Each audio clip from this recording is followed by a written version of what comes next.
B at the moment. We would like to welcome you to the session Back to the Future.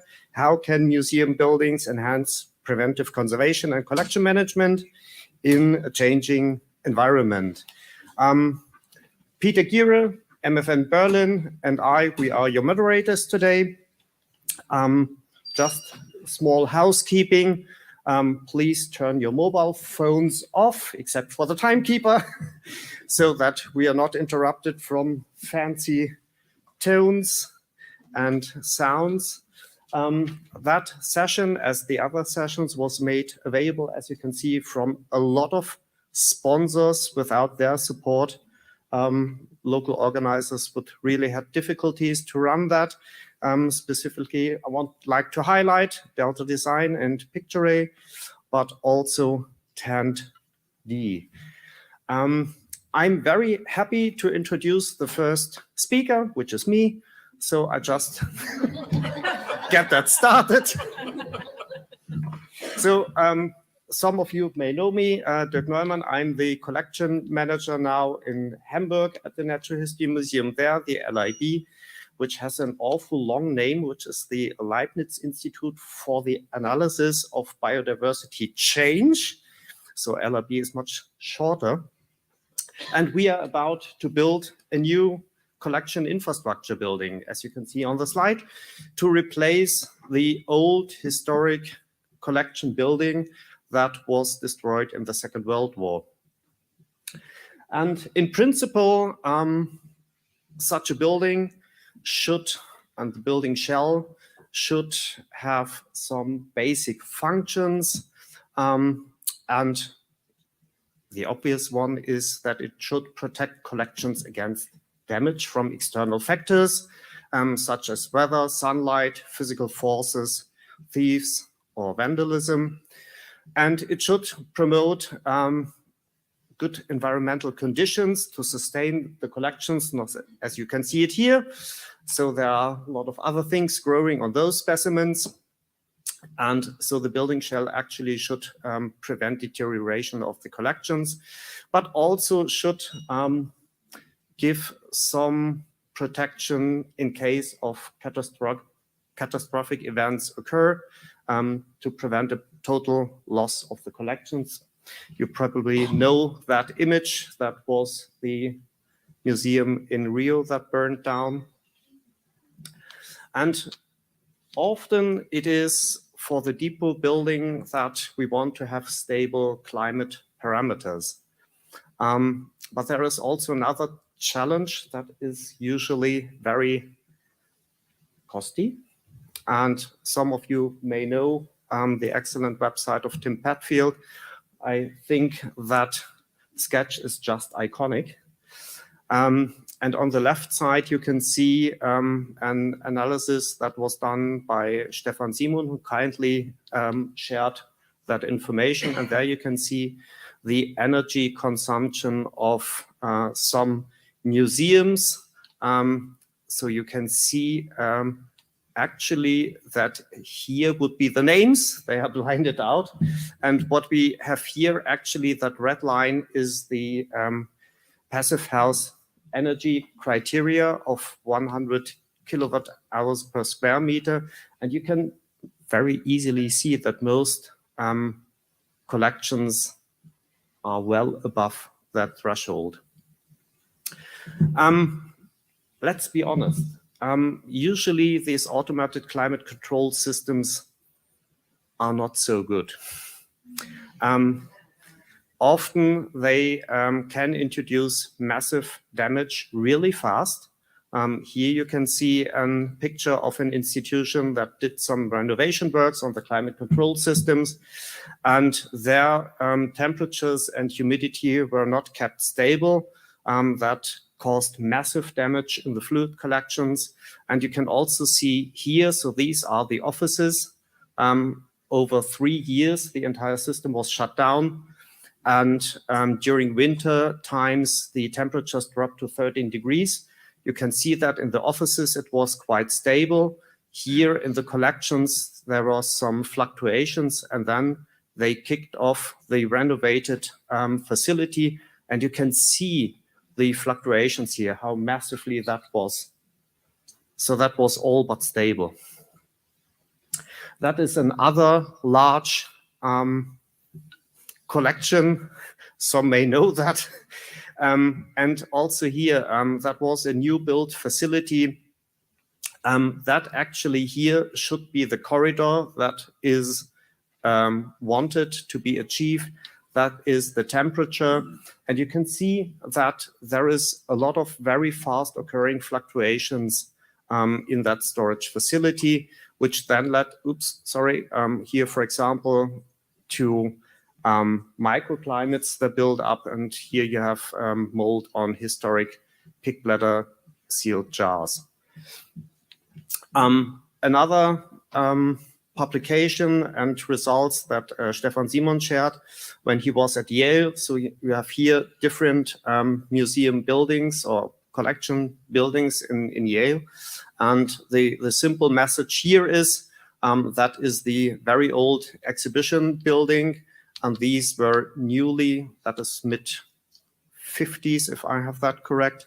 And that is a newer building. And you can see here that the energy consumption of these buildings actually went up without achieving the desired stable storage environment. And so I think we tend to want to have things stable, but often we fail to establish the desired conditions. And so that should make us thinking back to the future. The old collection buildings were very, very stable, actually, in terms of room climates. Here you have some pictures from the MFN in Berlin. That is the old attic. You can see the some sort of emergency roof that was done after the war. And here you can see already part of the renovation works. You have here, hope you can see that, there are these wires on the ceiling. That is a tempering system.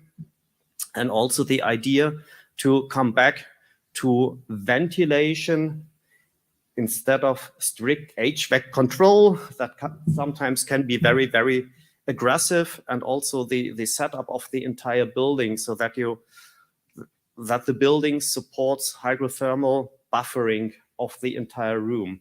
So that means how the walls are made up, what kind of plaster is used, and that you don't have any synthetic emulsion paints that actually are a vapor barrier.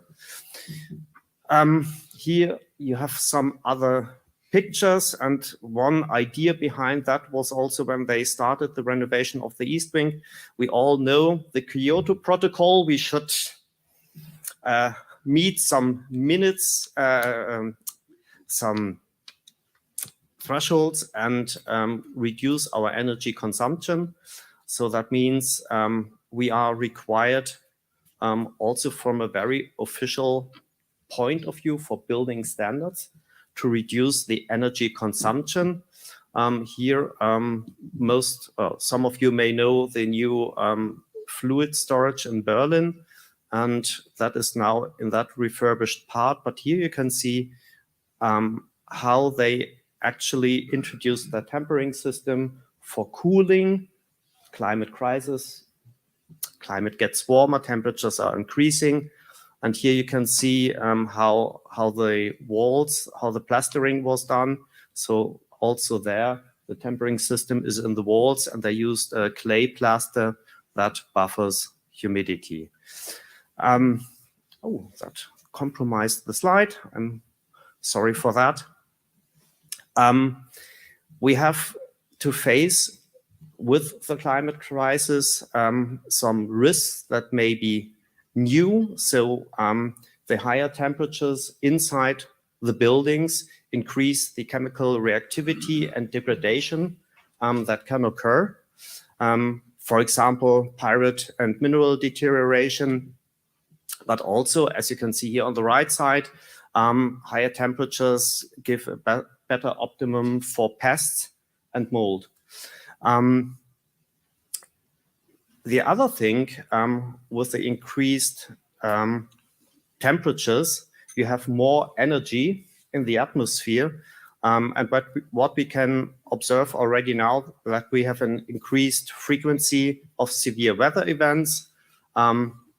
Flooding is a thing that has to be considered, but there are also new risks. So we were very surprised, for example, for Berlin, Allianz is a big insurer, and the most prevalent risk for the Berlin area is tornadoes.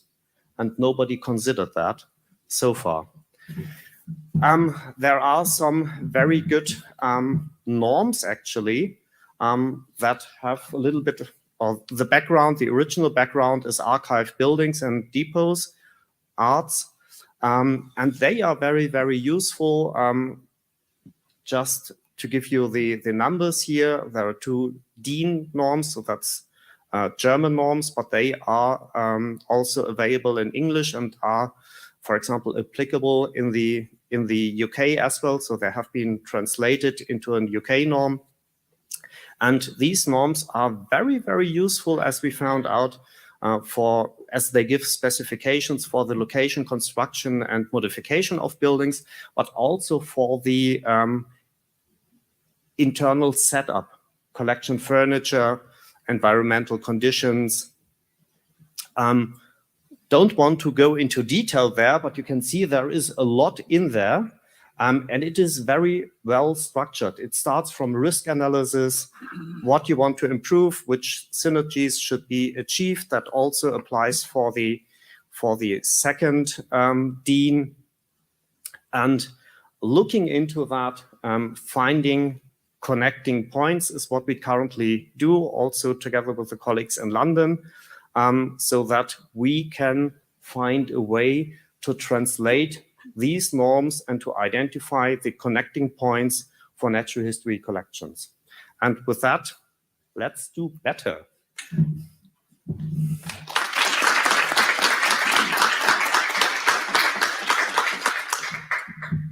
So we have time for 1 or 2 very short questions, if there are any. 2 minutes. Any questions? No questions. Look at that. Ah. Oh. I'm going to be nice. Ah. Always nice. What do you consider a stable environment, and have you considered fluctuating in humidity as part of your standards? Yeah. So the fluctuations that we observe in the old buildings were slow, and they had more room to fluctuate. And that is considered to be better than to have that highly artificial forced fluctuations, especially if those systems are not monitored closely against outside weather. Yeah. So have you tried to set a fluctuation rate? So you've got seasonal and seasonal fluctuation? Not yet, but there are, hope get that right, the ASHRAE standards. There's the ASHRAE standards. ASHRAE standards. And you have different categories there, and it might be worth not opting for A and B, but considering C to allow a stable, slow fluctuation inside the building. And that could then be balanced with a better setup. So no concrete walls, but to have plasters or paints inside that buffer humidity. Yeah, so with our new building, we've set a fluctuation rate at seasonal, and we've set fluctuation rates we don't want as well. So, and those are set with Borough Hapolder, so as an engineering company. So we should probably share those and discuss those as well to see if they can be standardized. Yeah, I'm honored to have a second presentation that comes. Excellent. Hi. So I have a quick question. You were talking about ventilation, and so allowing, outside air, etc. How do you balance then pollutants that are very common in cities when you have this outside ventilation? It depends how the entire building is designed, actually. What you can see as an example in London, that they have a collection building inside the exhibition space. So you still, there are options to disconnect outside air to enter the storage building. And that in some helps to buffer, but also to ventilate. And that, I think we need new concepts there. You have seen the new location in Hamburg that will be in the harbor in front of the dike. So there are some challenges that need to be considered. And with that, I want to hand over, just pushing the next slide, to Nina Davies.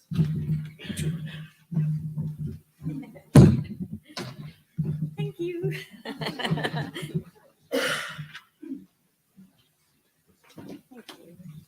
Brilliant. Oh, it's quite nice stepping up like that. Hi, everyone. Good morning. My name is Nina Davies, and I'm the Herbarium Curation Manager at Kew. And I'm going to talk to you about how we have been managing the herbarium collections during major building work and mass digitisation. And this is quite a good image to start with. This is what one of the wings in the herbarium currently looks like as we've left London.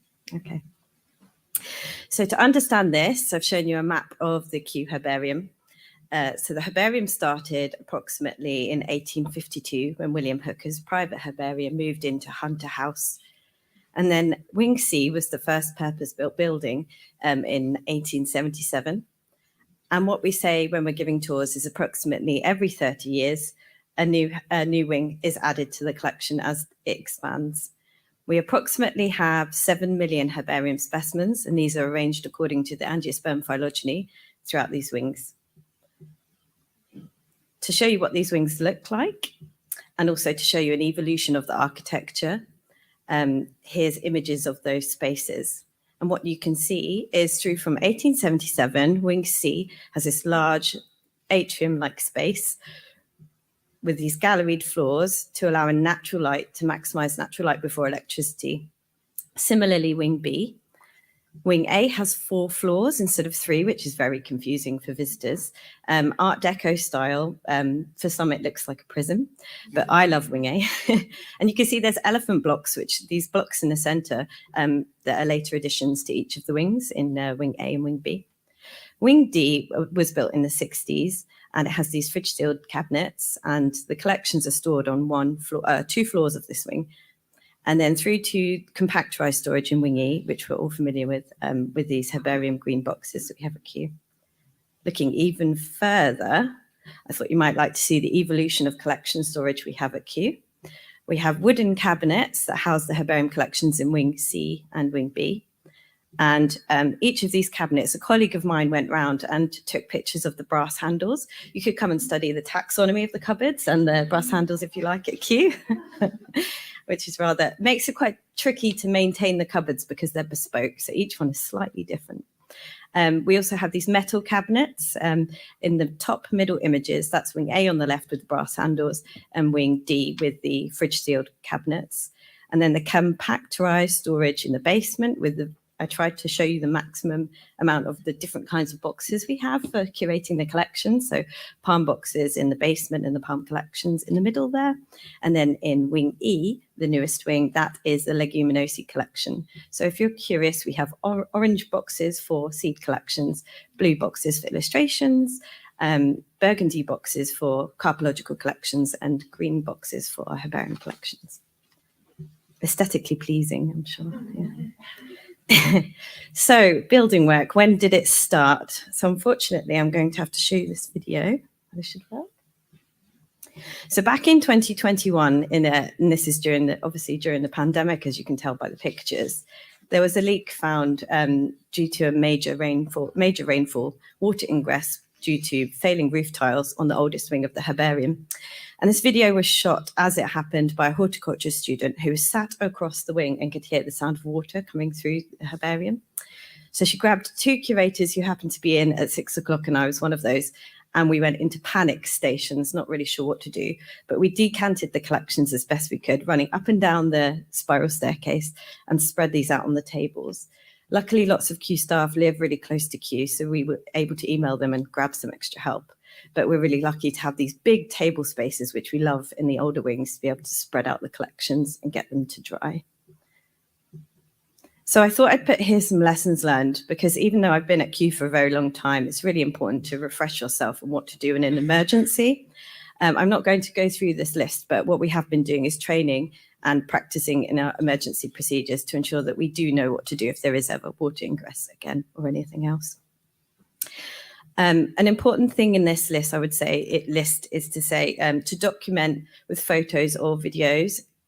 It's the opposite thing of what you want to do when you're a curator and you see something happening to the collections. But this really helped us to get action and was a wake-up call for maintenance in the herbarium building.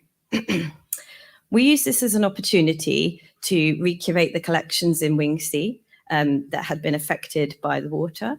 And what I would say is that the genus covers and the species covers protected the specimens. So the specimens themselves didn't actually get that wet. And we didn't have any damaged specimens, which is quite amazing because this affected about 1,000 specimens across the 3 floors. We also got our trolleys maintained. We found that it was really difficult to find these during the emergency, and quite often these are used for permanent storage. So we managed to pull some out, and since then we've had them nearby ready for if anything else happens. But this has led to building work in Wing C, and I've got a bit of a misleading image here because it shows Wing C looking very tidy. And this is the emptiest the wing has been since it first was built in 1877. So this was back last year. So it was the curator's responsibility to decant everything that was outside of the cupboards, boxes, specimens, microscopes, people, computers, anything that might be affected by dust caused by work on the roof to replace the tiles. But they also decided to maintain and paint the windows. But we have used this as an opportunity to rethink how we use the space, to declutter things that might have been hanging around for a long time, to freeze collections that might have been in the wing for a long time on the tables. But the specimens in the cupboards stayed where they were. They were just closed. They were protected from any dust. At the same time as building work going on in Wing C, a parallel project started up, which was a light replacement project to replace our fluorescent lights for LED lighting. And this was to go through the entire herbarium to replace every single light fitting, which took a long time and created lots of dust. But luckily, we'd already decanted the collections in the spaces of Wing C. But obviously, this would impact collections in the other wings too. It's amazing, actually, because I asked the project manager, and the energy saved from this project, which took over a year, is a whopping 43%, so it was worth it. And they did find surprises along the way. The electricians told me that they could create a museum of light fittings from what they found at Kew. Digitisation got funding at the same time, mass digitisation. So this is an example of one of the light boxes. And so you can see these would fit really nicely into the collection spaces at Kew because we'd have desk space for this. But we have been working really well with the digitisation team to give staff notice and negotiate on space. But also work out if we have the capacity to deal with this in the wings, especially the older wings, where we might not have network points or enough plug sockets. But it's a fantastic team, the digitisation team at Kew, so it's been working really well. As soon as the building work in Wing C completed, they moved on to Wing B. Lucky us. So you can see here, Wing B, this is the process. At this point, we're well used to decanting the collections out of the space. So on the left, there's staff moving things out that are on the tables, microscopes, people moving again, which is a complex activity because we get 500 visitors a year. And so you can see here the middle images at the stages as the lighting team went in and replaced the lights. But this time they decided they'd paint the inside of the wing as well, which meant that the wing would be completely closed to everyone for 6 months, except for the curators. So we negotiated access to get to the collections to try and facilitate research on these collections. As you can see here, the internal scaffolding up to the roof. What I'd like to say is we've just got Wing B back as we've come to SPNHC, and what you can see is the nice image on the right of the wing looking brand new, and it's been polished as well. It's really exciting. So this is a brain dump. This is everything in my head of everything that's been happening up until May this year. So you can see each of the wings has got some activity going on as mass digitisation has expanded from Wing D to Wing E, where it started. There are 35 light stations. So you can imagine the amount of space that's taken up by the project. And then also partial building works on Wing A because they decided to maintain the windows at the same time as Wing B. So the building got covered in scaffolding and the collections are quite dusty in places. But we have managed to work around this. But what I will say is that it's really impacted our workflows and procedures. So you can imagine mass digitization, building work, interrupting access to visitors and staff. We've had to put temporary procedures in place. And we've also been changing our workflows quite a lot. We're also going for museum accreditation. And what I haven't mentioned is that at the same time as mass digitization, we have a new integrated collections management system. So everything all at once. We are recording and updating procedures, and we are also publishing the Herbarium Handbook, the new version of the Herbarium Handbook in September, which is a global handbook. We're using that to create specific procedures for Kew as well. And I just wanted to highlight curators. They are the knowledge of the collections, and say thank you to all curators working across collections, not just at Kew but elsewhere. But they are often the key contacts central to any building changes, and it often impacts their time. So this is what the herbarium looks like from now onwards. You can see we've got Wing B back, but as mass digitization moves through the wings, we'll be negotiating on more space and busy. And I just wanted to come back to the main points that I've learned during this process, which is how important good communication is, making sure everyone knows what's going on, even if it's vague information. It's good to have a rough plan if something's maybe going ahead at a certain time, even if it doesn't, to allow people to have enough time to plan.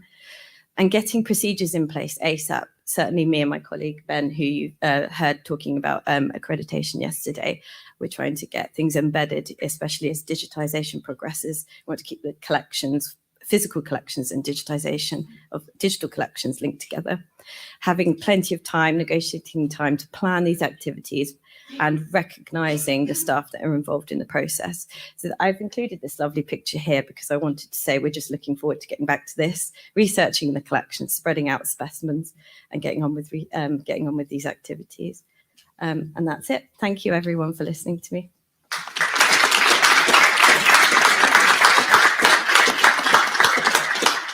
Got time for any questions? Oh yeah, So got 3 minutes for questions. We have time for questions.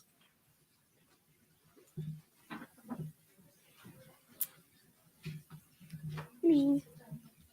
Yeah, don't be shy. Just the mic. Thank you, Nina. Have you done any piece of work at Kew yet on quantifying or measuring the impact on research productivity during times of closure or change of process? That's a really good question. No, the short answer is no.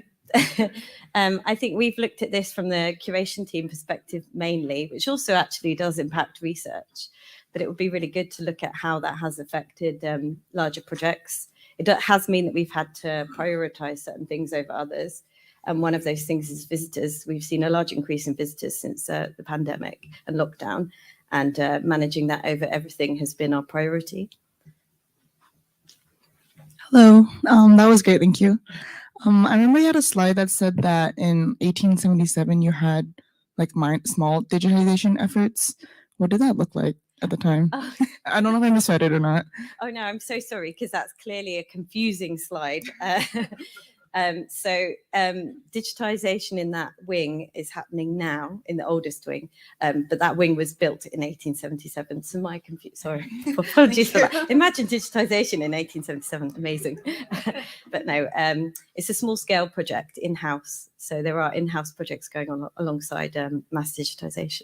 And we've got our digitization project manager here, John, sitting over here. So if anyone has any questions about digitization at Kew, come talk to him. And if you have any questions, if you've got any advice for procedures, especially around sampling or anything else, please come and talk to me or email me, because we're changing quite a few things at Kew at the moment. Okay. Thank you. Thank you very much.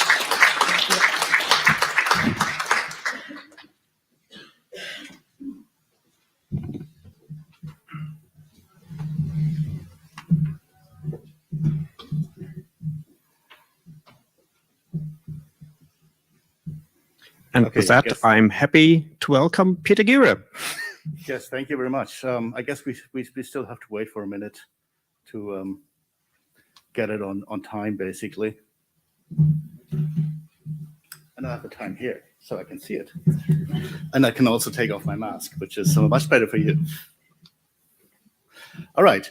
Now, thanks for having me here, and thanks for introducing me, Dirk. And I want to go a little further into the museum building you already introduced us to. That is the Museum of Natural History as one of two case studies I want to present here. Right, to understand the building and to understand the quirks we have there, the different issues, I have to go a little bit into the history of the museum. And that is, it was founded in 1810 as part of the Berlin University with the Berlin University, and the concept of the university was devised by not by Alexander, by his brother Wilhelm von Humboldt, who set up the concept and who made the collections part of the university. But the advice to include the collections was given by his brother Alexander von Humboldt, who had known that from the Paris collections. And they were initially intended for scientific and didactic purposes, not for display. And we do not have very many specimens, but one is Alexander von Humboldt's pet parrot. Right, the museum had faculty status and remained as part of the university until 2009 for 199 years. And then it was accepted as part of the Leibniz Association, a research association in Germany. Right, going back to the initial part of the museum, it used to be situated in the main building of Humboldt University on the 3rd floor, 9 rooms on the 3rd floor. That was the initial part. Then it grew a bit. This floor plan is about 1830. So it covered way more than that. I'll use a laser pointer. So you see it all around here. And then it grew and grew. There was a gradual expansion until 1875. It reached about 500,000 objects. Today, 30 million plus. And in 1880, 2/3 of the building, of the university building, were filled with natural history objects. And that, of course, caused some tension. There was this incident of a walrus preparation in the hallways that hindered people from getting to the lecture halls and things. So there was a bit of a pressure to get a new situation, get a new building. And that's what we did in 1889. This one was built on a different site, actually was opened on that site, and we still have it. This is what it looked like in 1889 when the Kaiser Wilhelm II opened it. And again, there was a quirk. In terms of that, the new building had been devised by August Tiede. He was the architect there. And he had planned for a separation of galleries and scientific collection. So dual arrangement, as you would have expected at that time. He didn't succeed. The old director said, no, we don't want to have that. We want to have the new building constructed as the old building to have accessible collections everywhere. No dual arrangement. Okay, the old director had resigned by the time the museum was opened, and the new director then, Möbius, became, he said, oh, well, no, we'll have it the new way. So he separated the scientific collection from galleries with the setup of the building being the opposite, okay? So the building was designed to have collection halls serving as galleries. That means we have very large windows for natural lighting. There was no artificial lighting at that time. And also we have grand staircases, which you might know, which were closed off from the beginning, okay? So they were closed off, no one was allowed to go up. And so we're just gradually opening them up now. Okay, this is what it looked like. We have this part of the museum with very high ceilings and large windows and so on. And this had to be changed in a way that it had to be updated. And we have now a big jump to the second phase of reconstruction, which takes us about, I don't know, several years back. And we just finished the second phase of reconstruction. And this is the area that was reconstructed, so right the centerpiece of the museum. And what did we have at the beginning of that phase? We had an existing building with unfavorable climatic conditions. There were leaky windows. There were big windows, lots of daylight coming in, lots of UV coming in. The windows were oriented east-west. There was no or insufficient shading. And there was also limited air exchange. And also 70 years of insufficient maintenance. And that was mainly due to lack of money. All right. And from that starting point, we had different scenarios of how we could rebuild that with those collection halls. And we looked into having air conditioning systems there or not. And so we came up with some modeling. And this is a modeling of a simulation of a hot and wet summer with the outside temperature and humidity up here. And this is more the inside, depending on which building materials were used. And so we never knew how things would come out after reconstruction. But we had a plan that we wanted to use sustainable heating, again, to have sustainable, a green museum kind of thing, and cooling in terms of that we use panel heaters and heat pumps and geothermal energy for cooling it. No air conditioning. We wanted to take advantage of the physical properties of the building because it had very thick walls. All right, so what do we have? We have thick walls, as I said. So this provides inertia. We do not have an air conditioning system, at least not in that part of the building. We have a few parts that do. So there's very low maintenance cost because we do not have that, and repair and no running costs. We do have large windows, which are of course a disadvantage of the old building envelope, and these cannot be changed since this is a listed building. However, I'll come back to that in a moment. We can do something about them being leaky.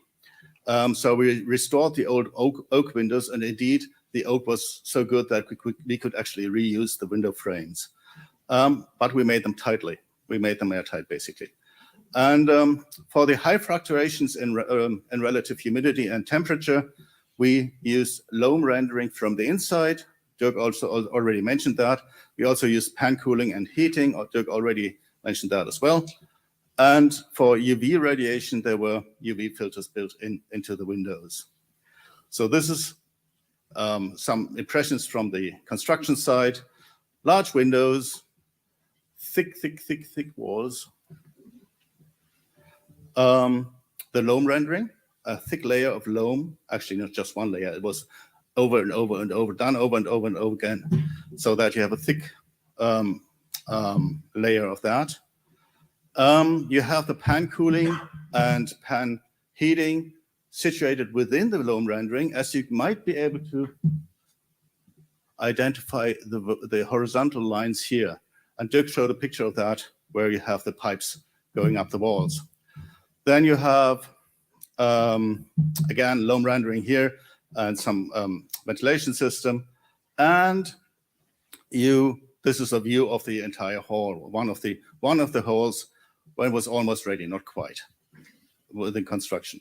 And this is what we came up with the resulting climate data.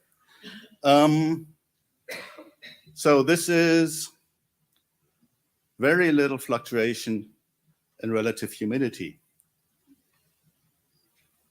And this is, well, it might seem quite large changes and quite large fluctuation in the temperature, but mind you, this is all, you probably cannot read it. This is all at the level of 1.5 degrees. And that's it. And this is from 27th October to 10th November 2021.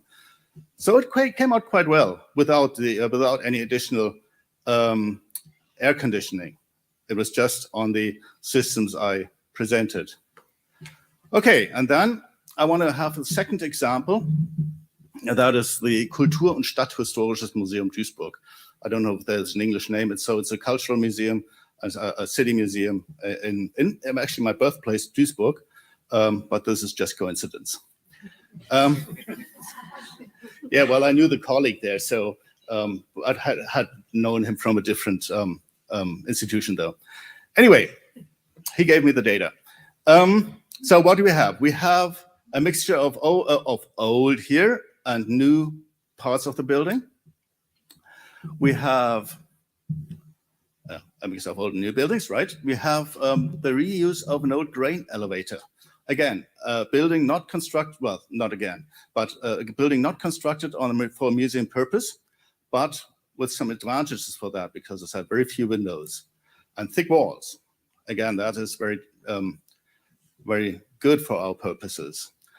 It does not have an air conditioning system in the old part of the museum. However, in the newer one, it does. Okay, so you have a mix there. And then the newer part is equipped, and the newer part needs that because it has huge glass fronts. And these, of course, as you know, are not what you want. All right, so what they do is that they regulate the internal climate by enabling an air exchange between the two parts. Okay, and they can finely tune that, opening a door or close it. And they also make use of the huge inertia from the old part of the building, of the envelope there. And there's a plaque commemorating that it used to be a grain elevator fixed to the museum. Okay, now what do we have here? This is the new part, this is the old part, and you can see the thick walls there, right? Thick walls, and we will have a look at this this collection hall here, which is used for textiles and pictures, paintings, and we have quite sensational climate there. This is the temperature running from October 22 to January 23. This looks excellent. And this is the relative humidity running from a same time period. Again, this is a flat line. Okay, no air conditioning in this part of the building. Mind you, all I say here is that we might be able to use the inertia and all the properties of the buildings, of the old buildings with thick walls and few windows in our temperate climate. This might be totally different in other climates, right? So, this is good for Germany. It may be not so good for other parts of the world. All right, so a quick run up here. So we have few windows that minimize the heat influx and the heat loss. We have a heating system that caps fluctuations in temperature in winter. We have airflow provided through the ventilation system and the distribution of relative humidity and the heat. We have thick walls that buffer heat. And this, as you've seen, results in a very stable condition within the collection hall, and that is without air conditioning systems. And of course, this results in a very energy efficient system altogether, which results in huge savings, both in CO2 and energy expenditure. And this is especially needed in times of energy crisis and also facing climate change. And with that, I would like to thank Thomas Schossleitner, who gave me all the climate data from our museum, and he will have a talk later on. And Till Krieg from the Kultur- und Stadtgeschichtliches Museum Duisburg. And I would also like to thank you for your attention. And I would like to thank the sponsors for making this session happen. Thank you.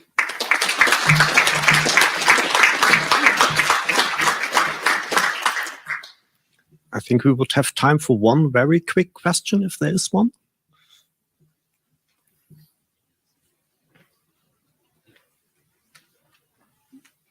No question. Then I'm happy to hand over to Thomas Schossleitner, also It's you now. Good. MFN Berlin. Okay, so also from Berlin.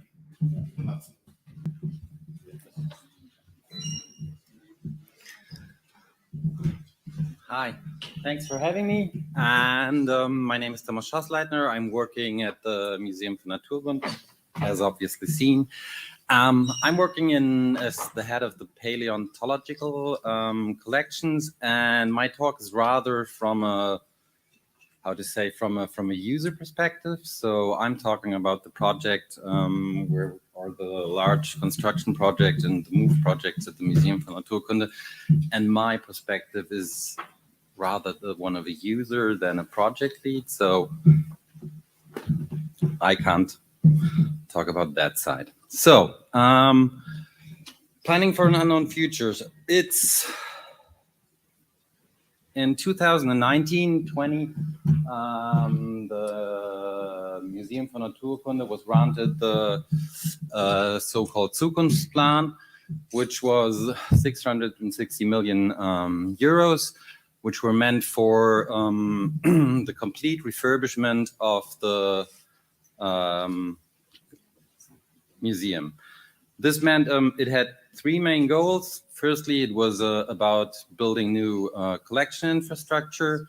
Second, smaller part was the disclosure and digitization of the collections. And the third part of it was, or the third goal of it was to build up a new knowledge transfer campus, which was meant to have better, so we could interact with other institutions and be better in our outreach and our interaction with the society. The overall plan was Zukunftsplan. The time span was about 10 years, and we're now in the third year. We started in 2020 with a collection of key data and the definition of the collection requirements. So as we didn't have objective data for all collections, so we went through all the collections to get volumetric data for the collections, have the conservational requirements for like relative humidity, if IPM is needed, if what temperatures were best for the different collections. And we started to define, so we got the data for these ones. Included was the data for the decompression of the collections, meaning we had a lot. It was like 120 years was the museum old, and we just crammed all the stuff into the existing space. So decompression space was also thought of, and the data also included space for future growth. This was just, we took data we didn't go for collection specific future growth, but we went for an approach that took all collection with one number, which was roughly 20%. As well, we started to redefine our functional or curational units, meaning we reorganized some collections, taking out, because over the history of the museum, all different collections had their own libraries, and we wanted to have them organized separately and centrally in the future. And yeah, so we defined the functional and curational units, and we had a look. We did a network analysis over the whole museum, including the research facilities, the exhibition, the galleries, knowledge transfer, to see which collections are dependent on other different infrastructure in the museum. What needs to, which infrastructures need to be close to each other. As we learned, short transport routes are very, very important. For now, the numbers are finished. We have them in a database and readily available. And quite early, after we got all the information, it became clear that we're going to need, that we won't be able to accomplish the Zukunftsplan at the main site and our building in the middle of Berlin. So it was clear that we need a building for, we're going to need an outside depot with roughly 12,000 square meters. And so we developed a concept for these two sites, for the building in the center of Berlin, the main building in Invalidenstraße. The concept was to focus on outreach, focus on the knowledge transfer campus, focus on society and nature. So the big collections, which were mainly also already present in the exhibitions, like the fossil vertebrates, the mammals, the birds, and the fishes, were meant to stay in the heart of Berlin. And we are gonna do the other building, which will be roughly situated 15 miles from the main building, will focus on capacity building, collection service, and conservational research. And the object-rich collections will gonna be situated there with a necessary collection infrastructure, like offices, like collection labs. And so entomology will go there. The fossil inverts will go there, malacology, geology, paleobotany will all move to another place. Due to the nature of the building, and the concept, which collections would be in the future and which site, we developed a rough project plan, as you can see here. So it's going to consist of 3 different phases. This is the third construction phase, the reconstruction of the Nordbau, the reconstruction of the southern wing of the museum, and in the end, the reconstruction of the Nordflügel, which houses most of the object-rich collections. So the external depot needed to be ready so we can move directly into the new building. So we just skipped it to the end. So it was pretty obvious it's not going to be one big move at one time, but rather 4 small moves. So this was the beginning. And from our collection side, we just started to develop a rough roadmap based on where the different collections are situated. And it became pretty clear that it's not only going to be 4 moves, but rather more small provisional moves into temporarily readily available space. We also saw that there's going to be discrepancies, that we won't have space in the new, in the old, or in the main side of the building. So there's a need for temporarily external depots as well. We started to develop a move catalog. So we were prepared for the future moves, for the upcoming moves. Just a bit. So we are finished for now with the first move, or the first big move. 6 collections were affected with roughly 8 million specimens. And because in September this year, the construction of the third construction phase will start.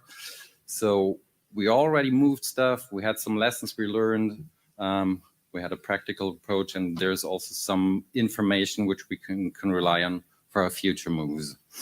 But as things are 3 years into the project and the first finished moves, the usual things happen, changes happened. The changes are mostly based on external factors like the change of a buyer's market into a supplier market. The construction costs are rising, and the political landscape is also changing. So there was a need from our side, or for the museum, to stay more relevant in the society and for the different political stakeholders. So the funding will go on for the next 10 years, and the money which is needed will still be given to the museum. And and the delays just, so we had delays in the construction, we had the change of order of our first plan, and we had future omission of areas. So we needed to move even more collections. So space was available at the museums for different other, different other things. Sorry. Okay, our approach to that one and what helped us. First of all, it was pretty good that we defined the collection units and its dependencies in the beginning. So the data we had was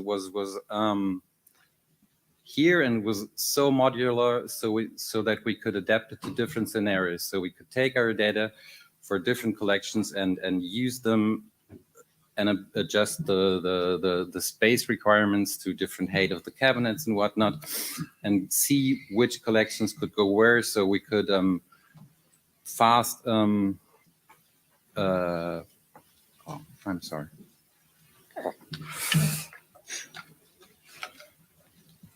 Sorry, my head.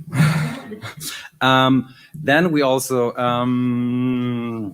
had the collection furniture, the standards for many different collection furniture, the final designs, the standards were set, and most importantly, there was a common understanding what the requirements space-wise and conservational-wise for the different collections at the museums were, and we didn't have to go into all the discussions again and again to say how much space is needed, how much time is needed to prepare for the move.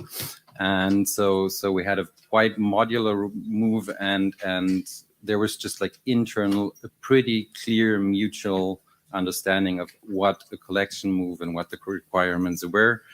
So this helped a lot.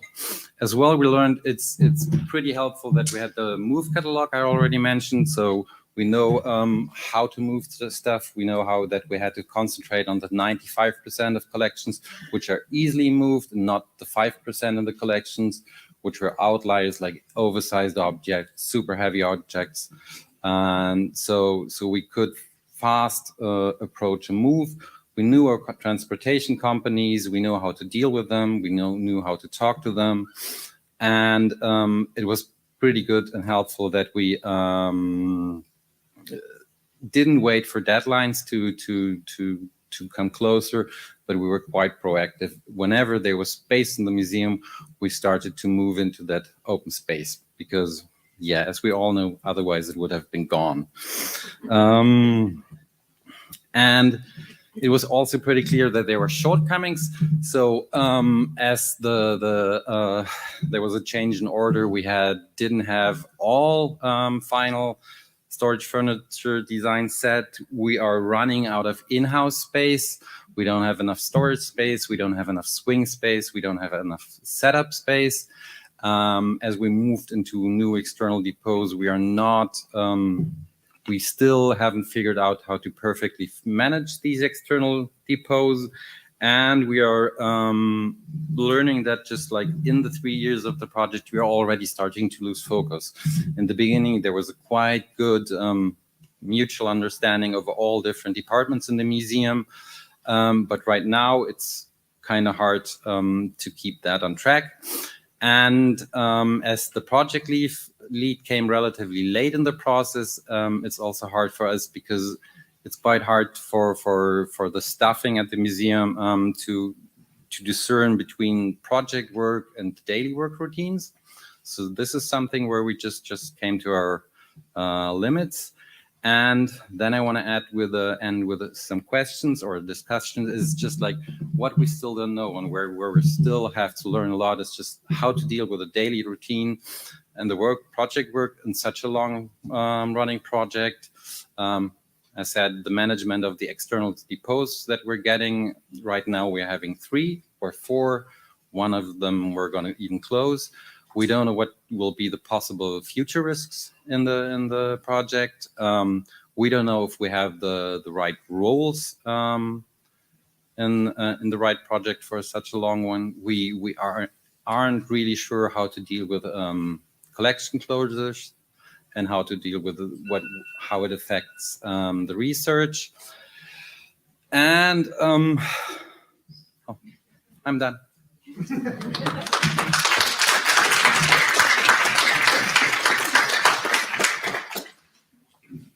Thank you.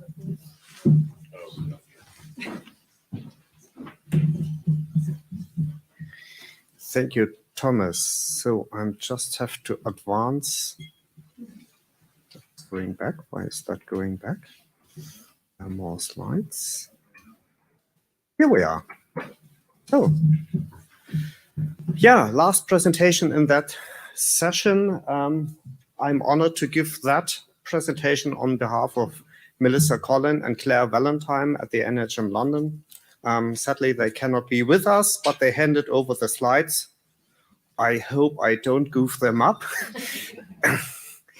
And yeah, basically, the idea was to give you some insights over past projects.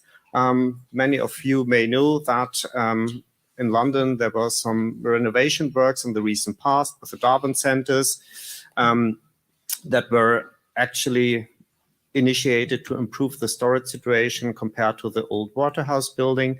So in 1992, a master plan was developed, how the future storage should look like and how the scientific life could be revealed to the visitors of the museum, and also to engage with the public so that the public sees what the scientists do and understand their surprisingly curiosity of scientists, and that excitement can sometimes be really, really fascinating for outside visitors.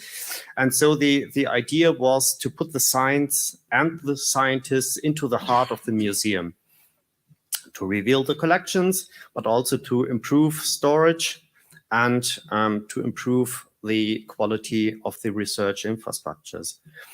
So Darwin Center 1 was completed in 2002. That is the red collections at the MHM. And then we have the iconic cocoon, that is Darwin Center 2, that was completed in 2009, which holds the entomological and botanical collections. So Darwin Center 1, that is the building from the outside. So in the lower floor, just to give you some expressions, the building is accessible for the public and for the visitors. The entire infrastructure cost roughly 30 million British pounds. It was started in the 1990s and opened to the public in 2002.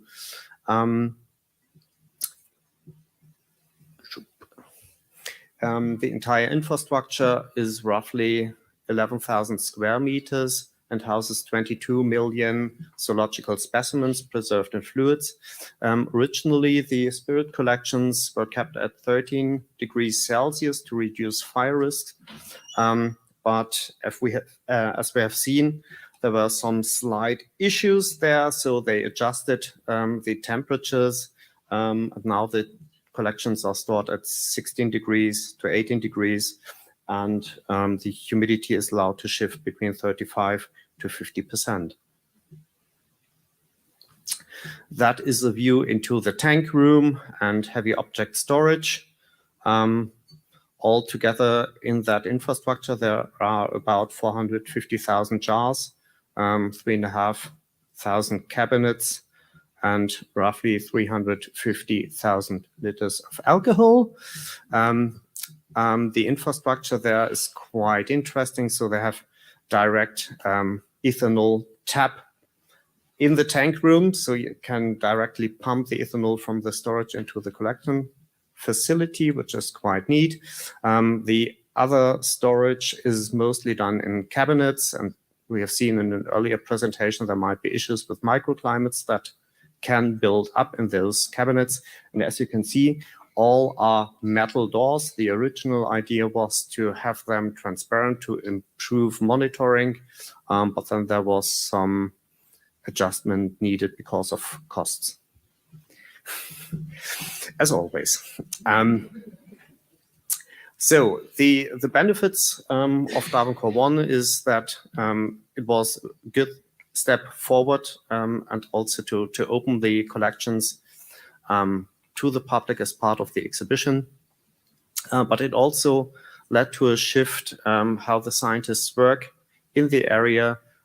They were part of the display, but that was chosen very carefully so that it would not obstruct actually the scientific work, but that the excitement could be shared with the public. And it definitely improved the art of collection storage and the facilities. Darwin Center 2, that opened in 2009, actually. It is a building within the building. You can, oh, you can't. I should move the slides. Now you can. So you can see here actually a cross-section through the cocoon. You have the storage space that is actually within the exhibition, the iconic cocoon. You have that points to the question that Mariana had. So you have that outer envelope, again, mainly steel and glass. So architects also want to realize themselves sometimes with their ideas. The interesting bit in there, that building was nearly twice as expensive as Darwin Center 1. So that is roughly 7-8 million pounds. The entire floor space is 16,000 square meters. People can walk around the building, the collection infrastructure, but also inside for the scientists. Just to give you some expressions, it was possible to rearrange the working spaces for the scientists and the labs, but also to improve the storage of the specimens, here the herbarium.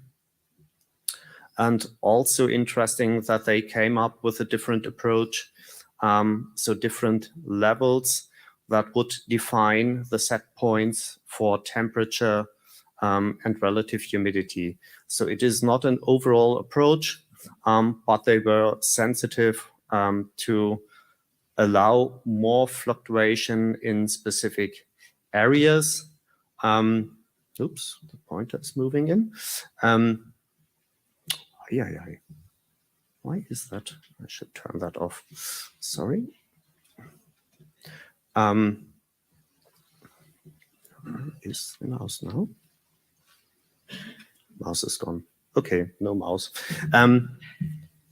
So the benefits for that, science and scientists were actually placed into the heart of the museum with that building. The working spaces for scientists definitely were improved, so they set a standard there. And also for the collection storage. Some may know Darwin Center 2, there are slight disadvantages for the offices of the scientists. So they were put into some sort of open office shared space thingies with small,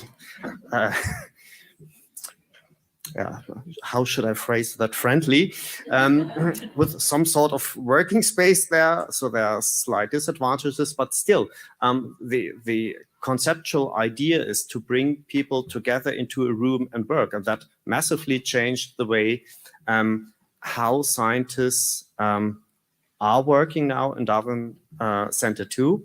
And also to have, again, that close proximity of lab space, offices, and collections. So you have really short distances there.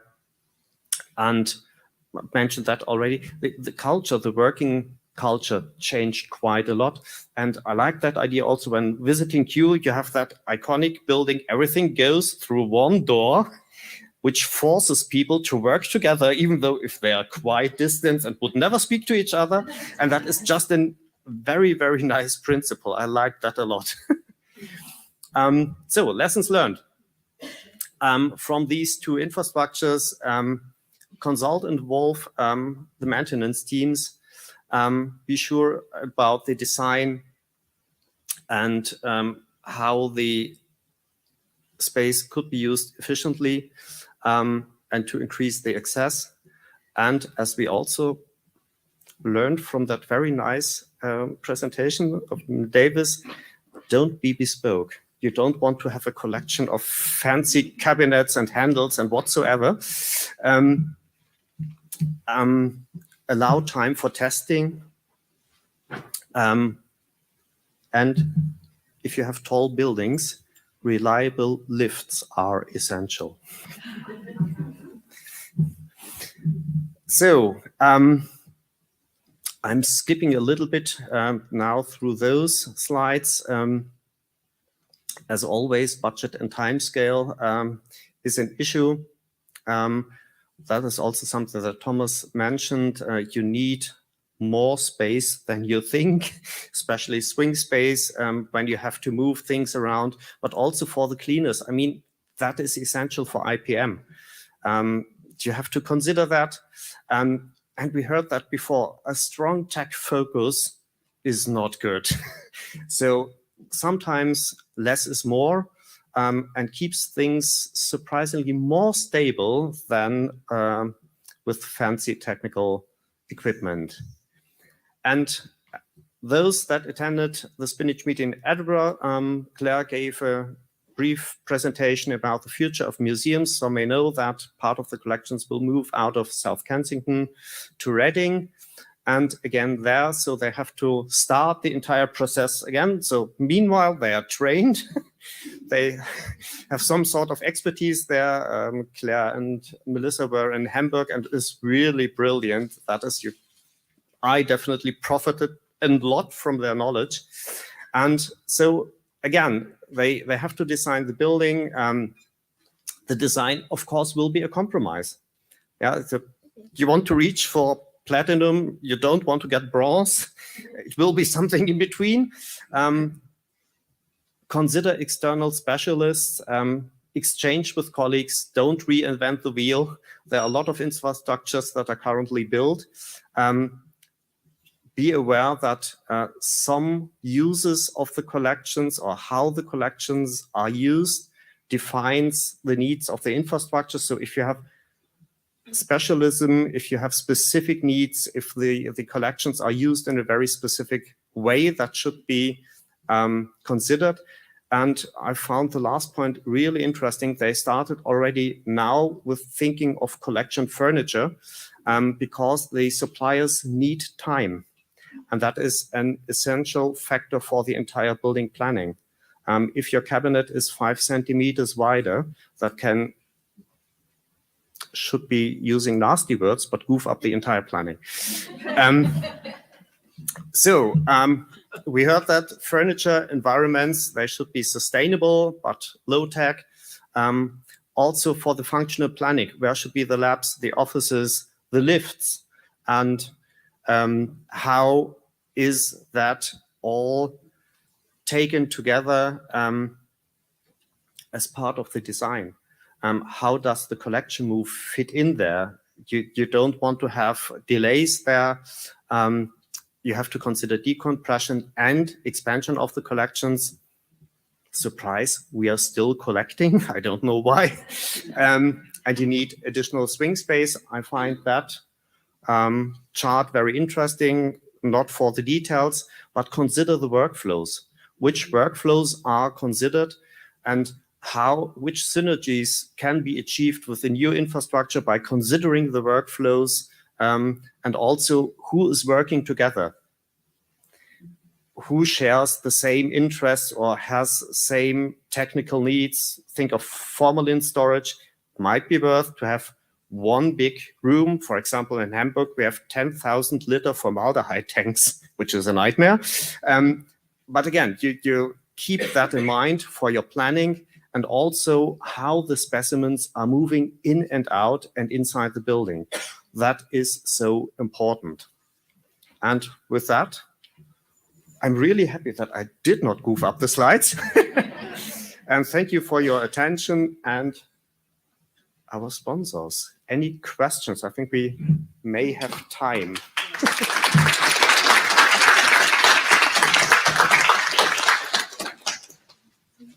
There is one quick one. Rush to the microphone.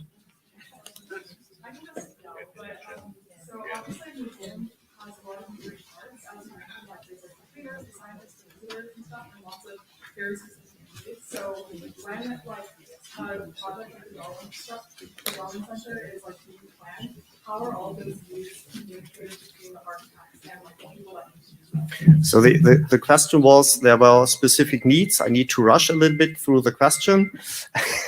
No problem. Don't destroy the mobile phone. So the question was how to accommodate the different needs and communicate that to the architects. That is a tricky bit, especially if you don't own the process, and you need to make sure at an early phase of the project planning that this communication, that was also in one of the slides, is really considered right from the start. So maybe that in brief. So thank you very much for your interest.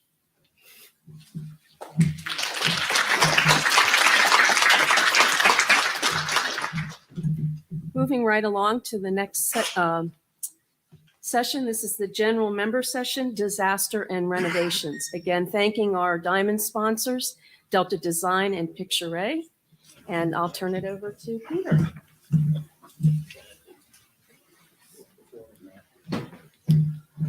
Okay, thank you very much for introducing me here, and me again with a different topic. And this one is saving the national treasures in times of war, assisting the Ukraine and the cultural heritage there. And this is by a group of people. Not everyone is on the slide here because I asked a few other ones, and they said, nah, don't worry. And still, they're there. Okay, now if we look at collections and threats to collections, we see that a few of them have the potential of being catastrophic. So we have direct physical forces, fire and water, which may result in disaster, really. And direct physical forces translates to earthquakes, vandalism, if you wish, and also to war. Fire and water translate to fire and war. That's easy. Okay, and again, looking at Berlin, where I'm from, I'm one of the curators in the Berlin Museum, and also had lead the disaster preparedness group there. Thank you. If we look at Berlin, at the Berlin example, we did think of fire, and we did think of water as potential dangers to our collections when we were joining forces on the institutional level to have a group on disaster preparedness. And these were the risks that we took into consideration. We did develop a disaster plan, and they acquired some equipment and so on. So this is on a good way there. We did not think of direct physical forces back then. Earthquakes are not really an issue in Berlin.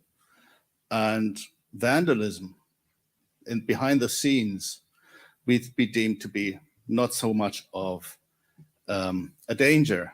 And war, of course, was far away. Okay, we're looking at vandalism. It is getting closer in a way. This is in a gallery, of course, but if you look at the Middle East, you see a lot of destruction there by vandalism, organized vandalism, that is. Okay, and you do not want to have that, of course. This is, again, distant to us in Berlin. War is, again, very distant to us. It used to be. not 80 years ago, like you can see in this picture here. This is a picture taken maybe in 2005, when this part of the building, ruin, was started to being reconstructed. And when I started at the museum, there were trees growing there, and they had actually reached the level of the roof. So they were up here. Okay. So there was some experience with war, but not in our lifetime, in my lifetime anyway. Yes, but this is what it looked like back then, and this is how it looks now, with some reconstruction there, but still commemorating or acknowledging the situation that had been there before. You can still see the ruin. Okay, and this is what's in there. Right, war came much closer on 24th of February in 2022, when the war started in Ukraine. And especially cultural heritage seems to be targeted. There is one example here of the monastery and the caves monastery of the caves in Swiatorysk. I don't know how to pronounce it, but this is what it looks like now. Right, and so there were several reactions to the beginning of the war, and one of them was that people moved out of Ukraine, and since Ukraine is only 2 countries over from Germany, so Berlin is like 50 kilometers to the border of Poland, and then there's the next border then would be Ukraine and Belarus. So people came to Berlin, they packed up their cars and came to Berlin and to Germany and to Poland and to all neighboring countries. But this is, since I live in Berlin, I took a few pictures there, and just to illustrate that, what happened, and they were welcomed. And this is not, this is a picture I took, and I did not alter the car in any way. But what I found was that someone had put a little heart there. So they were welcomed, and there were welcome centers and so on for refugees from the Ukraine. And there was there was assistance everywhere. So people would show them to homes. They would get them in their homes. And this is from a neighboring country. There you have articles being sold towards the funds would go towards the help of Ukrainian people. And some of you might recognize Stefan Simon here. Okay, so neighboring countries and other countries would all have signs of solidarity in terms of that. You have Ukrainian flags, and I saw them here as well, everywhere in houses, on streets, and so on. And this is in Georgia, and this one is in France. And this one is quite interesting in front of the town hall there, because it mixes up the European flag and the Ukrainian flag. You see the stars there. Anyway, so there's a lot of solidarity going on towards the people. And looking at the cultural heritage again, we see more damage. There's total destruction, or there is also looting in the war. And so people stepped in to assist the cultural heritage there, on the cultural sector. At first, and this was right after the beginning of the war, there were some individual collections of packaging materials, and donations were handed over. And this was the first transport from Berlin where I was involved in that. There was just a pack, we had a few vans driving out to this bus, to this coach going to Ukraine. Actually, it had been used to evacuate people from the Ukraine, and it was going back. And so we just filled it up with material that we had. And this is a picture taken from a person in Lviv, where it was sent to, and so that it was there. And this was actually 1 month after the wars had started. This started in Berlin on the 22nd of March in 2022, so right away. there were calls for donations and so on. Mind you, this is more on the institutional side. So there were institutional and private donations coordinated by art historians. So not from the administrative side or the government side. And this one led to the Ukraine Art Aid Center. And this was done by the art historians. This is the Association of Art Historians, who's on 2 days after the war, they had just had a meeting, sent a note of solidarity to the people there. Again, 26th of February, just 2 days after the beginning. And they had also a resolution. And they, in the following time, they formed a big network, both of people assisting, but also of direct interchange and also of mutual Zoom meetings with the professionals, museum professionals and archival professionals and people from the cultural sector in the Ukraine. Okay, and this is another picture of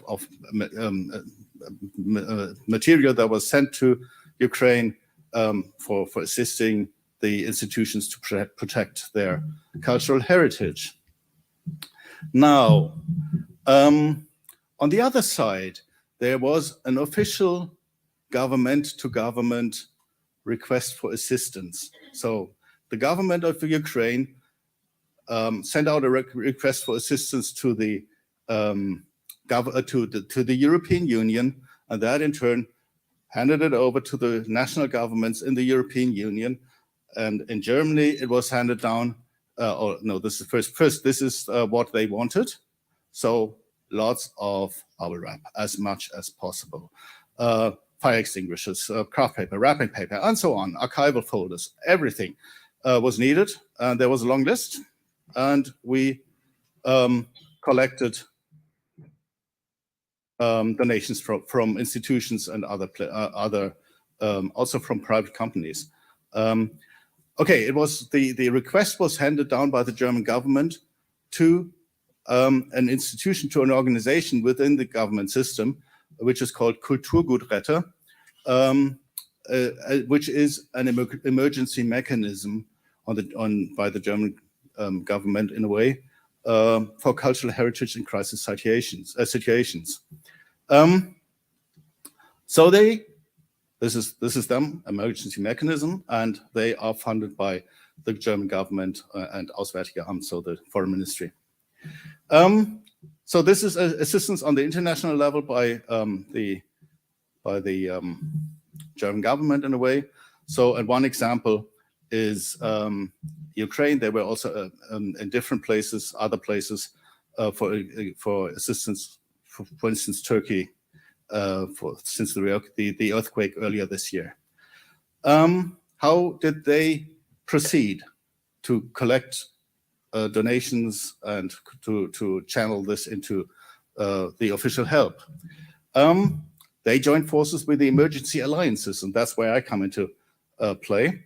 The emergency alliances are very scattered throughout Germany. You can see some centers here, there, also in Berlin are a few, not very many, 3 really, and so on. But there are areas in Germany where there's nothing, not yet. So these emergency alliances are basically alliances of cultural institutions who step in to help each other whenever help is needed if they can't cope themselves. Okay, so they have to agree on that, and they will do that. And these emergency alliances provided the infrastructure that was needed to actually get things done. Oh, this is a picture of the emergency alliance meeting, which we will have this month in Berlin. And so we collected the emergency alliances of Berlin. There are 3, collected and commissioned and shipped the conservation material to Ukraine. So basically, it looked like this. We approached institutions, we approached donors to give us material that was on the list, and if it was not on the list, and we will take it anyways and channel it through the other channel to the art historians, and then we would pack it up. And there is a technical aid organization in Germany, the Technische Hilfswerk, a civil protection agency, that assisted us in taking that to Ukraine. We had several deliveries. I can't remember how many they were. I think 4, 5, 6, with so many cars coming in, and they were transported to a central collecting place where all the donations from Germany would be collected, and that then was shipped by a professional agency to Ukraine, to a central place there, and again from there it would be distributed throughout wherever it was needed. And that's it. That's all I want to say for now, and thank you very much. But maybe there are questions. So we have a couple minutes for questions. Please come up to the mic if you have a question.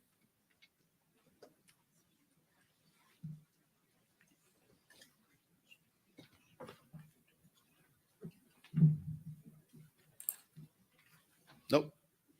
Was pretty straightforward. All right. Thank you, Peter. We have been told that we have to stay to the set time, so we'll have to wait for a few minutes for Talia to start.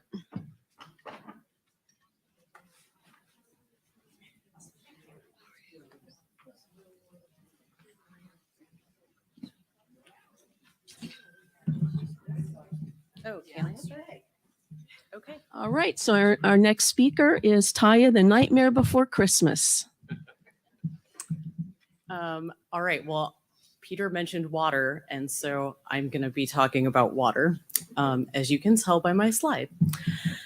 All right. So I'm at the University of Colorado Museum of Natural History, and our collections are spread out between several buildings on campus. This is a picture of our main collections building, the Bruce Curtis building. And in this building, we house entomology is here on the third floor. There's a big diatom lab on the third floor. Second floor houses invertebrate zoology, paleontology, and some vertebrate zoology collections. First floor is vertebrate zoology, and then in the basement are all the paleontology collections. So there's everything from collections, research labs, digitization labs in this building, and there are also classrooms in this building. So Christmas Eve morning, we knew it was going to be really cold. We had gotten warnings from campus facilities saying, make sure all your windows are closed, don't leave things open. It's going to be really cold over Christmas break. And then the temperatures dropped down to -15 Fahrenheit. It was really, really cold. And this is a view driving into Boulder of the Flatirons on that morning as the sun's coming up. So it got super cold. At 6 a.m., a fire alarm went off in our building. And at 6:30, the CU Police Department started calling people listed as our emergency contacts on lab doors. And at that point, our museum phone tree was activated. So Jacob Van Veldhuizen and Virginia Scott, who managed the vertebrate paleo and entomology collections, were called at 6:30 by CUPD. And then from there, they started calling everybody else on our phone tree. And it turned out a sprinkler head, or at least they thought a sprinkler head had burst in the 4th floor mechanical room. So up here where this little window is a mechanical room for our building. And CUPD said there's water pooling. You guys need to come in immediately. And then by around 7 o'clock, they shut off the fire suppression system to the building. But water just kept coming. And finally, they shut off all domestic water to our building around 9:30. So it turned out that we did have a sprinkler head that burst. And several days later, they found these 2 pipes that had burst in the walls of the mechanical room. So we had water running from at least 6 a.m., which is when the sprinkler head burst and the fire alarm was triggered, until around 9:30 when they finally turned off all domestic water to the building. So I'm just going to give you a warning. I'm going to go through some pictures. I'm basically going to go from the 3rd floor. We had water from the 3rd floor to the basement. Well, the 4th floor of the basement. And I'm going to show you some pictures. So if you're squeamish about things. So this is the entomology collections. These are our Lepidoptera and Orthoptera cabinets. This is at around 7:27 a.m. This was taken by Virginia Scott. Water had already been running for like an hour and a half at this point, and it kept running until 9:30. So this is entomology. They took a direct hit. They were directly under the mechanical room. So this is more of the 3rd floor. This is the library for entomology. They had just started sorting out reprints right before Christmas break, so a lot of stuff was on the floor. This is the diatom lab next door. You can see reflections of the lights in the standing water on the floor. And this is Jacob splashing in puddles in the entomology library. This is the 2nd floor where most of the paleontology offices and lab spaces are. So this is a research associate's office. You can see ceiling tiles have collapsed. These are all 4am collections and some side cabinets we were working on. You can see the rain just coming out of Paula's office ceiling. This is also on the 2nd floor. This is our paleontology. We call it the admin room. We store a lot of our paper documents in this room. So again, ceiling is collapsed. These file cabinets hold a lot of our accession and locality records. And thankfully we had all this blue board, lovely archival blue board stacked there, and it soaked up a lot of water. Yes. So that was great, I guess. It's replaceable.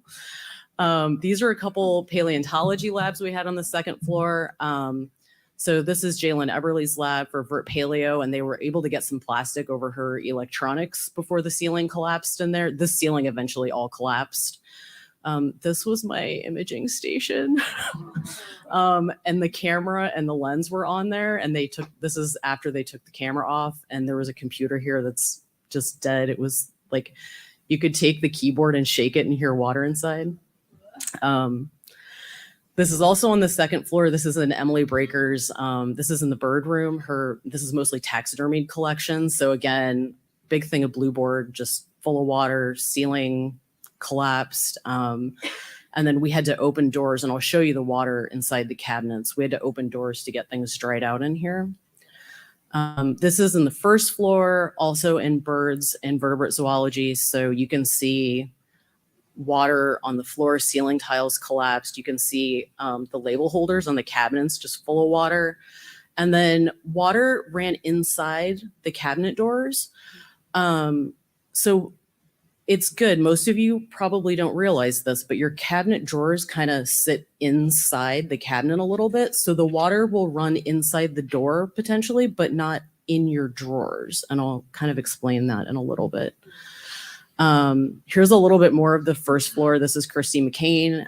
She's our curator for VZ, and this is my husband because I made him come in and help clean on Christmas Eve. There were a lot of spouses there. I was like, we might need help moving stuff. They were cleaning water out of an air vent in the ceiling. This is in the snake room on the 1st floor. So we're on the 1st floor now, right? So we were able to get buckets and plastic and some spill pads over stuff. And then this is the basement going down into the paleontology collection. So water started just running down the floor. We got spill pads where we could, and you can see the water in the hallway here. This is some vertebrate zoology or vertebrate paleo open shelving here. So on Christmas Eve, just to kind of show you our immediate day of response, our phone tree was activated immediately. Everybody had everybody's numbers on their cell phones. They knew who to call, and we got people there immediately. We had a really nice emergency supply cache because our building has a lot of problems. So we already had that tub put together. It's a really big cart actually. So we were able to pull those supplies out to use immediately. And facilities management was already there before we got there, starting to cover things in plastic, which was just a saving grace, I think, for entomology. We started moving items that could be moved. So some of these large taxidermy mounts from the 2nd floor, VZ room, we had to move. They were covered in plastic and they were on top of cabinets, but the bases were getting wet. So we got those out of the way. And then we started assessing spaces for damage. And then immediately we had to start communication and coordination with facilities management, and ServPro was brought in right away. And I'll talk a little bit more about that. We had to stabilize areas for overnight, getting those cabinets open so that the doors can dry. We had a lot of water, like I said, running inside cabinets. What needs to be stabilized overnight? And then I cannot stress enough about documentation. So everybody was taking videos and pictures with their phones. Our anthropology collection manager came over and started a Google spreadsheet for us to start documenting, what supplies had been used, people time, all those kind of things. And then it was just a waiting game overnight until we came in the morning. So Christmas morning. So I was like, well, I better grab like a jug of water and like some donuts or something. So Christmas morning, I waited until 8 o'clock till Safeway opened, grabbed some stuff, came in. And then literally everybody that came in, somebody brought in like a half-eaten turkey pot pie. Somebody brought in a box of Godiva chocolates. And we had this kind of like weird disaster, like amazing Christmas lunch.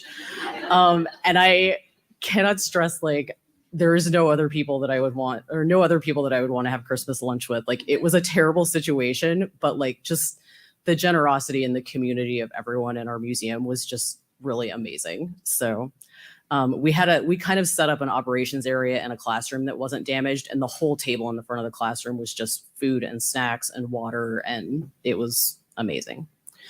Okay, so the first thing that we had to do the day after was really coordinate with ServPro and decide about access to collection spaces, because we had a lot of water in collection spaces. So these are two of the wet collection rooms, and because of spark risk and ethanol, like we didn't want fans and dehumidifiers and things in there. So we just closed off those rooms. We got things dried out as we could. And fortunately, we didn't have a lot of water in those rooms. And then here in entomology, spaces that we didn't want ServPro walking down the aisles, we just had them cordon those off with caution tape. And then we had to decide what we needed to move out so that ServPro could actually get in and work. We had to move out about a third of the entomology drawers, and they have 1.1 million specimens. So we co-opted a classroom, an empty classroom in the building, and we just had to move things out of entomology like immediately so they could get cabinets out and start getting drywall dried. So there was a lot of, wet vacuuming immediately, taking out garbage, ceiling tiles, getting dehumidifiers and fans in. This is postdoc in entomology. This is where the water, they did a moisture mapping, ServPro did. So this is how wet the drywall, like the water just sucked up in the drywall. This is the high moisture point. They drilled holes in a lot of the drywall where they could get fans in to dry it out. And where there was insulation, they had to cut the drywall. This is called a flood cut, if you haven't seen this. So they would cut the drywall, get the wet insulation out, and then get fans in to dry inside the walls. We also had mold growing very quickly. So this is in the vertebrate zoology room.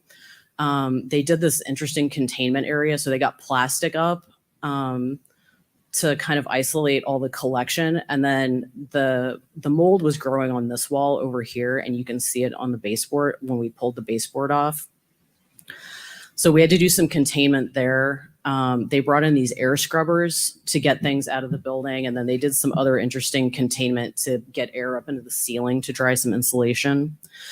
So in total, the flood happened here. Our building was shut down for over 3 weeks. And we didn't have any water for 11 days. So we had no running water, no flush toilets, nothing. It was super cold outside. They finally brought us a porta potty after 5 days, but it was like, 10 degrees outside.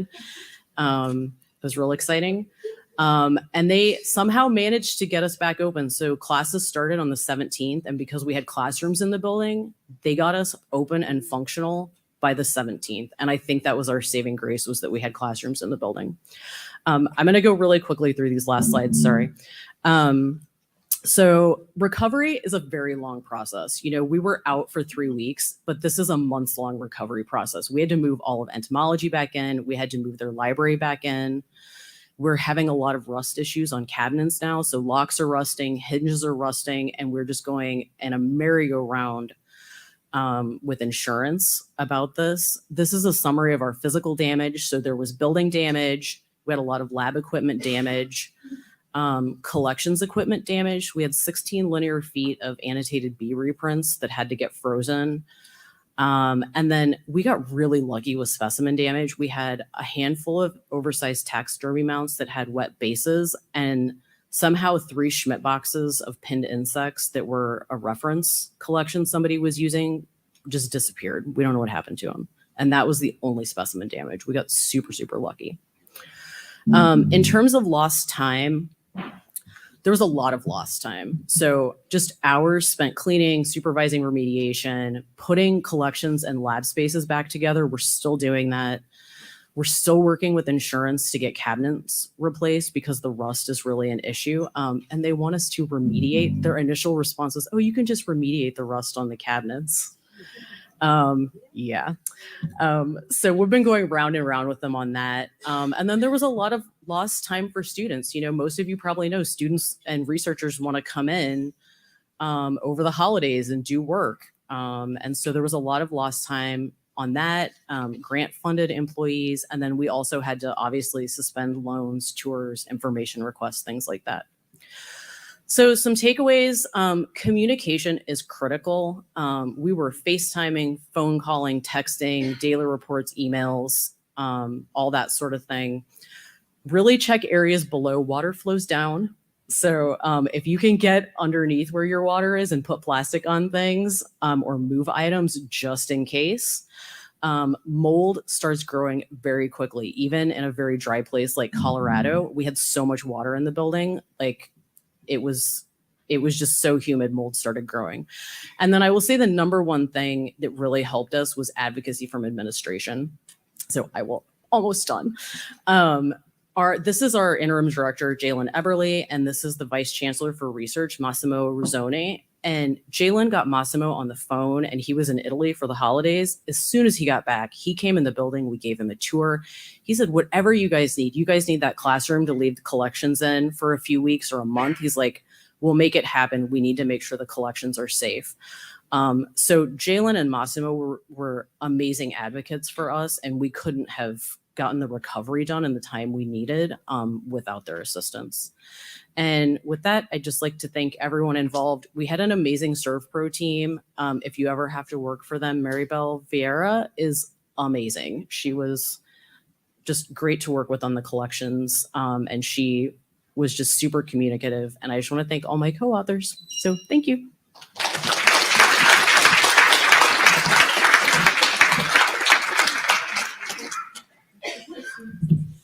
Just want to thank our sponsors again, Picture and Brunzil, and go enjoy the break.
Hello, everybody.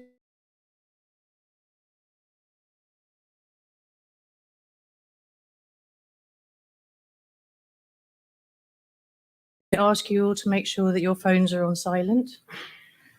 If you have any questions, please can you go and ask them at the microphone so that the people who are attending virtually can hear the question. And if there's not time, then please can you talk via the Oxford Abstracts platform. That leaves me to say thank you very much to the sponsors, particularly the diamond sponsors, Picture Eye and Delta Designs. And with that, I will pass you on to the first speakers. All right, thanks for coming, everybody. So my name's Lowell Flanders. I'm the collections manager and registrar at the College of Physicians of Philadelphia, the Mutter Museum. And if you're not familiar with what we do, we're a pathology museum and sort of medical history. And this is Lisa Geiger. She's our sort of digital collection specialist who I got to hire while doing the project I'll be talking about. And she's been a real lifesaver. So what we'll be covering here is we basically had two projects that overlapped. We've had about 2 other sessions with a very similar topic where we first got a COVID recovery grant from the Pew. And this was great. It gave us a chance to update our records, move to EMU. And then right after we'd started it, we then received money to do small projects, which was a huge project to put sprinklers in the entire basement. And so we'll be covering how we dealt with this, what the project looked like, how we ended up making it through. I keep looking over there for some reason when it's right in front of me. All right, so here's a quick look at the collections we moved to accommodate the sprinklers. So first, we moved our wet specimens. We have about 1,300, and you'll see here we had a jerry-rigged set of movable metro shelving units that served as our sort of mobile storage for them. And it was way too much weight on each of these like shelving units, so it was overdue to move. And here's one of the other rooms we moved, the osteology room. We've got about 3,500 bones. That includes a comparative anatomy collection, which some of you might be more interested in than the humans. And this had similar sort of house-built, sort of metro shelving that was mobile. But here there weren't any of the weight issues. This is kind of our best collections room before all this happened. And then the other one, the third room that we had to relocate was just called the instrument room, which was weird because it had the least instruments of all of the rooms that had instruments, but it was our sort of catch-all room for large objects and microscopes. And it was so disinteresting to most people that we didn't even have a picture of it with the stuff in it, only after I had moved everything. And lastly, we had to move in mobile storage, which was composed of these compactors that were built in like about 1978. These weird wood trays and built up on a wood platform that was rotting away from underneath them. And this one's a little embarrassing for me, but the last room we revised in this project was our conservation lab. And this is what it looked like until the project began. Though this is also as we were preparing to move stuff, so it was extra cluttered. It didn't always look that bad, I promise. All right, so now we get to revising those rooms or small projects. We had a capital campaign that was going to aim to redo a lot of the museum exhibition spaces and somehow used storage spaces to expand into. We never figured out exactly how it worked, which is why this capital campaign probably had to be retooled. So we had basically the 4 rooms to move, and so we had phase 1 where we moved that instrument room I showed you, the osteology room, and we had to empty everything out of the conservation lab to move in phase 2 this old wet room into the new room. And so we went basically step by step. First, we had to move everything out, and I was responsible for moving everything solo because I had about 2 months to move the entire instrument room and osteology. So thankfully, we had like enough time. I didn't have to draw other staff off the projects they were on to accomplish this. And once we moved everything, we set the contractors loose. This is what the wet specimen in a room looks like now. And thanks to our sponsor, Delta, who provided these cabinets, this is what the bone room now looks like. Instrument room, this is before we'd moved stuff in, but it still looks pretty much the same. Then we moved on to phase 2. This is the wet room that you saw with those awful compactors in it. And we just had to vacate that and move it into the new room. And then we had to finally empty those weird wooden shelves out of mobile storage. And this is us having moved them all out. And we had to move those like boxes into the liquor closet used for events and the visitor services office over here, which you can't see because it's full of cabinets. And then we got, this is what mobile storage looked like when it was empty. And then the contractors just finished about 2 weeks ago, the actual construction. And this is the new sort of mobile storage. This is looking straight down at where that window was. They raised the floor 1.5 feet by pouring concrete. And to make up for that earlier photo, this is what the conservation lab looks like now. So I glossed over our move in phase 2, but basically we had to move all of our wet specimens and everything back into storage in 2 weeks with 4 staff. So, many thanks to Lisa and everyone else. Now I'll hand it over to Lisa because her part's a little more dense. So hopefully I bought her some time. Thanks. As Lowell mentioned, in the true spirit of yes, and we undertook a huge collections reconfiguration at the same time that we were given a grant by the Pew Trust under the Improving Access to Collections banner, which was like a COVID recovery related grant program, which had some pretty lofty goals. We're moving to an axial EMU database with an IMU publicly accessible interface on the web. We want to get 50% of the collection-ish up there, and we included a multitude of different stakeholders through focus groups and little surveys and things like that. So our collection is a pathology collection. It's also kind of a medical history collection, and it had a pretty traditional background from paper ledgers to card catalog. We only began digitizing our collection in the early 2000s when it moved to Argus. And then in about 2016, there was an interesting notion to put all of the museum collection into a Circe Dynex MARC formatted record database, which is what you see here. I love a MARC record. I don't love it for tracking, maintaining wet specimens, things like that. So it was an interesting project to kind of take this all giant collective set of information and try to manipulate it into an EMU database. So we initially in January of last year were able to kind of look at what that data looked like from Circe Dynex MARC format and just tell ourselves, let's not get into this. Let's take our Argus database from 2016 that was kind of improperly shoved into a different format, and let's just work with that. And then thankfully, because COVID really slowed down accessions and work with the catalog, we don't have quite as much, post 2016 information to update into our new EMU catalog. So a lot of people here have very siloed collections between things like paleontology and vertebrate zoology. Our institution is a little different, where everything was really shoved together in a single database. So we looked at that kind of holistically and identified 9 different object types, which represent things like artwork, instruments, medical teaching models, and of course our biological collections, which we subdivided then by prep type, wet specimens, etc. Then I ran that through OpenRefine, which is like a normalization open source tool. There might be better ways of doing this, but this is a way that I was familiar with. And that allows you to kind of use like different AI approaches to facet information, to have typos or repeat spellings kind of auto highlighted, and find ways that we can consolidate terms, but also separate things out as necessary. So then after looking at a bunch of different databases that we liked, we spent the spring, March of last year, just physically drawing out what do we actually want this to look like, which was really useful to just sit down with pen and paper and say, how does a person use this? How do we want to use it?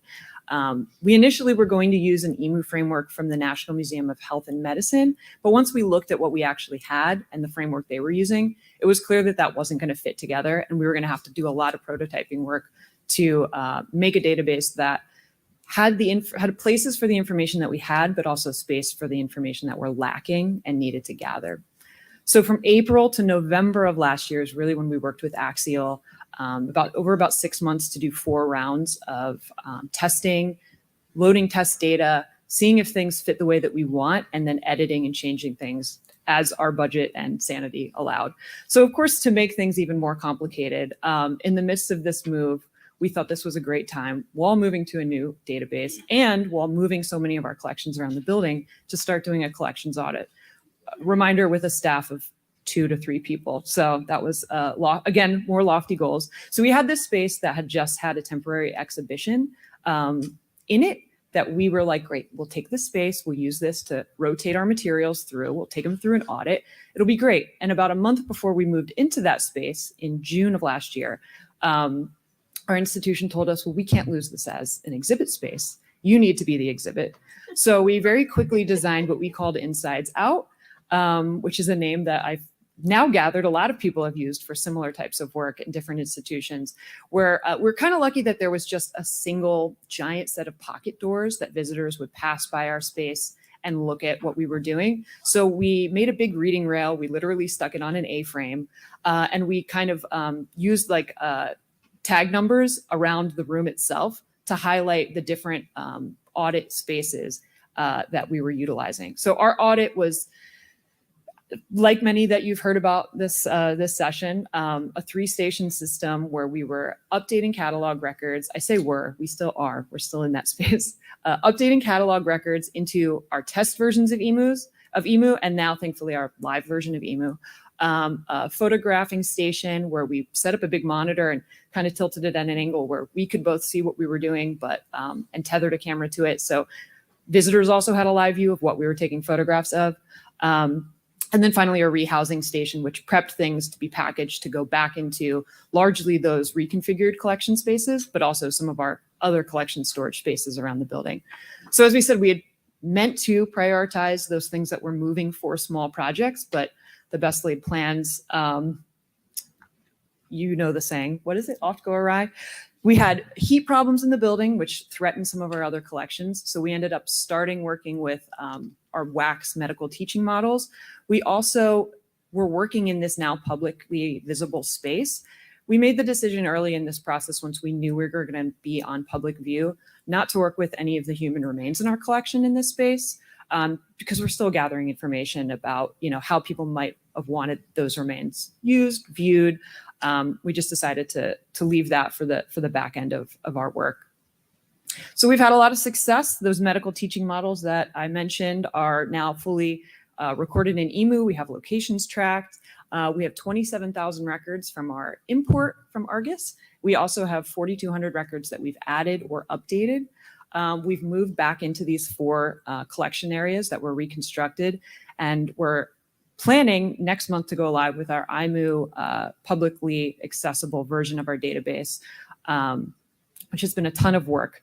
But we've also had a lot of construction problems.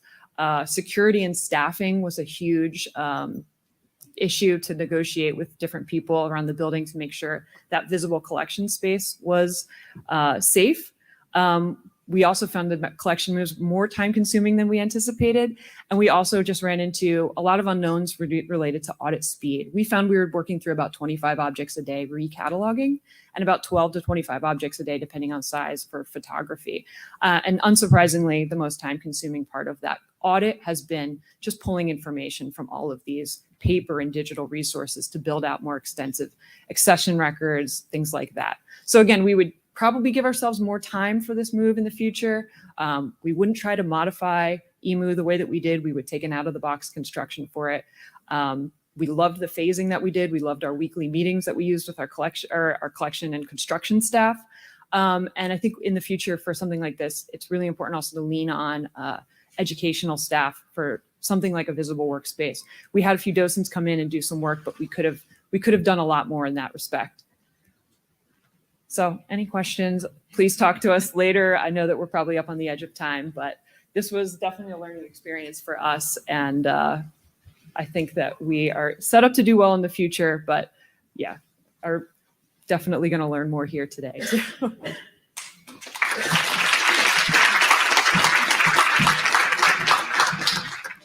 Thank you very much. Our next talk is a virtual talk.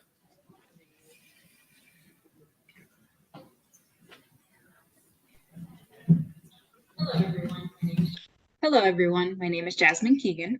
And I'm Anna-Colette Haynes. And we are pre-program conservation interns at the Yale Peabody Museum. The Yale Peabody Museum has been under renovation for the past 3 years to expand the exhibits by 50%. Due to this project, Anna-Colette and I were brought on in November of 2022 under Mariana Di Giacomo to aid in the conservation of objects and specimens re-entering the museum galleries and to experience the unique forms of preventive conservation within the construction site.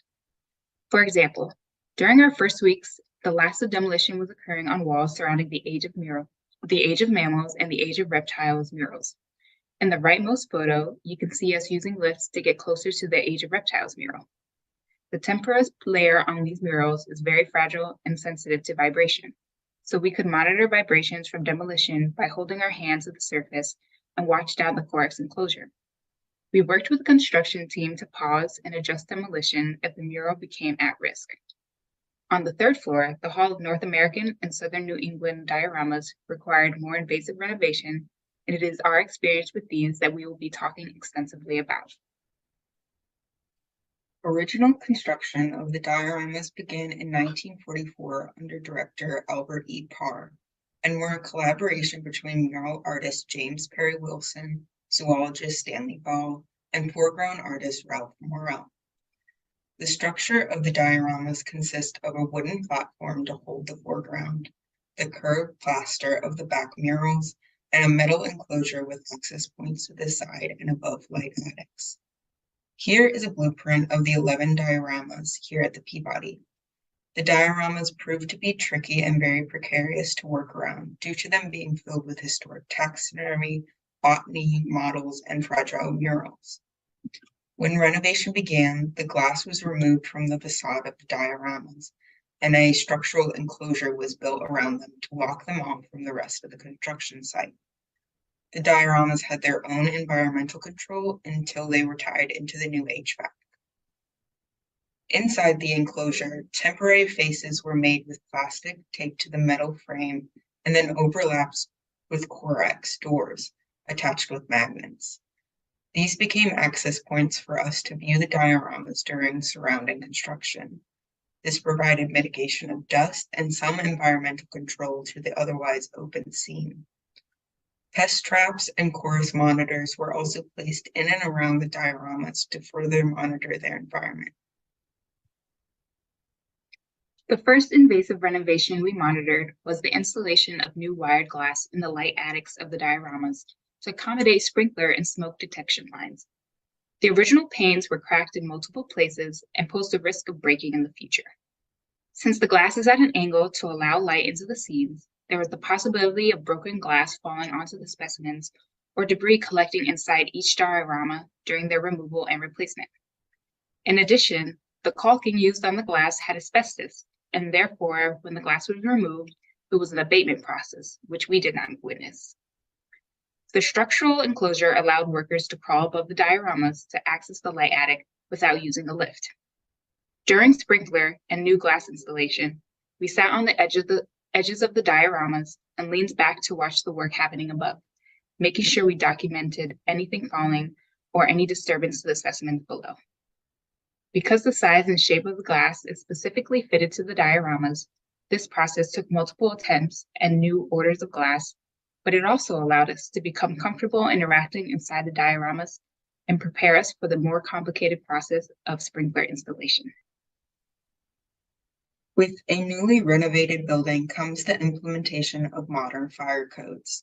Any room which exceeds 4 feet in width has solid ceilings and allows combustible materials to be stored inside requires sprinklers. To reflect this, each diorama had anywhere from 2 to 6 sprinklers installed in the space above the light attic and within the dioramas themselves. As conservators, the idea of gallons of water having the potential to be sprayed inside the dioramas with some of the most water-sensitive materials in the museum is a nightmare. We knew that if these sprinklers were to be ever triggered, it would spell disaster for the historical aspect of the museum. So it was important for us to not only monitor their installation for debris, but also to gain an understanding of each part of the sprinkler system. The part of the sprinkler system entering the dioramas consisted of a metal sprinkler head, a vesta or smoke detector, and the pipe connecting it to the rest of the building system. The dioramas are additionally protected by a double interlock pre-action suppression system, meaning the sprinklers will only release water if smoke and heat are detected, and it gives staff a short period of time to check for false alarms before water enters the pipes. The sprinkler heads required a very precise placement, and in some cases we had to move sculptural aspects of the dioramas to prevent workers grazing the curved surface of the mural or diorama structures. An example of this being a branch in the forest margin diorama, which we unmounted and placed on an ethicone pad within the sealed diorama. As a part of glass installation, an acrylic pane was fitted to the top 6-inch portion of the windows. This allowed for a hole to be drilled through the acrylic instead of the new wired glass, which was then sealed after sprinkler installation. Drilling, installing the sprinkler head, installing the vesta, and sealing the light attics were done separately and required monitoring throughout December of 2022 to February of 2023.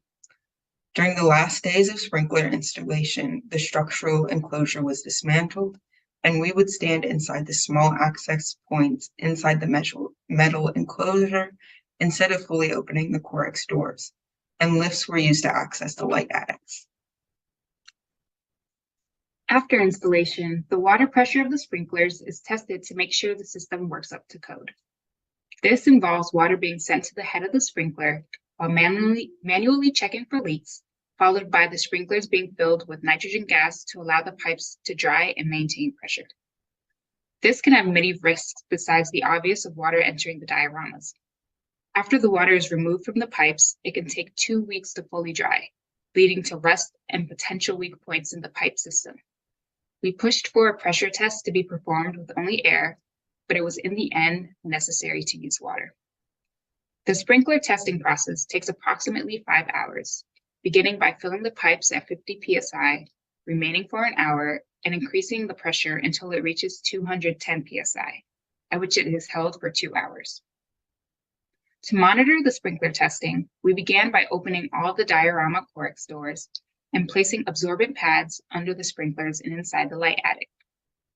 Because the larger structural enclosure had been dismantled, we stayed on the main floor while Mariana was lifted into the light attic.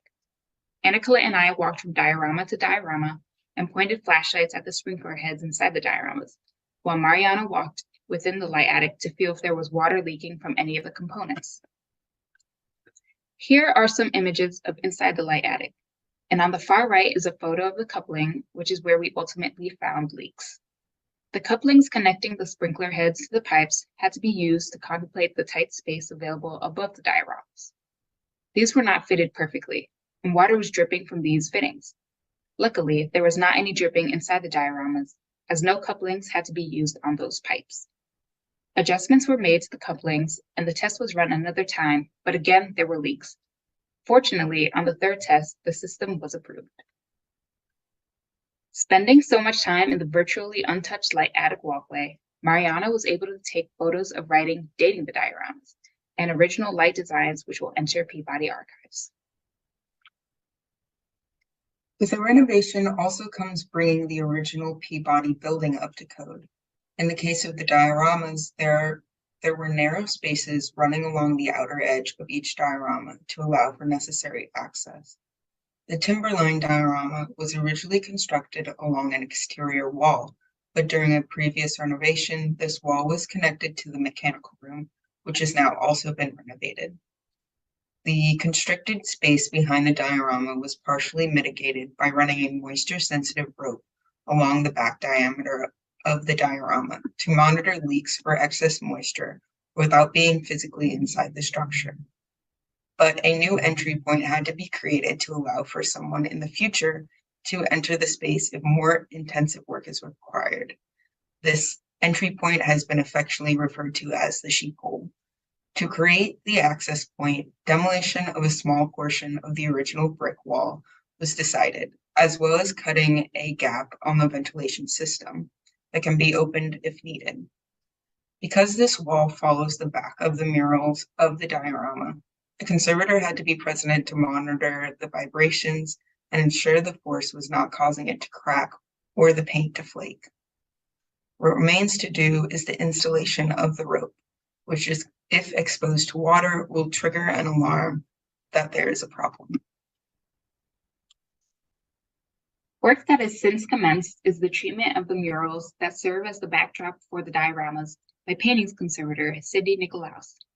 There was cracking, lifting, and plating of the paint that needed to be consolidated, as well as in-painting areas of loss. Our roles in this case was to oversee the moving of the scaffolding equipment, as some of the areas that needed to be worked on were high on the mural wall. We had to make sure that this bulky equipment wasn't going to hit the mural or the specimens as it got moved into and around the diorama. Moving forward, we have to go into the dioramas and clean the specimens and perform treatment where needed. The metal framing in the coastal region has to be painted to match the new gallery walls. New cladding will cover the original steel structure, and the viewing glass windows still need to be installed in front of the dioramas. Each of these processes require the application of museum conservation knowledge, as well as developing relationships with outside workers to share conservation ideas and inform actions around museum specimens. All in all, this experience has been eye-opening to see how the role of a conservator can extend when put in different situations. To end our presentation, we'd like to firstly thank Cal Academy for hosting the conference this year, to the local organizing committee of SPNHC for allowing us to present to you all today, to Mariana Di Giacomo for taking us under her wing and giving us the unique opportunity to work at the Yale Peabody as it undergoes such a major renovation, to Lynn Jones for guiding us, especially through the early days of us working at the Peabody, and last but certainly not least, to Turner for being amazing collaborators during this renovation process.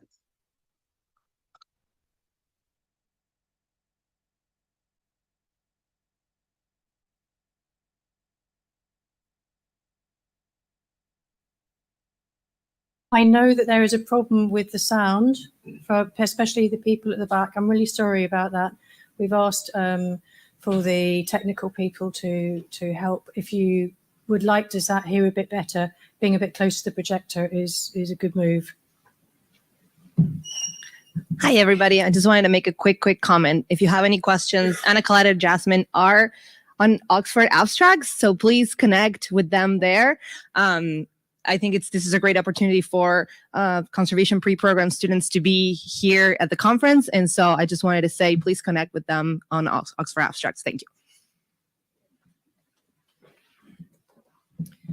We are running slightly ahead of time, so we're going to have a little pause so that the people who are watching virtually can come in at the right time.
Okay, our next presentation is also virtual.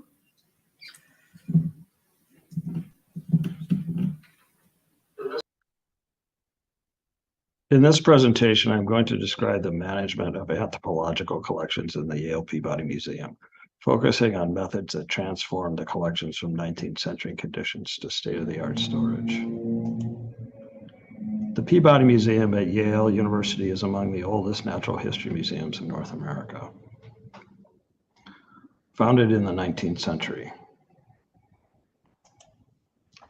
The original museum building was in the middle of the Yale campus and was replaced in the 1920s by the current building.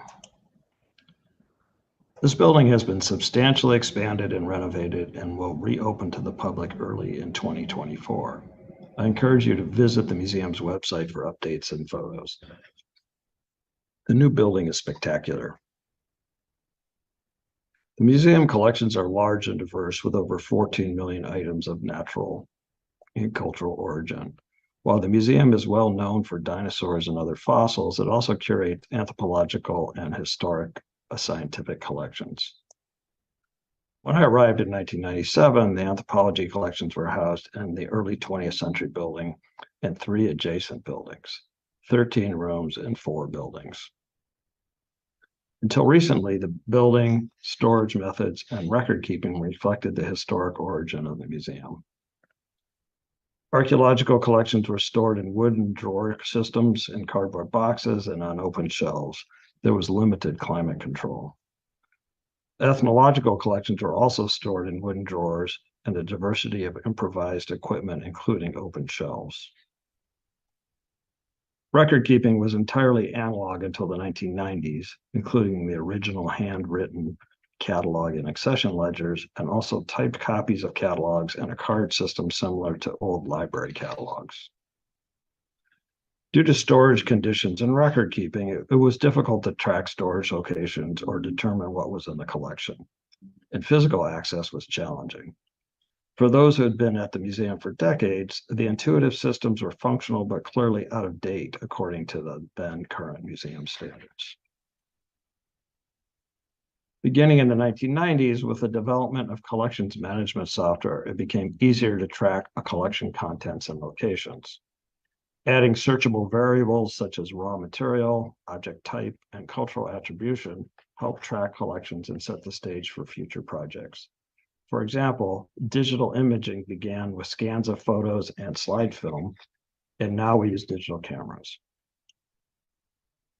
Substantial upgrades in storage and management have been accomplished over the past 25 years through 3 university-supported collection moves and 4 collection-focused federal grant-funded projects. These grants were from IMLS. Shortly after I arrived, we were required to evacuate the Bingham Laboratory building to make room for the new Environmental Sciences building. We used a variety of methods to pack and move collections. Transferring archaeological collections padded in their drawer units with the help of piano dollies was efficient. Thank you, Tony, for suggesting the piano dolly method. When other collection divisions moved into the new Environmental Sciences Center, surplus storage cabinets became available. I developed a pilot project to move archaeological objects from a cardboard box storage system to drawers in these cabinets. 8 of the cardboard boxes could fit in a single cabinet in improved conditions and more precise storage locations. Rather than 12 trays in a single location, a shelf, there were only 2 trays per drawer. This made it much easier to find objects, and they were no longer being impacted by stacked trays. Based on the data from that project, we were awarded an IMLS grant to buy cabinets and continue rehousing archaeological collections. A few years later, we had to vacate the building at 175 Whitney to make room for the new School of Management. This move project, although on a tight schedule, was well-funded and well-staffed. We developed packing methods based on the old wood drawer and specimen tray formats. Modular packing and other methods were developed or improved during this move project. Wireless barcode scanning was integrated into the collections management database, EMU, for rapid storage location updates in real time. Virtual storage locations or holders allowed us to group large numbers of catalog numbers for location updates. Catalog numbers can be nested into various levels of packages. Many object records can be given new storage locations with a single scan process. These are package or virtual location labels, a physical storage location label, and the basic catalog number label. In the more recent moves, we developed a label that incorporates information from the catalog records to make the labels more useful. Digital photography was integrated into the workflow during this project. In a subsequent project, a script was incorporated into the process that reads the barcode in the image and renames the image file with the catalog number. With grant funds, we evacuated portions of the most vulnerable ethnographic collections from the old building and transferred them to improved storage at West Campus. The first project focused on collections from Oceania that were in the worst storage room in the building. This image shows the first compact mobile storage system in the anthropology division. Our third IMLS grant focused on Asian ethnographic collections from another Peabody room.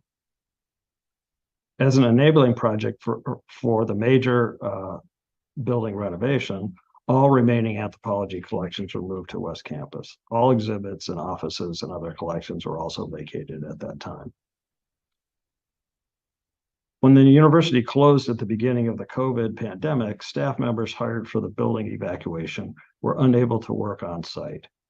Through the coordinated efforts of our head of computing, Larry Gall, and our head of informatics, Nelson Rios, this team was mobilized to geo-reference sites or collection events in the database. The anthropology division went from having less than 6% of our catalog records geo-referenced to nearly 70% with geographic locations. 95% of the anthropology collections are now in modern state-of-the-art storage at the Yale West Campus. The remaining collections will be moved into renovated space on the main campus by the end of the year. These collections are in one large storage room with a new roof, new air handlers, and mostly mobile storage with modern equipment. We share this space with the history of science and technology collections. Archaeological collections are mostly in drawers or on shelves. Ethnographic collections are in many types of storage equipment. There are many potsherds and other small objects in drawers. Complete pots, stone bowls, and similar items are on shelves. Staff made custom storage mounts for ceramics, stone bowls, and a variety of other objects. Objects can be moved without direct handling, and the risk of abrasion on the shelves is reduced. Specialized heavy stone artifact storage was adopted from similar equipment used in paleontology and is shown in the upper photo. This slide shows basket cabinets and objects too large for standard cabinets. Boat racks and racks for paintings and other flat objects are available. We now have greatly expanded workspace for collection management and for scholarly use of collections. There are several takeaways from these projects. Adapt existing methods to current problems, adopt new methods as appropriate, learn from and enlist the support of your colleagues, develop procedures that can be scaled up as resources allow. Collection moves are opportunities for major improvements. Seek outside funding if possible. Many people worked on these projects. The transformation of anthropology collection storage from 19th century conditions to the 21st century was a team effort. My apologies to anyone who I did not list here. These are some of the many people who helped. The group photos from the 175 Whitney move, and there's a few other folks shown around the perimeter. Thank you for listening.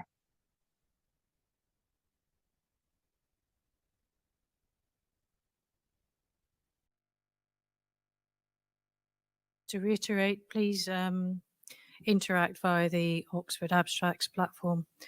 We have a 5-minute pause now before the next talk.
To introduce our next speaker, who is in person.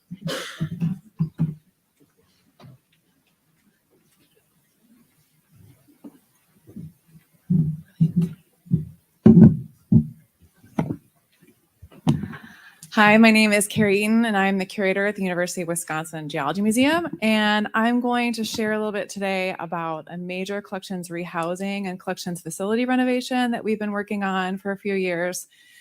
Effectively, I'm going to air my dirty laundry so that you can be entertained and also hopefully helped a little bit by some of our experiences.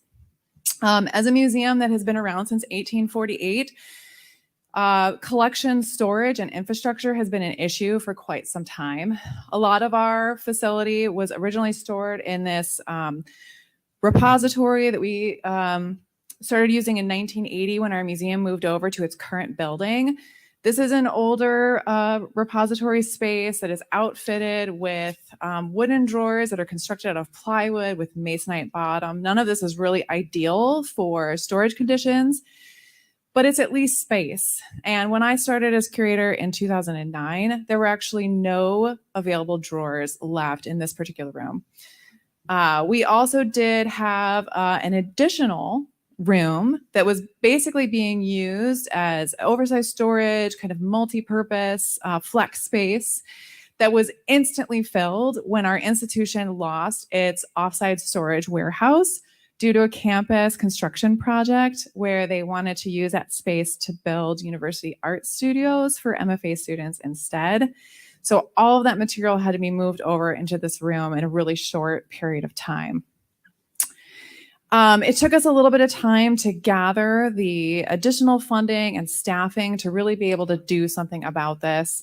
But I was thrilled in 2020 to learn via our Senator Tammy Baldwin that we were going to receive an IMLS grant for collection stewardship and access to basically renovate this room and get appropriate storage shelving. Once we got the news that we received this grant, I was able to leverage some additional internal funding through the University of Wisconsin Instructional Lab Modernization Grant. That was going to provide some supplemental funds to do some extra things that I wanted to do. And then we worked with Space Saver, which is right down in Fort Atkinson in Wisconsin, and their vendor to design a shelving layout that was going to work well for this space. We had a really reasonable project plan when we started that was outlined in our grant proposal to just finalize the shelving design, recruit, hire, train our student helpers, relocate the 7,200 geologic and paleontological specimens that were already in that room because we had to empty it in order for the shelving to come in, deliver and install the new equipment, rehouse large bones and fragile specimens as necessary as we went along, bring everything back in, repopulate. That all sounds really simple. Then report and share how wonderfully it was all going. But as many of you experienced during this period of time, a global pandemic put a few kinks in the works. So our first major challenge was in staffing reductions. Our museum exhibits closed entirely to the public in March of 2020. And some of the initial university restrictions limited our in-person interactions, especially with our students. And it also restricted the number of people that could be in a particular square foot space in a room that was enclosed. But we still had to move everything beginning in October of 2020. And as my museum director and I would often turn to each other and say, and then there were two. It's a pretty rare museum director who's willing to dive in and help with a major collections move. Ours is a really special, unique guy. And thank goodness he was there because otherwise I would have been alone. During this, I also had to coordinate activities with our staff who were working remotely, who were handling some of the things like, reporting out some of our progress, sharing that with the public, also working in independent space like in our fossil prep lab to handle some of the work there. And so one of the tools that I chose to employ was a project management system. I went with Trello because it had a really great price point, which is free. I had the ability to share this board with my staff members. And it also allowed me to coordinate multiple projects. So I had many boards going for things that were happening because also in 2020, I was finishing up our collections migration into Axial Emu. I would not advise trying to do these two projects at the same time. Within Trello, you could assign tasks to certain staff members, and we could color code things so we could keep track of who is in charge of what. And then within each of these individual tasks, you could also make checklists, and checklists are great, especially when they're digital or virtual, because we could be doing something on site and something would come up and I could put it into the board and the board would remember it for me, which really reduced the stress of having to remember those tasks. There are lots of other Kanban-like systems out there. You can do this in GitHub. There are other online applications that you can use. This is just the one that I found worked really well, and it's very satisfying to take that card and slide it over into the done column when you finish something. So without our visitor service duties taking up a lot of our time, it meant that the on-site staff could really just hone in on relocation. We had to get our space to an empty room. I was able to get this other empty, secure, controlled space in another room on campus. So we did a lot of the move using some of these tools to relocate these specimens to this other temporary storage space. We had to move all the pallet racking over in place so we could transfer the specimens on. We largely used the 15-passenger van that should have been used for field camp that wasn't happening. And we took out all of those van seats, and that's how we moved a lot of the larger specimens. We utilized some 12th man tools, our forklift, which is called Big Joe. Big Joe was our third lifter. And we would also use things like tables and crates, because if you could reduce the amount of verticality in your lift, it meant you only had to pick something up 4 feet before you could put it down. And then you only had to move something another 4 feet to get it into the van. So while the pandemic hit us with some pretty crippling restrictions, it also gave us some flexibility in storage because a lot of the other buildings on campus were largely empty. It got us to this great empty room space so that our shelving could then be delivered and installed. It was looking really beautiful as it was all going in. We were also actually able to use our closed museum as a temporary storage space because no one was coming to visit us, and it meant that we didn't have to drive things down the road. We could just take things straight upstairs. We got a bit of a boost when students were reintegrated back in the spring of 2021. We effectively doubled our moving staff from 2 to 4, and that was really helpful. Once the shelving was installed, and we were able to repopulate the space again. We also had students and staff who were working in other spaces, so that meant that support jackets for large bones could be independently addressed in the prep lab as needed. And even with all of this, we were months ahead of schedule. It meant that I could actually assign some tasks to people that weren't on the list. For example, this huge sauropod pelvis was taking up an enormous amount of space, and the jacket was a bit on the excessive side, completely overwrapped. And so I sent this up to the prep lab for them to basically break it down into something that was a little bit more manageable for storage. And it meant that when it came back to me, it would be smaller. And I was pretty excited about that. But it turned out that we weren't entirely just done moving yet. Because as we were repopulating this space and putting some of these large vertebrate field jackets and finished storage support jackets onto the shelving, I noticed that something wasn't going right. The wide span shelving was not loading correctly. We were quoted a specific load that was really high by our vendor. But some of the base carriages were starting to heave and buckle, and it was giving me heart palpitations, and I would have stress dreams at night. And I went in and I said, all right, I need to just crawl underneath and see what's going on. So I took some pictures of these carriages, and they were basically ripping apart due to improper loading of the beams coming down onto the base carriages. This was an engineering design flaw that was made by the vendor, not the shelving contractor. I want to say that because Space Saver was wonderful to us when this started happening. You won't be surprised to learn that that vendor no longer has the contract for Space Saver shelving in the state of Wisconsin. They now use a different vendor. But at this point, we still weren't in too much of a bind because we were so far ahead of schedule. But I did actually turn to one of the Space Saver engineers who visited, and I said, if you tell me I have to move all this again, I might cry. And he said, well, you probably want to grab some tissues.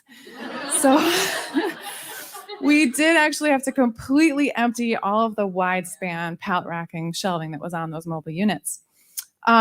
So problems are a normal part of the process. Plan for some issues, then maybe, plan for a few more. We had put in some extra time for contingencies, but then we learned that there were going to be some additional setbacks due to some manufacturing delays due to the pandemic.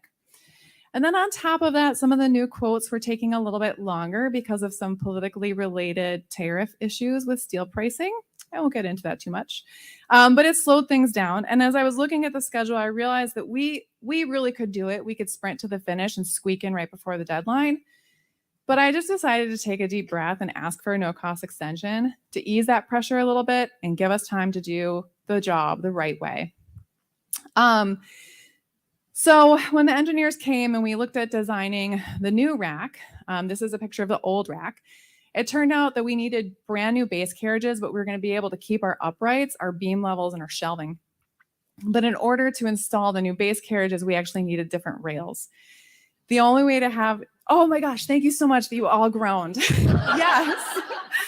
The only way to have the new rails flush with the concrete slab was to have the channels cut in place. Otherwise, we were going to have to get pneumatic carts to go up and over this like zebra stripe of rails in my aisle, which I hated. So this process was like a curator's nightmare, right? We had to overwrap everything in plastic. Site maintenance and cleanliness was like a daily issue. I'd go down there and see how much dust they'd made, and I'd like mop it up at 5 p.m. before going home. However, the new tracks better support the rails the way that they're supposed to. So, here are pictures of them working live in the space. We had some specimens that we'd already moved into that room. But it actually went really smoothly. And I'm, again, really grateful for all the help that we got from Space Saver. The new rails, you can see here from this picture, they properly support the load where the posts are loading directly onto the wheels and those rails, which meant that it could carry the load that it was supposed to. We asked the engineers, what was the shelving holding before we got these new carriages and the loads? And it was the equivalent of like a few pounds per square foot, which would probably be great for like a feather collection, but not so awesome for a geology collection. So I was really glad that we took the time to be nimble and flexible and do this part right. We took this opportunity to turn some delays into some gains for ourselves. So while I was sitting around twiddling my thumbs, waiting for base carriages to be manufactured, I put an additional custom cabinetry order for the collections preservation lab. And I had these custom cabinets on rolling wheels made. I had like 4 of them done. They all have shelves that are identical to what's down in the repository facility. They roll right underneath our cabinetry. They can be taken up to the prep lab if they need to be. I completely stole this idea from the Field Museum. Thank you. I also got a sealed cabinet for some sensitive specimens for when we're working on those. We addressed some rehousing and support jacket needs. And then I also took the opportunity to move an entire Lagerstätten collection into the new facility because we had the time. And that meant that I could actually host some scientific research visits while we were just waiting for new shelving components to be delivered. So there are actually some papers that are coming out this summer on this collection because we had the opportunity to utilize that extra time that we didn't want or need. So there were a few things that we did really well with the design. I squeezed in this student workstation. Students and researchers can use it, and it reduces the amount of distance that a specimen has to move, which really lowers that potential for damage. Also, our aisles were this weird length, and so we could have just had a shorter aisle, which would have given us even more room for the forklift. But instead, I'm a use every inch kind of person, and we crammed in these little open shelf cubbies, which meant that we could have objects that were sort of medium size, too big for a drawer, but maybe not big enough for a wide span shelf. And then we had these concrete posts on the north wall. We actually had like 2 sections of the shelving, but we had these concrete posts, this really weird space. As collections managers and museum people, you know that if you leave a space empty, someone's going to put something there and you might not like what they put there. So I filled that space and I put in some fixed shelving with these roll-out garage style doors to protect it from dust and security. And that means that we're using the space more efficiently. So just quick things that are takeaways, talk to those who have already done this, get ideas and help. Project management tools are your friends. Let them do the remembering for you.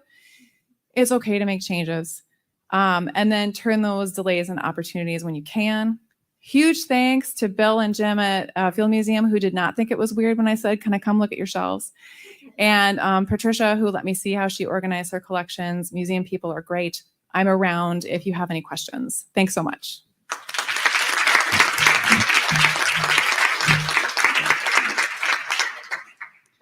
Thank you very much. May we have our next speaker, please?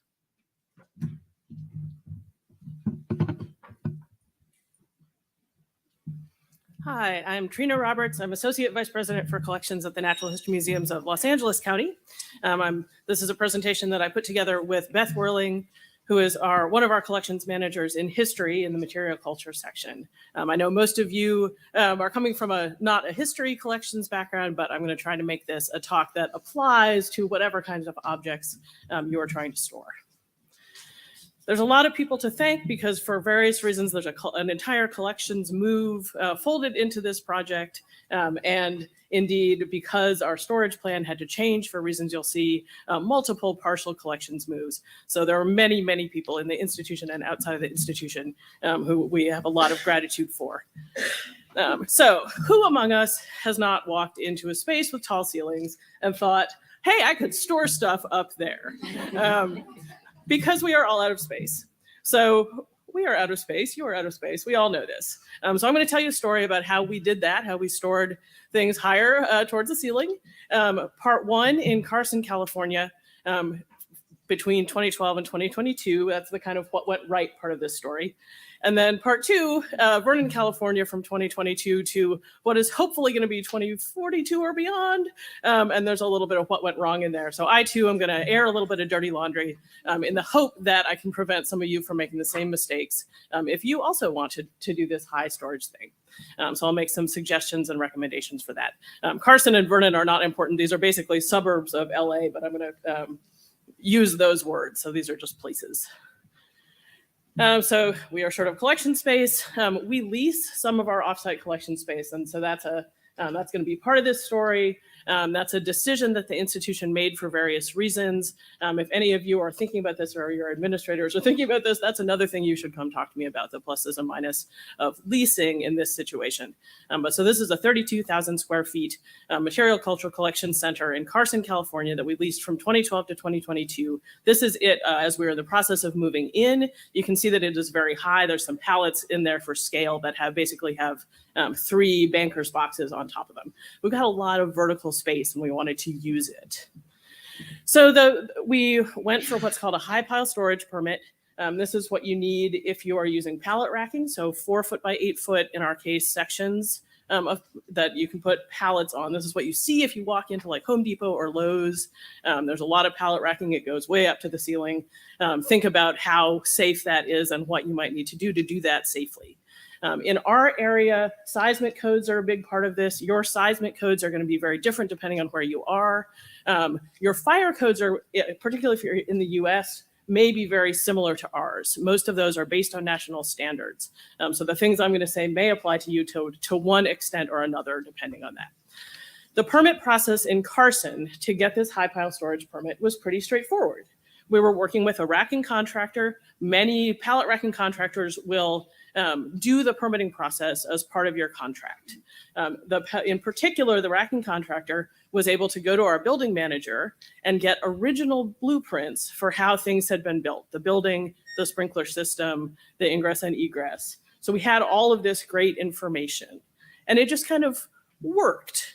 Beth did a lot of project management, made sure that we were getting these documents, that we were getting them to the people who needed them, made sure the contractor was getting them to the city and the county. There were a lot of steps in that. I'm not going to say it was not a complicated process, but we didn't have to do any major renovations or major interventions to the building in order to be able to get this permit in the end. So here's what that looked like in Carson when we had the shelving up and everything loaded. So that's pallet racking that goes up to 20 feet high. So those little bins in it are mostly 8 foot wide. we have a couple of wider ones. You can see we've got objects all the way up to about maybe 23 feet because there's a row of larger objects on the top shelf. All of those have these neat little Tyvek covers on them. And you can't really see the pallets because most of the pallets are black. That's because most of those pallets are plastic. On the right side, you can see our painting storage and our climate controlled area. So some of this high pile is for framed paintings, which are standing vertically. A little bit of how we're doing just general conservation and preservation in there. We are trying to protect against forklift errors. You do need to use a forklift to carry these pallets up to 16 or 20 feet. That's not something humans are going to do. So we built in various protection against accidentally grabbing a shelf with the forklift instead of a pallet. All of the wire racks on the decking are cable tied to the uprights. All of the pallets, once they're in place, are ratchet strapped to their shelves so that in the case of an earthquake, nothing's shaking around too much. The paintings have little vertical beams of PVC pipe that go down through the racking, so there's paintings can't shift around too much if you move one out. So those are all the things that Beth and the collection management team have done. And we're trying to protect things against dust and insects with things like Tyvek dust covers and using plastic pallets. Some of these you can see are these slat crates that have plastic sheeting around them. And then general collections management stuff, there's labels on all the shelves so we know what's where. I want to point out that doing this is a little bit different than using collections at kind of human height. It does take a little bit of different skills and safety considerations to do this safely. So keep that in mind if you're thinking about this. You are going to be using forklifts. You need collection staff who are comfortable doing that and doing that with delicate objects that they care very much about. Not everybody is comfortable with that. So we've had to get some special equipment. And if you need to do something like adjust your shelving, you may need to get in things like special lifts in order to get up to your shelving. So there's going to be a little bit expense in that. Okay, so storage in Carson was working. We had all these objects stored. We thought we might stay there, but the lease was through 2022. So in 2021, we were negotiating a new lease. 2020, 2021 was a little bit weird. So you may have heard lots of things about container ships sitting in the Port of LA, and like this is a satellite image of container ships in the Port of LA. Here's our facility. It's conveniently located to the port and LAX. 2020 to 2021, rents for industrial space in the port cities of LA went up 47%, something like that. Space was at vacant space was at 0.7% vacancy. So eventually, we tried to negotiate. It didn't work. We were not able to come to terms with the landlord to release the space for another term. So we were simultaneously looking for a new location. So what we did wrong, I made this number 0 because it's not actually really our fault. Don't have your lease run out in the middle of the worst possible industrial real estate market. But it did. But because the vacancy rate was so low, it was very, very hard to find space that would suit us. We had to really, really rush into a new lease when we found a space that was somewhat suitable. We had already lost one suitable space because we didn't get our offer in fast enough. So we were not allowed to tour. We spent like 5 minutes in this space before we leased it because it was occupied. They were worried about COVID. They were also very secretive. It was somebody in the film industry or all these things. So we didn't really have time for a lot of due diligence. And there was nobody on the museum or the real estate team who really understood what the red flags were in the limited information we had. They were there. So what we did wrong, number one, so this is the thing for you not to do. We did let ourselves get rushed. The circumstances rushed us. We did not add appropriate expertise to the team at that point so that we could keep up with the circumstances. So we spent, I don't know, a year planning and constructing and renovating and moving the entire collection in here. We assumed that because the permitting process had been pretty straightforward the first time, it would be pretty straightforward the second time. We assumed the fire codes hadn't changed very much in the meantime. We assumed that the fire codes would be interpreted the same way. All of those things turned out to be false. If we'd had proper expertise at that point in the process, somebody could have maybe helped us understand that point. We did not. Tell you a little bit about high pile storage and sprinklers. High pile storage, if you're going to go high, you need much better sprinklers than you do if you're just going to be at kind of human height in your building. And so that's kind of our fundamental problem. Most of this collection is what in fire code would be class 3 commodities. They're product fashioned from wood, paper, natural fibers, etc.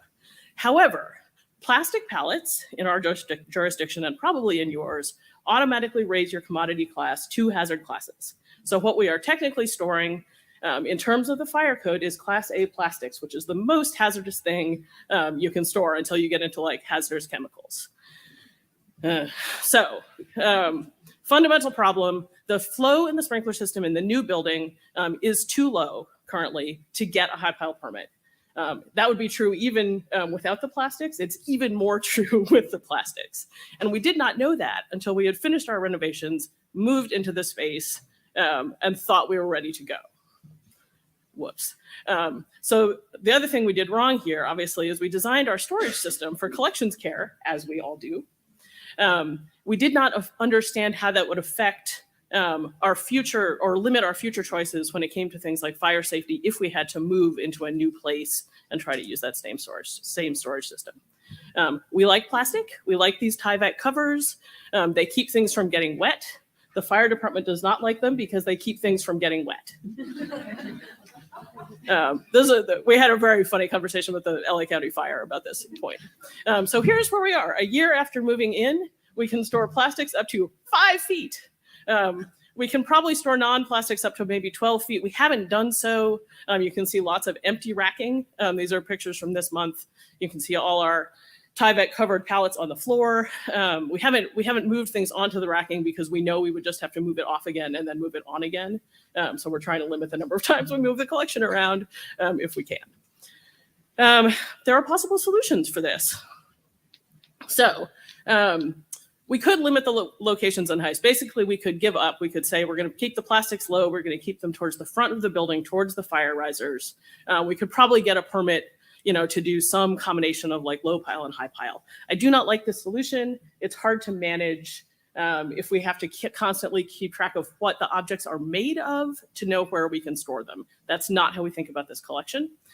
That would be the cheapest upfront cost. We'd have to replace some pallets, but then the onus would be on staff to maintain that system. We wouldn't have to put a lot of money into sprinklers.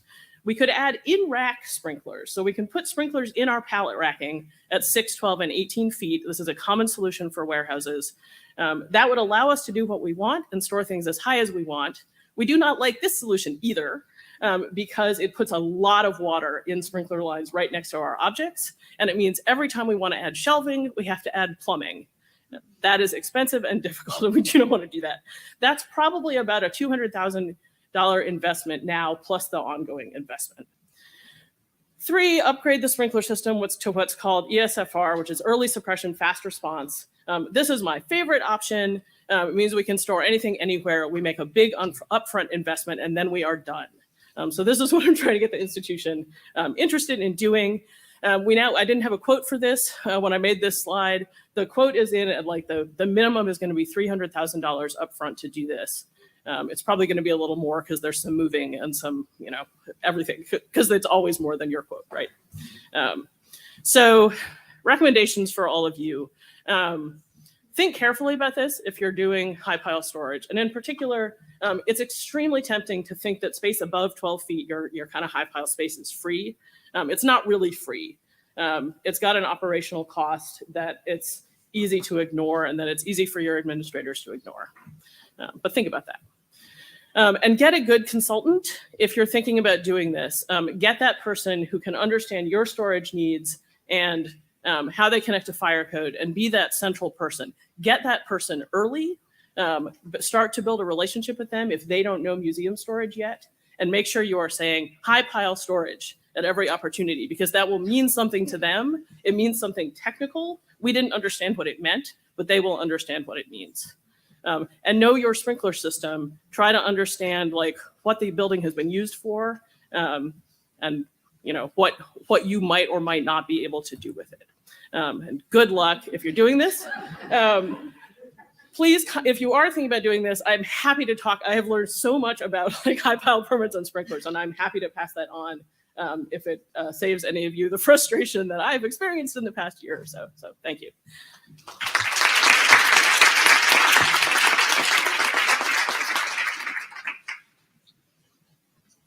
Might be time for a super quick question. Our new lease is 20 years. So we can make a little, we think we can get the institution to make a little bit of investment based on that and not have to move. Did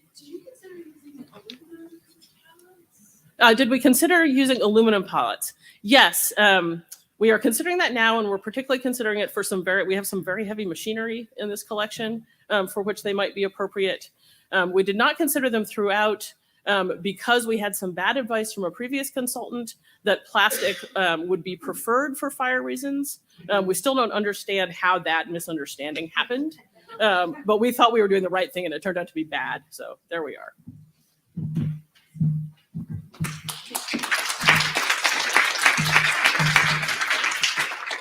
Thank you. I'd like to introduce the next speaker for the session.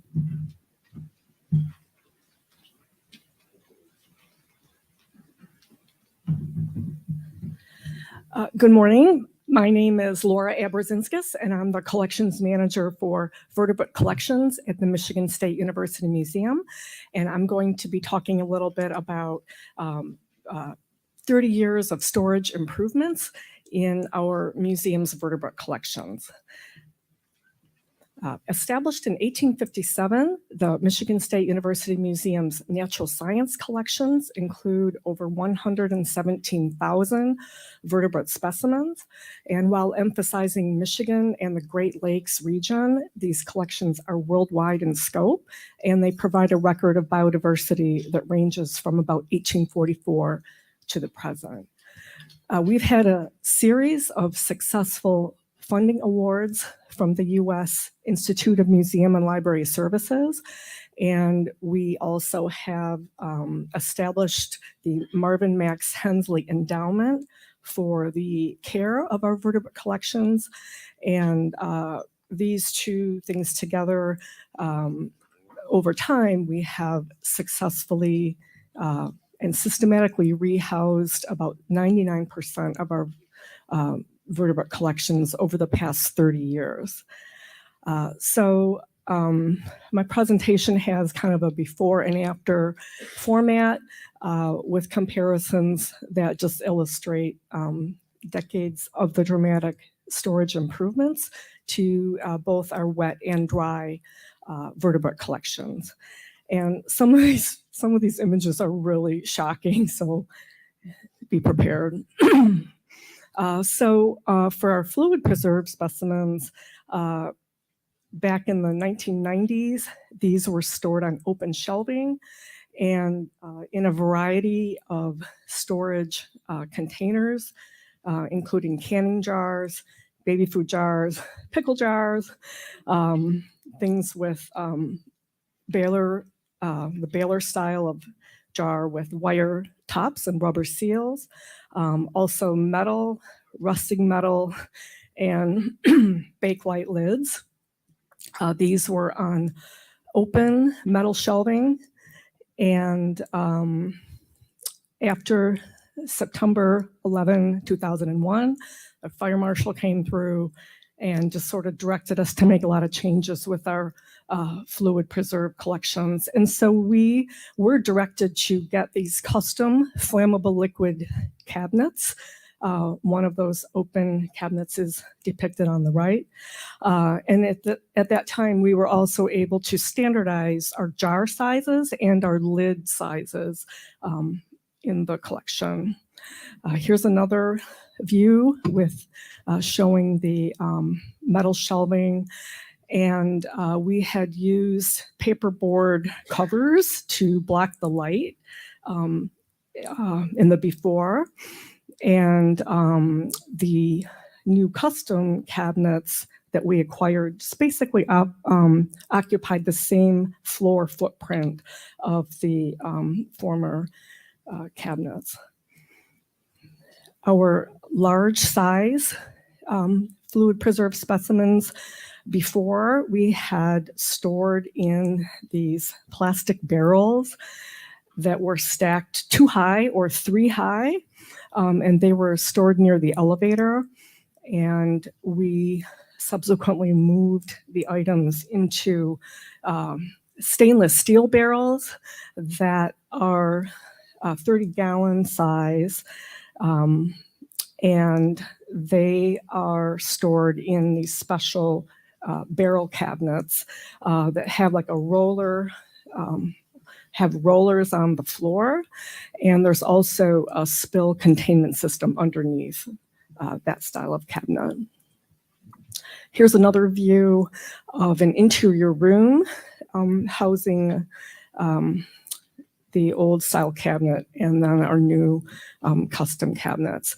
With this room, we had really narrow aisles, like a person could barely fit down an aisle. And so we were able to reconfigure the space to better accommodate carts and people. For our dry specimens, we had small cabinets, I would call them quarter units or quarter size, with wooden drawers. A lot of the drawers were bottoming out and collapsing.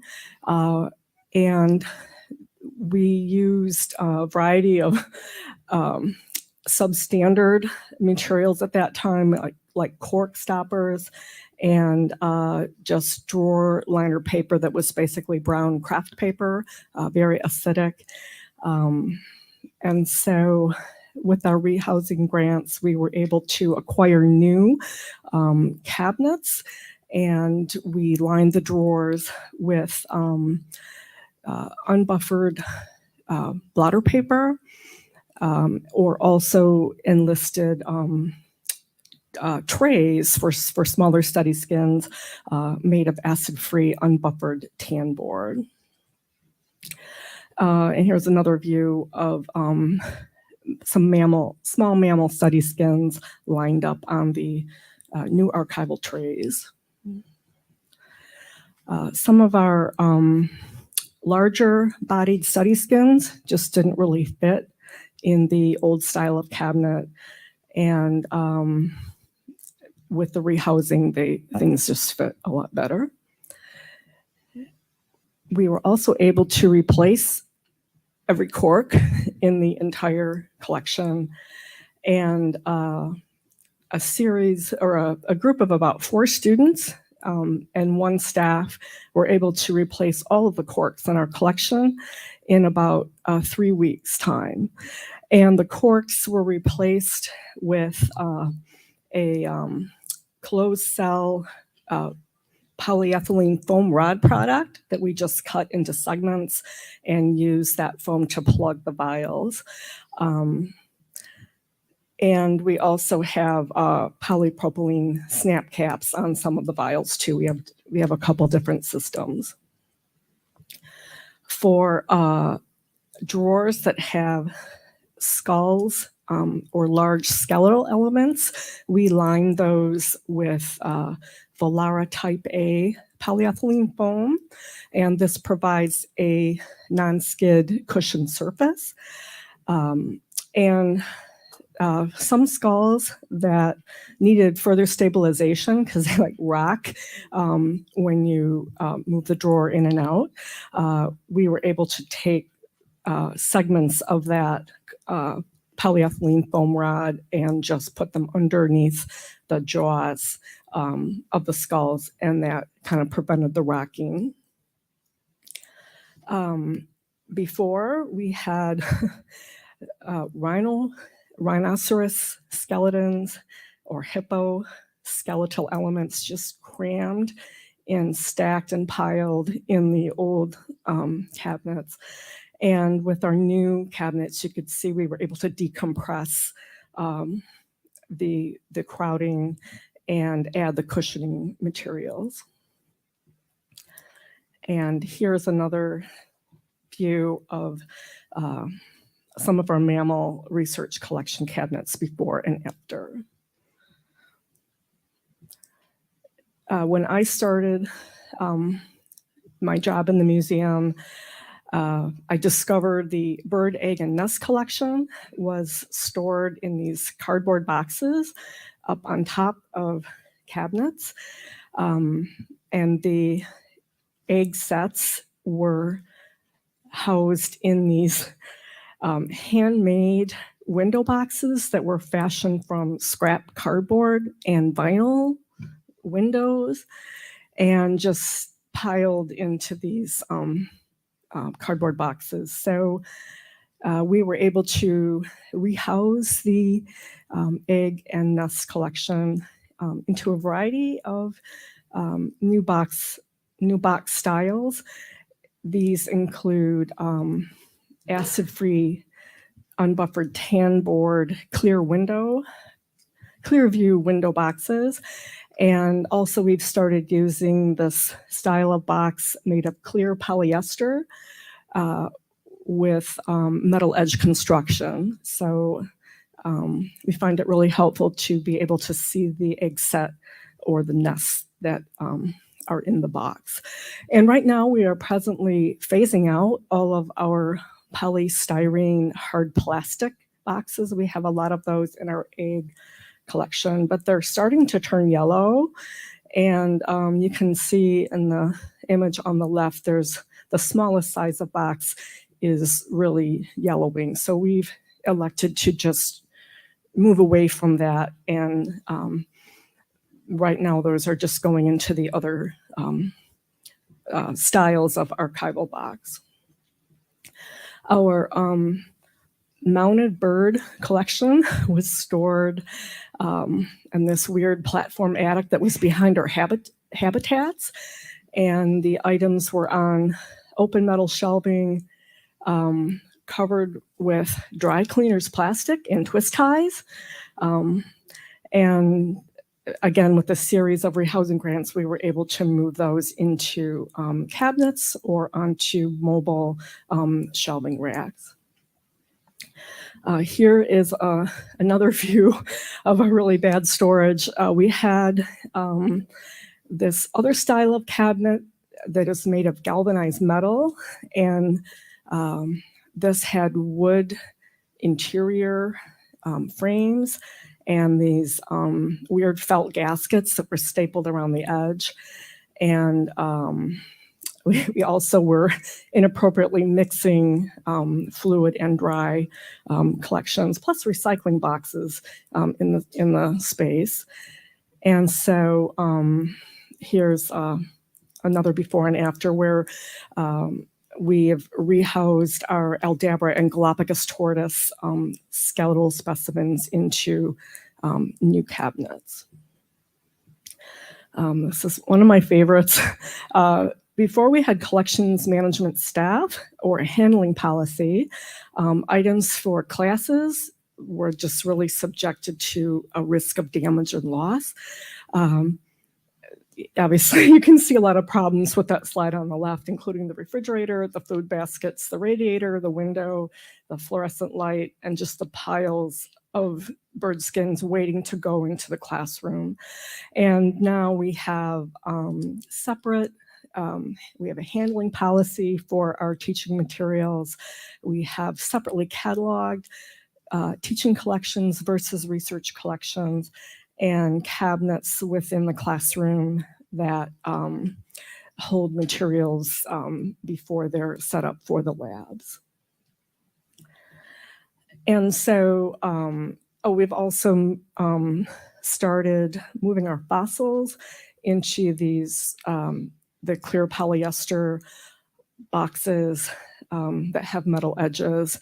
And so that has helped, in my view, with labels becoming disassociated or blowing away if you just have a label in a tray, in an open tray. So our storage improvements, they support our museum's goal to properly house and protect specimens according to standards and best practices. And these improvements have addressed multiple threats and agents of change or agents of deterioration to the collections. I'd like to acknowledge the Institute of Museum and Library Services for all of their awards that have helped us make these improvements. And also special thanks to Kathy Hawks and John Simmons for providing survey reports and recommendations that have informed a lot of our projects over the years. And we'd also like to sincerely thank all of you, the SPNHC community, for sharing standards, best practices, recommendations, and helpful advice for the stewardship of our important collections. Thank you very much.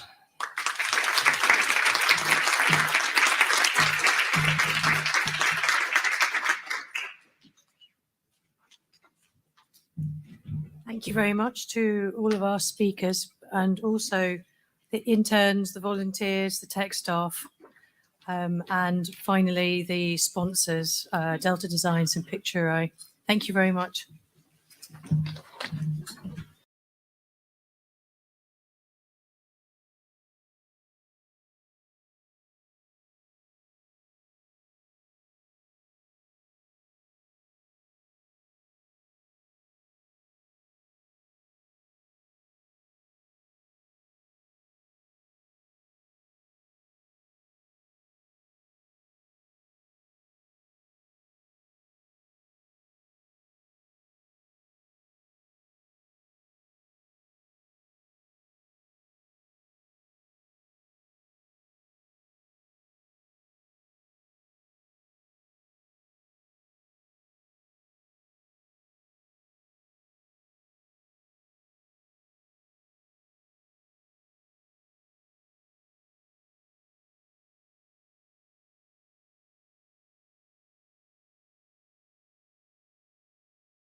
Hello, everyone. Welcome to this talk from the Natural History Museum in London. My name is Armando Mendez. I work at the Conservation Center there, and I'm presenting this talk together with my colleague Anna Fenlon, who is also a conservator at the museum, and with an external consultant, Andrew Burgess, who's a specialist in artificial intelligence and deep learning software.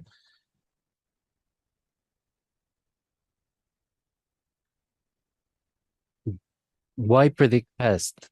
Well, I think it's an obvious question for everyone who works in IPM, that the possibility of knowing what will be the behavior of your pest populations inside your museum or your historic house or your cultural institution in the future or the near future will allow you to divert resources, such as, for example, your estates department increasing the temperature or reducing the relative humidity in a particular area will be an energy saving exercise as well as money saving exercise, and it could save your collections, which is our ultimate goal.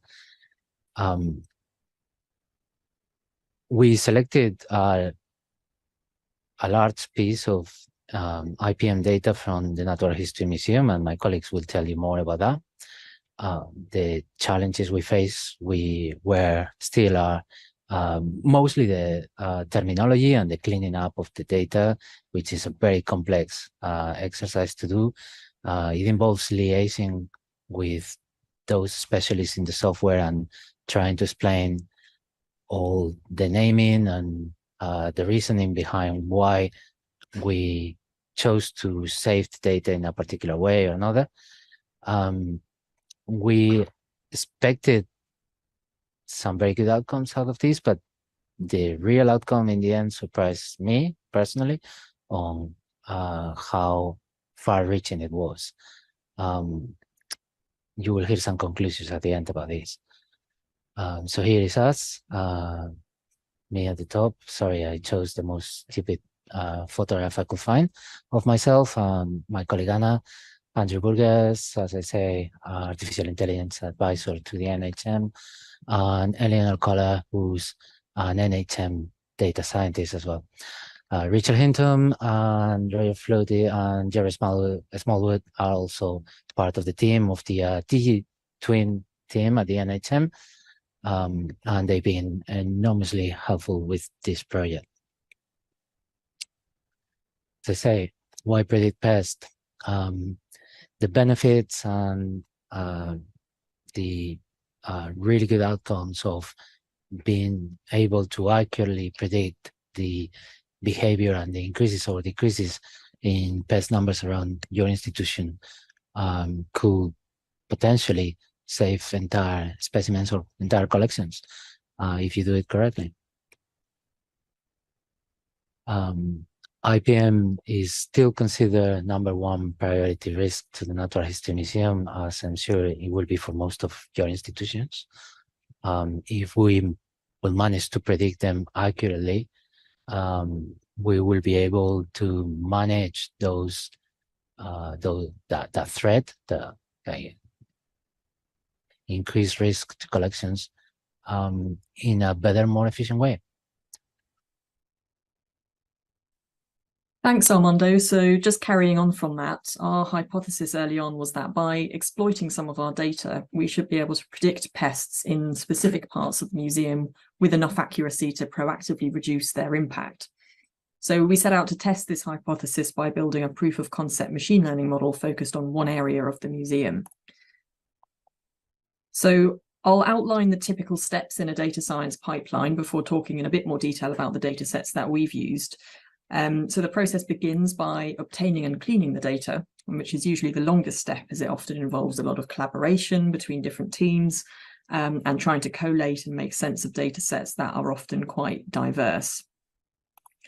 Exploring and visualizing the data comes next. So in the early stages of the project, we analyzed the different trends and patterns in the data, tested out different features that could help predict the target variable, and did general exploratory data analysis. So this all helped get a better understanding of the data and helped inform the approach to the modeling stage, which is where we're at now.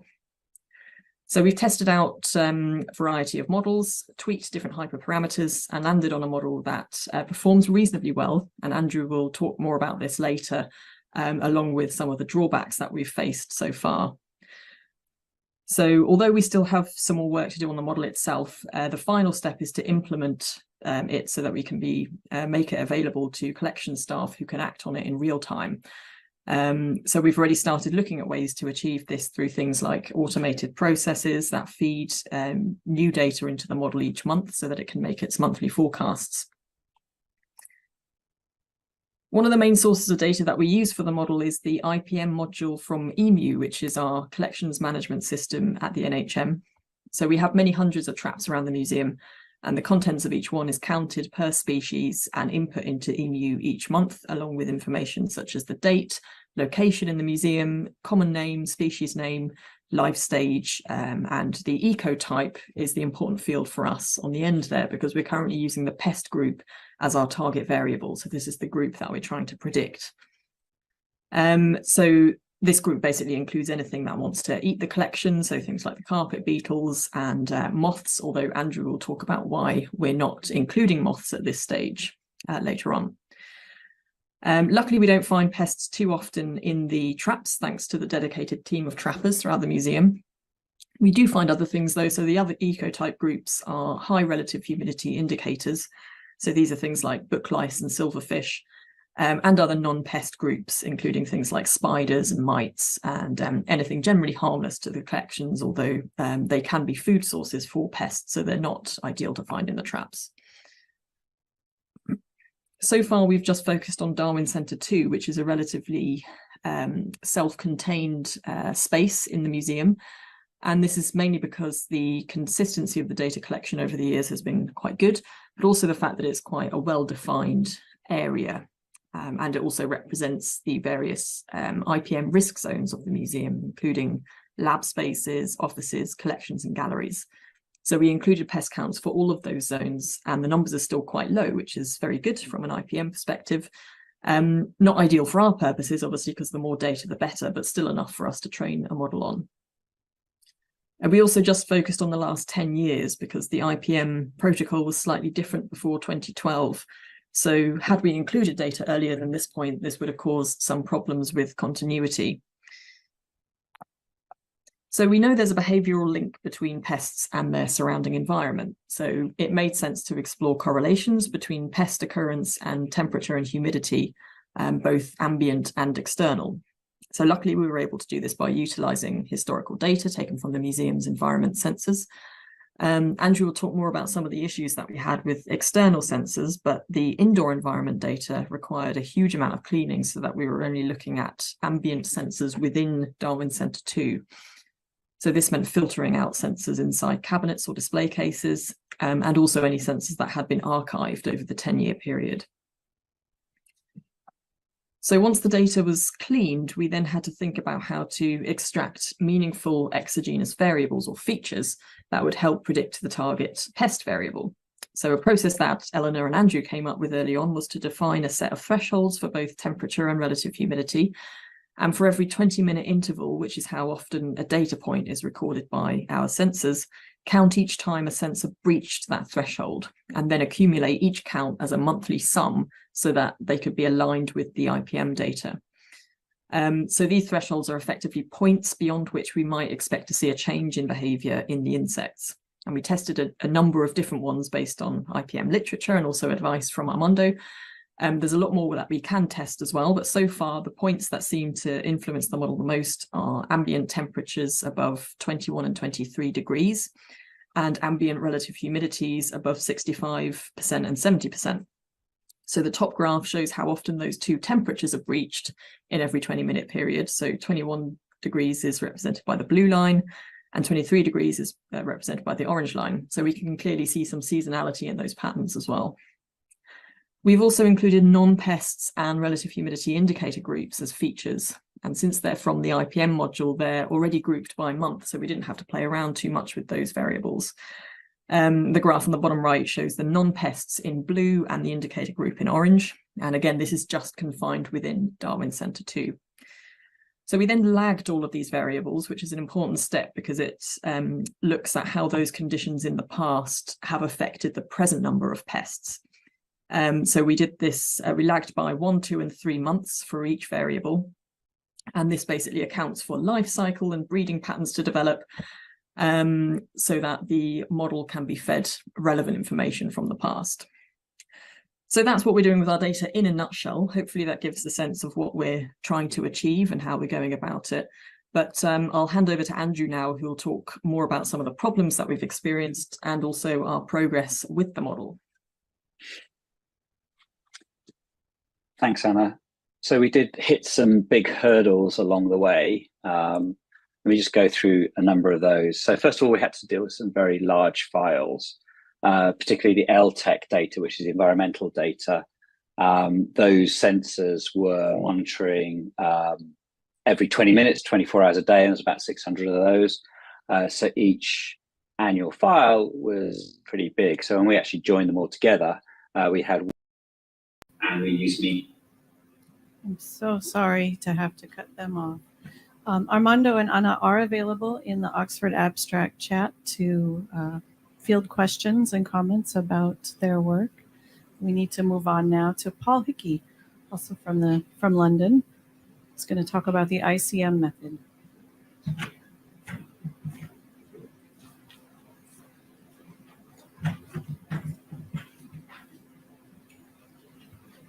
Hi everyone, I'm Paul Hickey, Managing Director of Integrated Contamination Management, or ICM UK for short.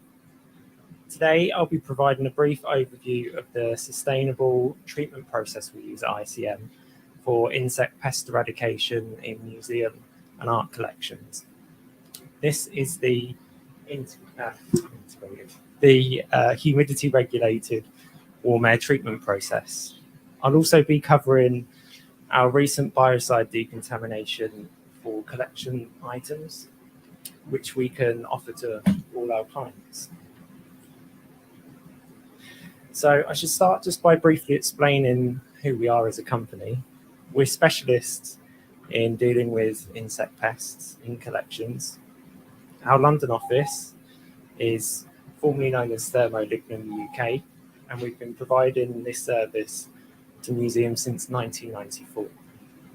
We changed our name in 2020 as we became part of the iPark group. This iPark is a multidisciplinary conservation studio in Brussels.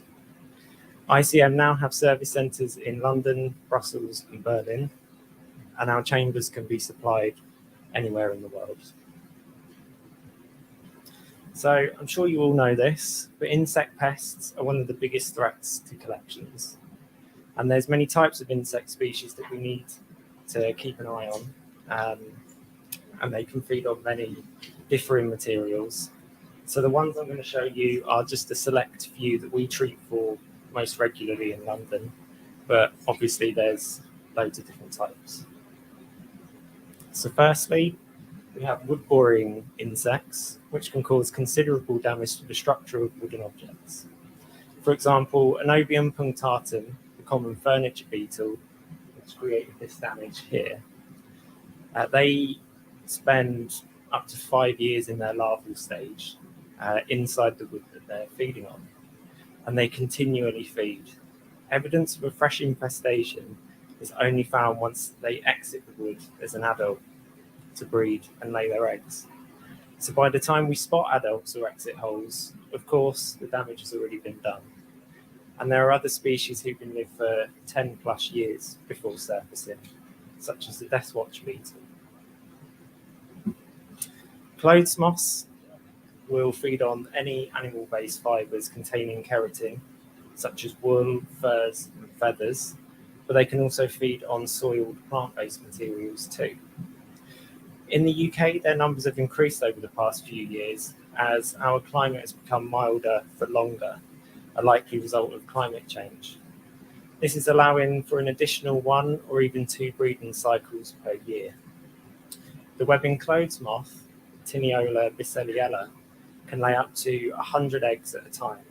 So you can imagine how just one extra breeding cycle per year can impact the overall population in space.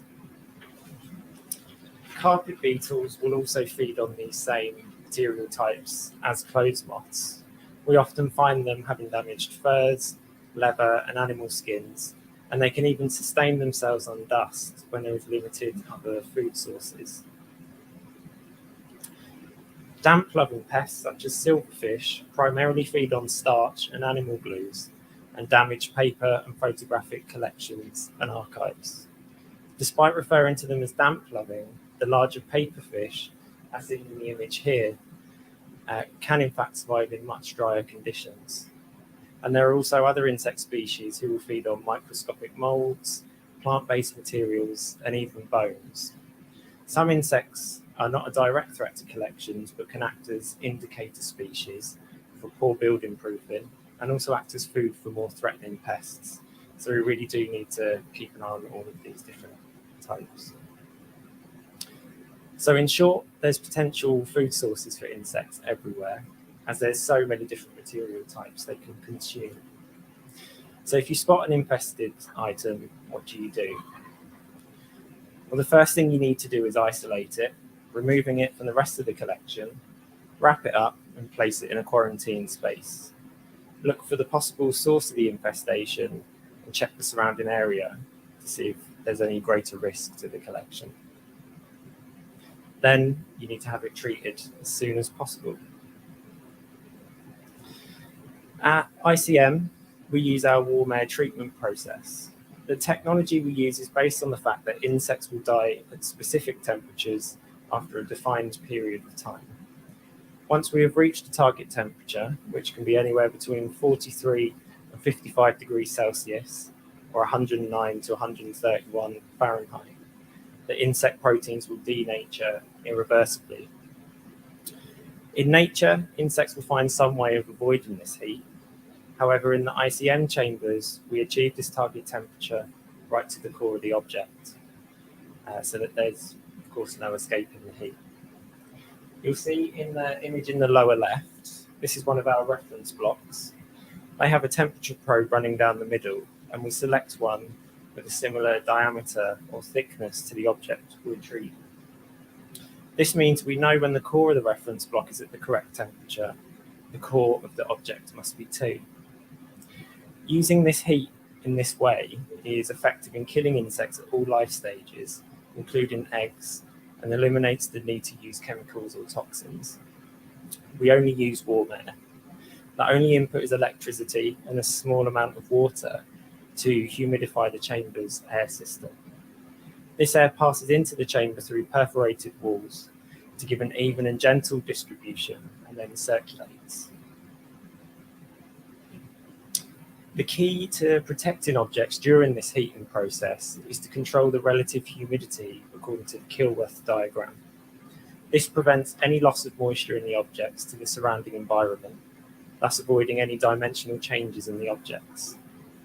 Controlling the relative humidity is done carefully throughout the process, and even though it's a slow, gentle and controlled method, the entire treatment is still completed within 24 hours. You'll see from the left-hand graph, the time we need to hold the chamber at the peak temperature is relatively short. This on here is marked as the holding phase. It can be as little as 1 hour, but this is more than enough time to kill insect pests. Most of the treatment time is for gently warming and cooling the chamber back down. And you'll see the blue line along the top, that's the relative humidity being held constant, or pretty much constant. Here are a couple of photos of how we load our chambers to give you an idea of size and space. You'll see that items are unwrapped and have plenty of space around them for air circulation. And due to the efficiency of the system and low energy input required, we are pleased to now have our process officially certified as CO2 neutral technology. In terms of what we can treat, well, we regularly treat ethnographic collections, paintings on panel and canvas, furniture, books and archives, through to musical instruments, polychrome and gilded sculptures, tapestries, and taxidermy. So just to summarize there, our process is 100% effective. It's extremely gentle. We can treat almost any material type, and it's a sustainable method completed over a very short period of time. And it's also worth mentioning that we encourage alongside treatment that museums and collections have an IPM or integrated pest management program in place, a series of measures taken to manage insect populations on site to minimize the risk of an outbreak from the offset. And we regularly work with clients in implementing these and setting up trapping protocols. So on to biocide decontamination, our second use for the warm air process. Biocides have been used extensively on collections for decades as a protection against pests and microbial infestations. Substances used include arsenic, mercury, naphthalene, and lindane. And their use is declining, many of which are slowly being banned throughout the world due to their impact on human health and the environment. However, there's still millions of collection items out there that are now contaminated due to past applications of these toxic substances. We need to know about these contaminated objects, as handling them can pose serious harm to human health. We've seen objects so heavily contaminated they can no longer be handled. They are effectively sealed into their display cases or removed from display completely. And biocides can have a direct negative impact on the objects too, through discoloration and corrosion. And the image here is of DDT crystals found on a paper label in an archive collection. So it's not just the objects that can be contaminated, it's the labels, the packaging materials, even the dust in the room can become contaminated. So ICM conducted a 2-year investigation into the effectiveness of our warm air treatment process for biocide decontamination in wooden objects. This research was in collaboration with specialist Dr. Boaz Paz in Germany. By adding heat, it was predicted that pollutants can be mobilized and transferred into a gas phase and removed from objects, and also lead to the migration of pollutants from deeper layers in the object to the surface. So you can see here, the focus was on wood as a material, and that's mainly because this was one of the biggest issues that was found in collections in Europe where the tests were carried out. And these 4 agents were the most commonly found in collections.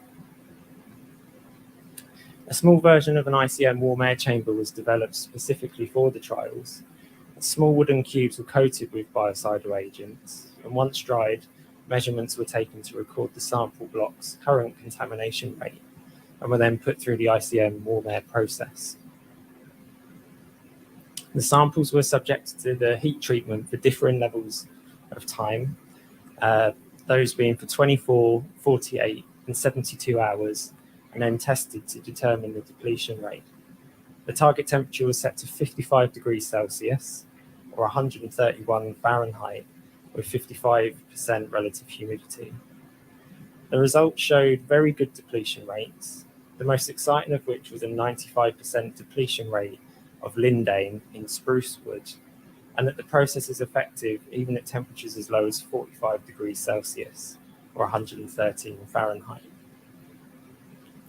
We have begun working on biocide decontamination projects with clients across Europe with very successful results, bringing biocide levels down and making collections safer to handle. And these full results can be found on our website if anyone wants to look into them a bit further. So thank you, everyone. I know we haven't had much time today, but I hope that sort of gives you a brief overview of what we do. And yeah, happy to answer any questions if anyone's got any. We do have time for questions if anybody has any.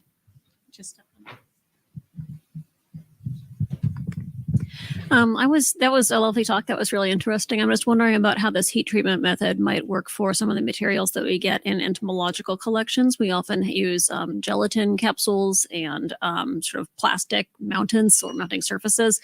And I wonder if that might, if those things would be expected to survive the process, or if that could be potentially a problem. Yeah, they should do. We treat a lot of items made of plastics or containing plastics. And it's the same for glues as well. We don't have an issue with glues because we're really not going that high in temperature.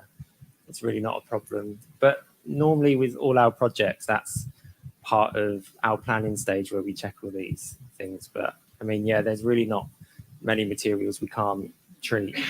I think the main one's just wax, which is obvious, really. Yeah. Other questions? What is the advantage compared to nitrogen chambers in comparison? I mean, there's obviously other methods, like you say, for a more sustainable method compared to using chemicals or toxins. And I don't want to criticize any, but we're trying to offer another alternative. I mean, in terms of the pros of our process, is just how quick it is, and it's all based on the software and the machinery that we use. There's less issues with potential like human error, and also it requires such a low energy input, so it's, I would say, better for the environment in that sense, just because there is very little energy required for it. Okay. Thank you.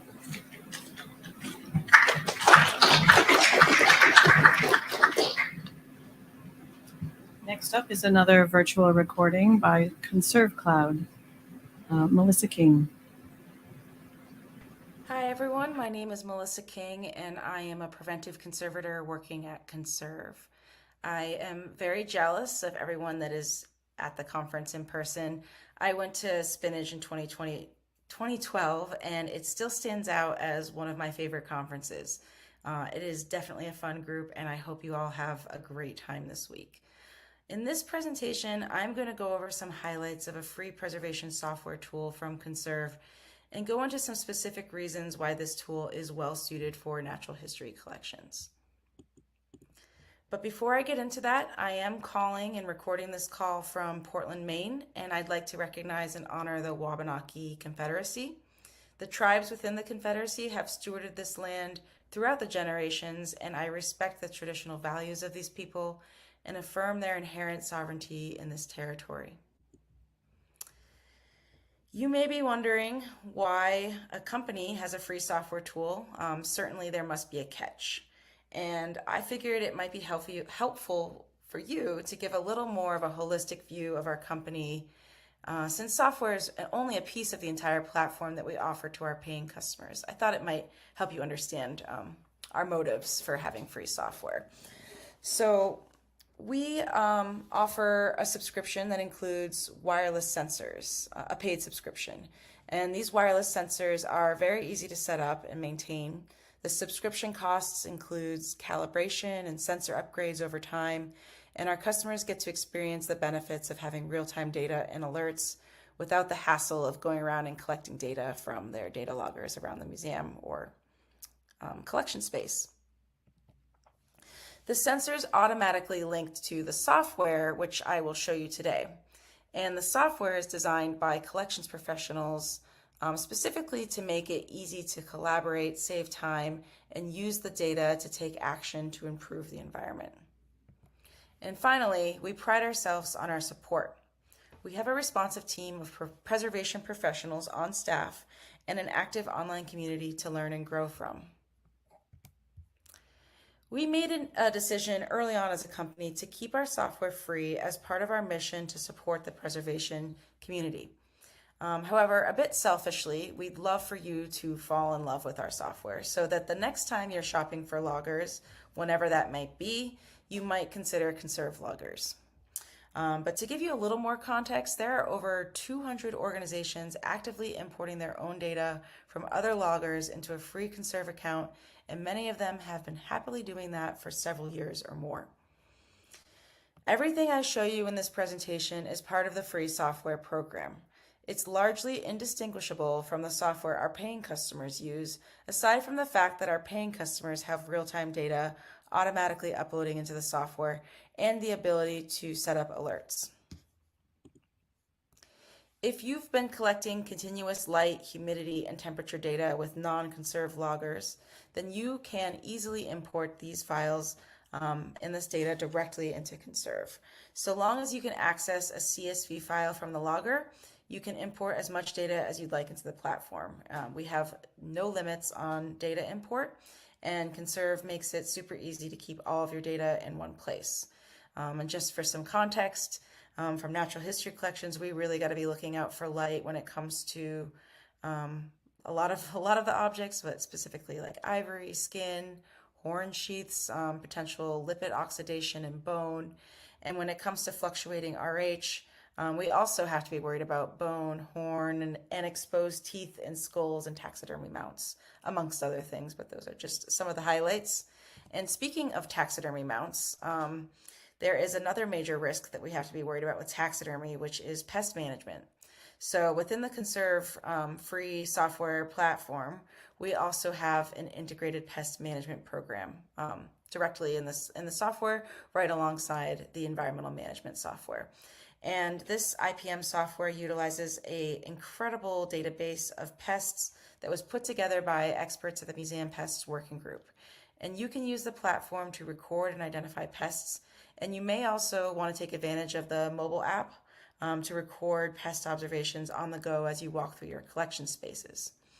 The IPM software has some nice analytics to help you drill down on potential pest populations as they change over time so that you can take action before it's too late. The software allows you to set up a hierarchy that helps you organize your space and your data by buildings and spaces. And this ultimately will allow you to assign environmental parameters, or as we call them at Conserve, levels for different spaces. So for example, you may expect different conditions for cold storage versus regular storage versus microclimates and gallery spaces.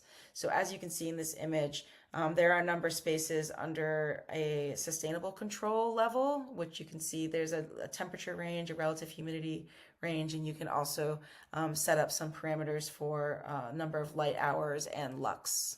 We can also do foot candles in Celsius, by the way. We can convert pretty easily back and forth. The levels that you set for individual spaces show up when you're looking at your environmental data. The green band on the screen, as you can see here, allows you to quickly see if your data is staying within the level you've assigned to that space. And the circles on the right of the analytics are what we call key performance indicators, and they can tell you what percentage of time the space is staying within the level. So this particular circle tells us what we're looking at on the graph, that the humidity stayed within the level only 74% of the time. So that is a useful metric to use as compared to just looking at the graph. So these key performance indicators make it really easy to compare month over month and the performance of your spaces. And these are helpful benchmarks to share with your stakeholders at your organization to see how well the building and the mechanical equipment has been able to maintain your levels and assess how you can improve this over time. Conserve also uses your data to calculate some preservation metrics that were developed specifically for collections preservation, and you can use these to assess collection risks associated with fluctuations and also be aware of a risk of potential mold growth just based on looking at your data. So when you're setting up your hierarchy, which I discussed before, I'm going to ask you to specify a address for your location. And that's because we use that address to identify the closest weather station in the area. That is so that we can look at your environmental data and compare it to exterior weather. And this is very helpful to allow you to assess how much the exterior environment is actually impacting what's going on inside your spaces. And if you use your historic data and start learning how the building interacts with various climates, that can really help you prepare for upcoming weather events. Like say, you know, it's about to get really hot over the weekend, and historically, this is what your mechanical system did.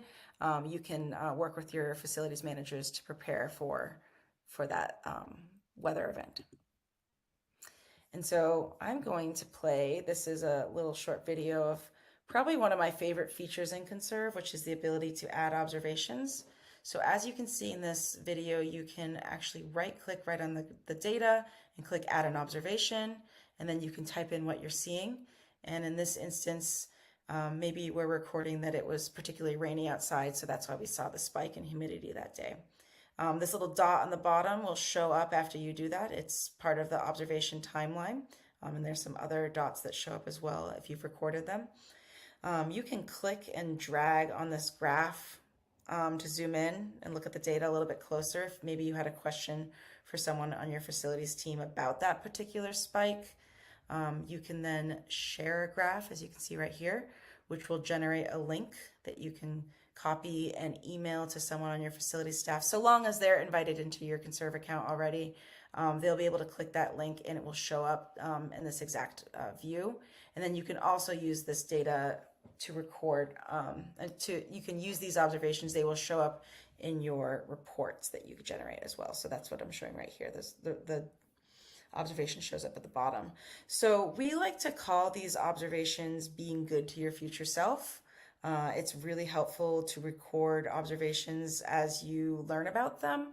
So, and these can be anything that can have an effect on your environmental data. It's just going to be useful to have that type of annotation. So potential things you might want to record are mechanical system problems. Maybe you got an email from facilities that there's going to be a shutdown in the chiller for a period of time. Maybe you witnessed a leak in one of your spaces. Some people actually use the observation tool as an incident reporting tool. Maybe you've learned that there is extreme weather, or there was extreme weather. That's an important thing to record here. Maybe some other various factors, like maybe a loading door was propped open for a period of time. That would certainly impact the environment of nearby spaces. And maybe you had a large event where there were a lot of people in one of the gallery spaces, and people do put off body heat and moisture. So that is kind of an interesting thing to observe, so that when you're looking at the data later, you can create a fuller picture of what's going on. The software also helps to compile a lot of the information from the key performance analytics that we showed you before, the preservation analytics, and any observations that you recorded, and it will compile these into several different report formats that are easily downloaded and shared. The software also allows you to invite as many folks as you'd like. A lot of this preservation work benefits from working as an entire organization with a focus on the building as a whole. Conserve is designed to bring teams together and create a holistic view of the building and the associated preservation risks. And I know from my personal experience working both in and with natural history collections that it can be all too common for different departments to not necessarily be communicating with each other, and they might even be running their own preservation data collection and analysis programs. And I can tell you that there is a real advantage of getting everyone together in one system to bring this work together. The environmental data and pest data, they don't work in isolation. They are related to the building as a whole. So it really does behoove you to work with your different departments in your museum and get on the same page about this. And Conserve makes it really easy to do that. One final feature to talk about is our online preservation community. This kind of work can be kind of isolating at times, and it's helpful to log into our online community and learn from each other. You don't have to do this work alone. Our online preservation community is nearing 500 members now from around the world of various backgrounds, working in a lot of different types of institutions with a really amazing breadth of knowledge. So this is an incredible resource that you might want to just peruse and learn from, and also ask questions. And I wanted to share a case study of one of our software users who works with natural history collections. This is June Ebersole at the McWane Science Center in Birmingham, Alabama. And for June, RH is a huge concern since 80% of the collection is paleontology largely made of pyrite, which is highly susceptible to high humidity conditions. And June has found the software to be enormously helpful to evaluate seasonal trends and how the HVAC system can handle certain exterior conditions. June can use this data to communicate with facilities and discuss strategies for harnessing humidity issues in the building. When I asked June what features about the software he likes the most, he specified the ability to assign environmental levels to different spaces, and also the ability to easily pull up data on the graphs and compare different types of readings over time. June has found the software to be a really great tool to help with data interpretation and analysis to make actionable recommendations to improve the preservation environment. So I want to thank you all for taking the time to listen to my presentation today. I really hope you can see the value of this incredible free resource. Trust me, there's not a catch. We just really want you to have great tools and use the data to actually create some actions and improve your preservation environment.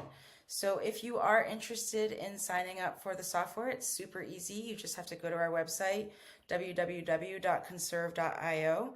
And like I said before, please take advantage of this resource. I know that you'll find it to be helpful. So thank you.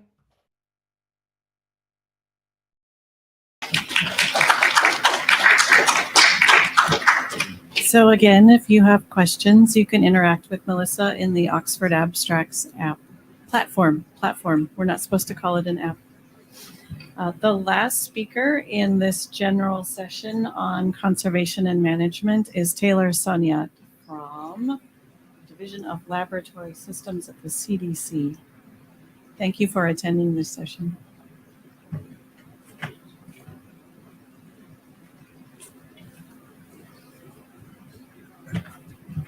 Hello, so my name is Taylor Sonia. I'm the collection specialist at the CDC Biorepository. I'll probably think it's a little weird, CDC Biorepositories here. I do have a background in natural history and collection management. Today I'm going to talk to you about how we brought some of those collection management practices. Can y'all hear me? This microphone's short and I'm not. So today I'm going to talk to you all about how we brought some collection management practices to the CDC Biorepository. So today I'll give you some background information on the CDC Biorepository, which I will refer to as CBR for the rest of this talk, and then tell you some of the improvements we've made, focusing on the collection management improvements and where we're going from here, and then I'll take any questions. So to start off with background, before I begin any background information on CBR, I want to briefly discuss the differences between natural history collections, biorepositories, and CBR. While both natural history collections and biorepositories collect and take custody of their samples, CBR does not, and instead manages the samples for the programs at CDC.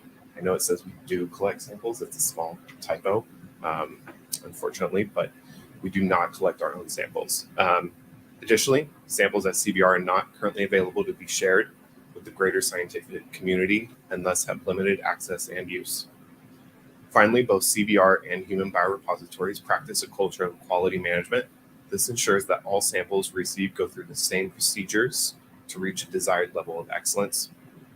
While natural history collections also practice this, it is not documented the way it is in biorepositories. So CBR was founded in 1997. We just recently celebrated our 25th anniversary. We're located in Atlanta, Georgia. We manage over 6.6 million samples and are the largest federal biorepository. We have over 200 liquid nitrogen units and over 50 low and ultra low freezers, as well as some refrigerated and ambient storage environments available. Recently, we also achieved accreditation through the College of American Pathologists, which was a huge achievement for us. So where did we start in 2016? At CBR, inception, the biorepository was originally meant as an extension of storage for programs. So programs didn't include any associated data or documentation when the samples began storing at CBR. However, in 2016, that idea changed and the first team dedicated to CBR was assembled. When this team began to meet, they determined what areas CBR was lacking in. This included aspects such as documentation, because little of it was at CBR and most resided with the programs within CDC. Our quality had very few procedures with little training or standardization. Our data had minimal standards and minimum data was electronically associated with our samples. Our policy had received no major revisions and no alignment with newer agency policies. Additionally, our staffing, most of it was contractors and we had very few FTEs. And our archives were recorded in multiple locations with no standardization across the board. So as far as improvements, one of the first changes we made was establishing a CBR mission, which is to provide centralized biorepository services to facilitate CDC program activities that are fundamental to public health, surveillance, research, and outbreak response. And this will help us achieve our vision of biorepository excellence.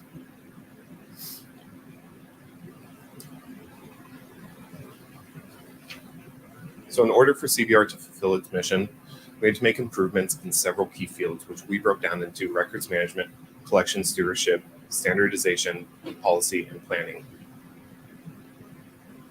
Within each of these sections, CBR has made several improvements. This is just a snapshot of the improvements that we've made throughout the team. I won't be going over all of these today just due to lack of time, but I'll be focusing on several collection management improvements that we have completed. If you have any questions concerning any of the other improvements, feel free to reach out to me or Marcy, who's she's my team lead, standing in the front. So to focus on the collection management improvements, in 2017, CBR took its first steps towards compiling and digitizing all of its collection data. This was done through what we called the 2017 attestation. This was a short form, only composed of 8 questions. That was an attempt by CBR to work with the rest of the agency to obtain all of the information the programs held. As you can see in the screenshot, no, it's not. So, but as you can see in the screenshot, this form was very limited. It did not cover many aspects of collection data. So for example, we asked a question about informed consent, whether the samples, that was applicable to the samples or not. However, we didn't then go further into detail on that, such as whether that informed consent allowed storage within a biorepository facility. So this form was very high level, very detailed information. So coming out of the 2017 attestation, key changes were incorporated at CBR, including collection classification into institutional collections, which are collections that can be shared, versus project collections, which are collections that cannot be shared. Additionally, a 3-tier POC list was developed and implemented for every collection. This exercise also provided insight on initial data gaps within collections, as well as in our form. Finally, this was the first call for documentation and provided CBR with a wave of sample destruction of older collections with little to no information.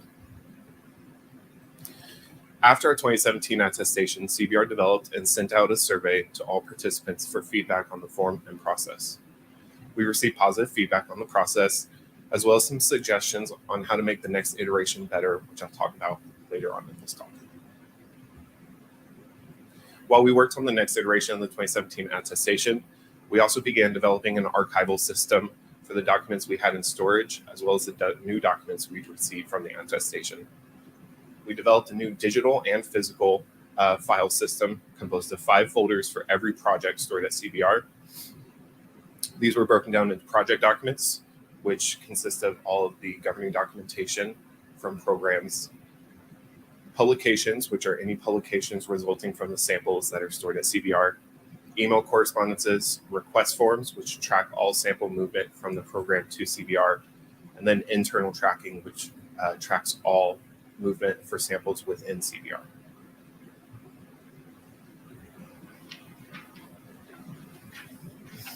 CBR staff also developed and implemented an accession number system for all collections stored at CBR.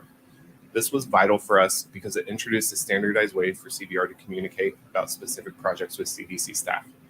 Historically, the naming of projects was long, descriptive wording that was not well maintained, such as like Min in San Francisco. That's it.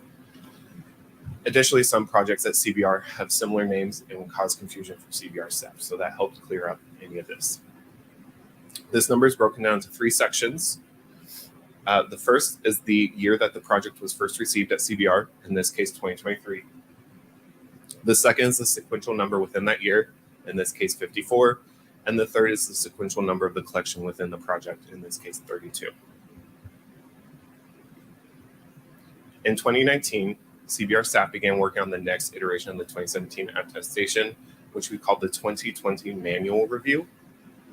We took some of the advice from the 2017 post-survey and implemented it into the manual review.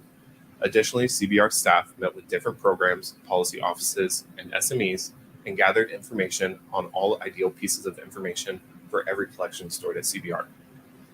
This was also implemented into the manual review form, and eventually CBR developed an in-depth, extensive form with over 100 fields that ranged in topics for all collections. These were broken down to 5 categories: contacts, collection information, sample information, risk information, and associated documentation.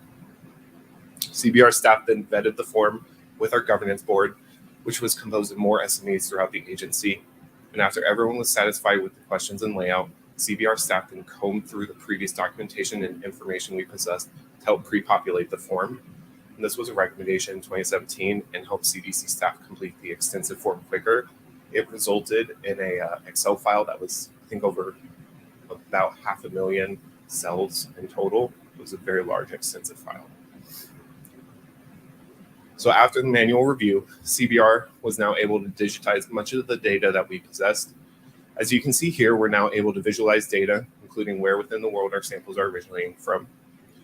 Additionally, many fields such as sample type is now easily searchable. This will help CBR in its eventual goal of sample sharing. So finally, CBR also saw an increase in documentation. Even though we still have collections without documentation, you can see on the right, we have about 50%. We can attribute this to a couple different things, including teleworking. A lot of CDC staff could not get to their offices during the pandemic, as well as being busy with the COVID-19 pandemic. And then also any collections that are just older didn't have any information. So coming out of the manual review, CBR saw a strong reliance on CBR services from programs based on the number of collections that decide to continue storage at CBR. However, we did also have an increase in destructions. These were mostly older collections with little to no data, and we now have all of our data digitized. After a very comprehensive 2020 manual review, CBR shifted its focus in how the reviews were conducted. And in 2022, instead of an in-depth review, CBR now has programs to review the previous manual review and provide CBR with any updates to the information in that form. It's what would have been in that gray box. This is just a screenshot of the blank version. In that gray box, they would have had a link to a PDF where they can open that in a separate tab and then access and review the information. There were still approximately 50 questions on the form that would cover other pieces of data that we want updated every year, such as providing the programs a chance to update affiliates. We also add an attestation to this form just to help remind programs of their responsibilities as program affiliates. So coming out of the 2022 annual review, we saw continued verification of CBR services by programs. We also saw stabilization among collections and the least amount of sample destruction so far. This leads us to believe that we have reached the extent of our capabilities in the collection of this information. So where are we going from here? These collection surveys are an important first step to preserving CDC's valuable collections and mitigate risks associated with future data loss. Annual surveys are now required by our policy and thus are completed pretty frequently. Like all federal institutions, CDC strives to improve the development, preservation, management, and accessibility of its holdings. And the ability of CDC to share its resources with the broader scientific community depends upon samples with robust supporting metadata and complete documentation. The way in which CDC manages collections is a key component to overall collection stewardship.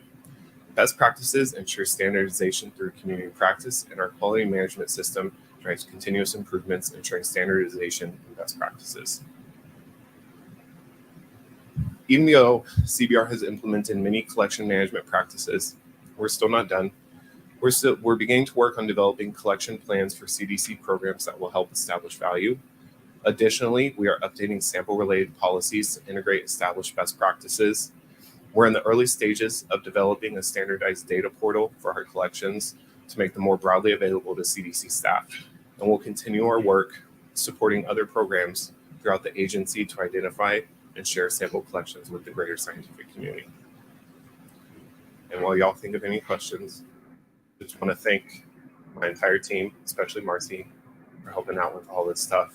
And in case you can't see me, I'm all the way in the back. They forced me to be in the back every time.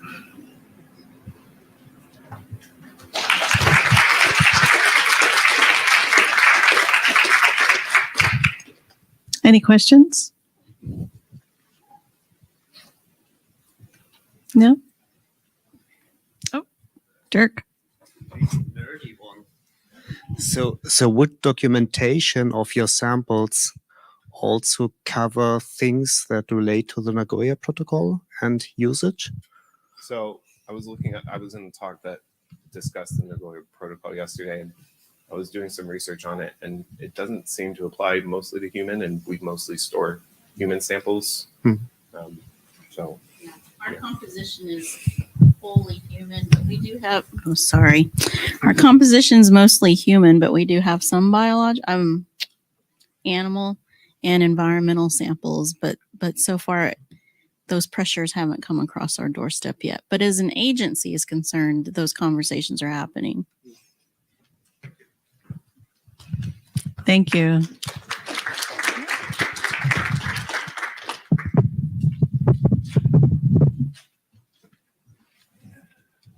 I would say, and now for something completely different, but it's actually not that completely different. We're still talking about collection management. I'd like to thank our sponsors again, and particularly iDigBio and GBIF for sponsoring this next upcoming symposium entitled Tips and Tools for Managing Digital Biodiversity Specimens, featuring Symbiota. So we have a great symposium with speakers brought together from, I think, mostly across the US. Sorry for the North America-centric view here. But I'm really excited to share some really cool developments with you. So we have 2 talks right before the break. And then I hope you come back after the break to listen to a few more talks about new developments and exciting new tools and workflows that people have been developing to efficiently manage their digital data. So I have the pleasure of starting us off here. My name is Katie Pearson. If I haven't met you yet, I want to meet you, so come say hi to me later. I am the project and data manager for the Symbiota Support Hub. The Symbiota Support Hub was started in about 2021. We're currently out of an iDigBio grant. So we're kind of affiliated with iDigBio and really grateful for their support. And we just help the Symbiota community and anyone who wants to use a Symbiota portal to mobilize their data. That's what we do. So I'm going to talk very briefly about what Symbiota is if you haven't heard about it yet. I'm going to give some updates about our updated data schema, which just came out like last month. Talk about some new tools and some new resources that you may or may not have heard of recently. Okay, so Symbiota is basically an open source software that can be used to create themed data portals. So think of it like a miniature GBIF. They're based on certain themes. So you might have a taxonomically themed portal, for example, the consortium of Bryophyte herbaria, or you may have an institutional or project themed portal. For example, the National Ecological Observatory Network has their biorepository in a Symbiota portal. And you might have kind of a mix, like a regionally and taxonomically themed portal, like the Consortium of Midwest Herbaria. And so these portals are not only a place where the data can be aggregated and viewed and downloaded, and you can make checklists and all sorts of cool things in them, But they are also places where collections can live manage their data, use it as their collection management system. So it is their primary database. This is especially helpful for smaller institutions that have no money, and they can just put their data in this portal and manage it there. So as you can see, this consortium of Midwest Herbaria is tied into the SciNet network, which is a network of over 400 herbaria. And we have currently across all of the data portals in the Symbiota network, over 1,000 collections manage their data live in a Symbiota portal. And that's somewhere around 90,000 occurrences overall mobilized by Symbiota portals. So these community data portals provide a particular advantage in that they have taxonomic and regional expertise and portal curation in these smaller communities. And there are some digitization efficiencies too. So there are duplicate matching tools. So if you have a duplicate and someone else in your 400 collection portal also has a duplicate, you can just import the data as a copy instead of having to transcribe it from scratch. There are also batch georeferencing tools and a bunch of other things that make it very efficient to digitize directly in a portal. And then you just get the sustainability of a shared expense.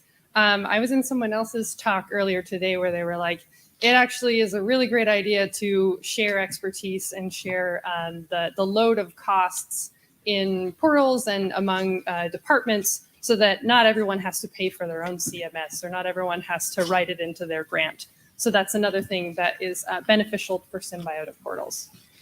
There are over 50 Symbiota portals currently, and they support all manner of biological specimens. Okay, so to the fun part where I get to talk about what's new. So earlier in May, we released a new data schema that probably doesn't look that different from the front end, but I'm just kind of going to give you an update of what that might mean for the next couple of years of Symbiota. We just released it in GitHub. GitHub is where we store our data because, our code because it's an open source software. And this new schema includes new tables for indexing agent names. So that's the thing that currently isn't done in Symbiota portals, where you have a standardized identifier with agents or people who collect and identify specimens. We have new tools for handling material samples. So that's subsamples of your primary specimen. Also, we've kind of unified the determinations and the identifications of specimens. And we're going to have new tools for being able to not only have the scientific name that is the most up-to-date with your specimen, but also maybe where it's filed under. And just as a note, big caveat, you won't see front-end tools for using these new schema developments quite yet, but they are in the future. Okay, the new tools that you will see in portals, though, are some design improvements. So some of our portals have been enabled with our new responsive design, and it looks a little bit more modern. And when you open it up on a phone, you no longer have to scroll back and forth. It has a nice hamburger menu, and you can go up and down there. So that's just a nice little thing for usability. And we do actually have tools available for using the material sample option, and that's, again, the management of derived samples from a single occurrence record. So this is what it would look like on the data management side. You have your specimen record, and then in this case, there's a skull, and then the whole organism. Those are the two samples related to this one occurrence. And this is what the data entry form would look like if you kind of exploded one of those and saw what types of data you could store in there. And some of these fields are drop-down menus, so you have some great data normalization there. And then on the public-facing side, this is like the public version of that page that I was showing you before. If you scroll down, then it would have a separate little section for the material samples, so people would be able to see what other subsamples have been created from that one occurrence, that one object. This is available in most portals. You just have to activate it. So you can just say help@symbiota.org, please turn on material sample and we can get that figured out for you. An alternative method that you may have heard about if you were in any of the California Botanic Garden talks earlier this week is instead of having material samples, sometimes you have an object that's curated completely differently from your main object. And you could link those using the linked resources tool that I think I talked about at the last SPNHC. So catch up on those archives. Where you have, in this example, it's a wood specimen, and there's a related just botanical flat sheet. And they're linked together in the data portal. You could go to that from the public display or the back end, and they're semantically linked. You might have also seen, if you've been in a Symbiota portal lately, that there is the ability to list multiple identifiers. So once upon a time, it was catalog number, other catalog number, and that's what you get. It's just some text fields. Well, now there's the ability to have multiple different identifiers. And this is important in this case for the National Ecological Observatory Network because they have all these sorts of sample IDs. You may have BioBlitz IDs. You may have additional collector IDs, what have you. You can give them a tag name. You can say, this is my BioBlitz number, and then you provide the number. And what's really slick is that you go onto the public display page and it will say, here's your NEON sample ID. It takes that tag name. And so it looks very official, and it's not just other catalog number, big long string of numbers. Good luck searching this field.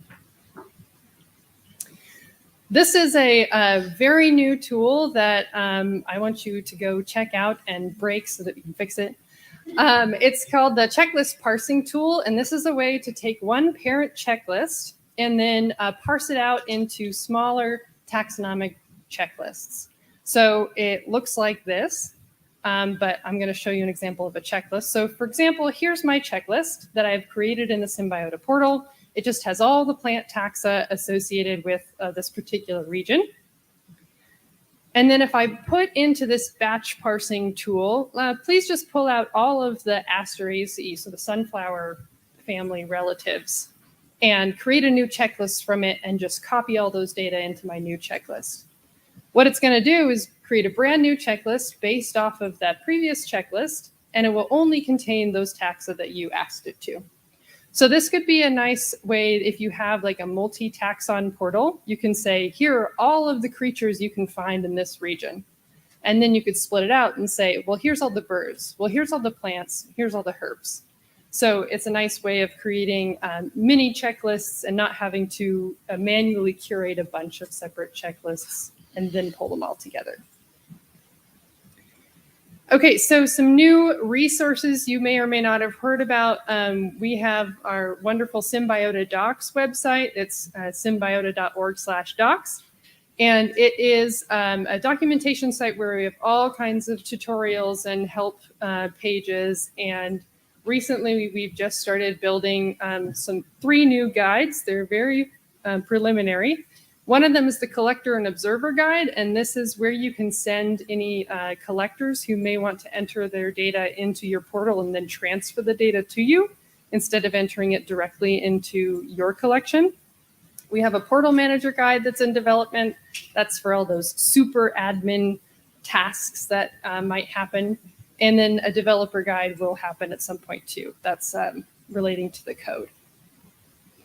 We also have Symbiota Discussions, which is a discussions board, kind of like a forum where you can discuss with other Symbiota users. If you have any questions about like, how do you guys deal with this field? Or where do you put these data? Or does anyone else want this specific tool? This is a good place to talk about that. We have a monthly meeting called the Symbiota Support Group. No, we don't cry and talk about Symbiota. We hopefully are laughing and talking about Symbiota. But it's a skill building time. You can also bring your questions or your really messy data and say, somebody help me, I don't know what I'm doing. Or maybe you do know and you just missed that one little key thing that you want to ask, and it will take 2 minutes. So that happens every first Monday of the month via Zoom. It's a good time. You can find out more information on our website at symbiota.org. And then another new development is that, so the Symbiota Support Hub is mainly focused on user and portal support, particularly for the United States.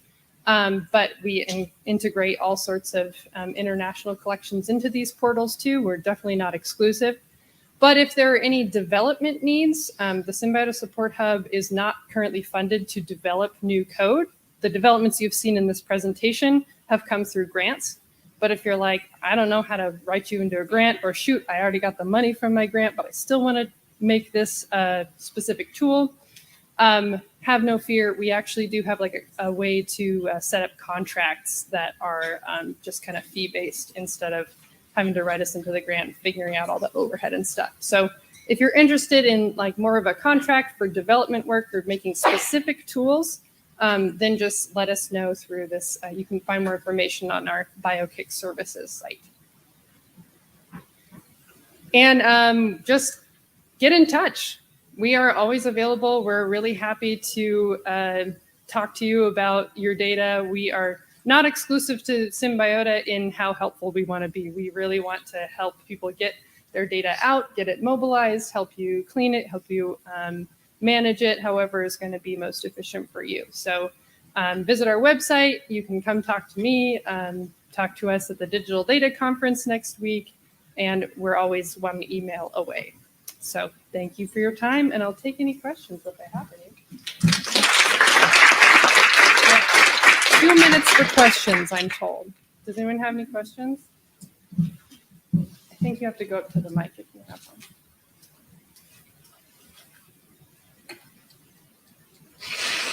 Okie doke. Well, then I'm going to invite Kristen. And I'm going to have all of our speakers introduce themselves. So if you wouldn't mind, Kristen.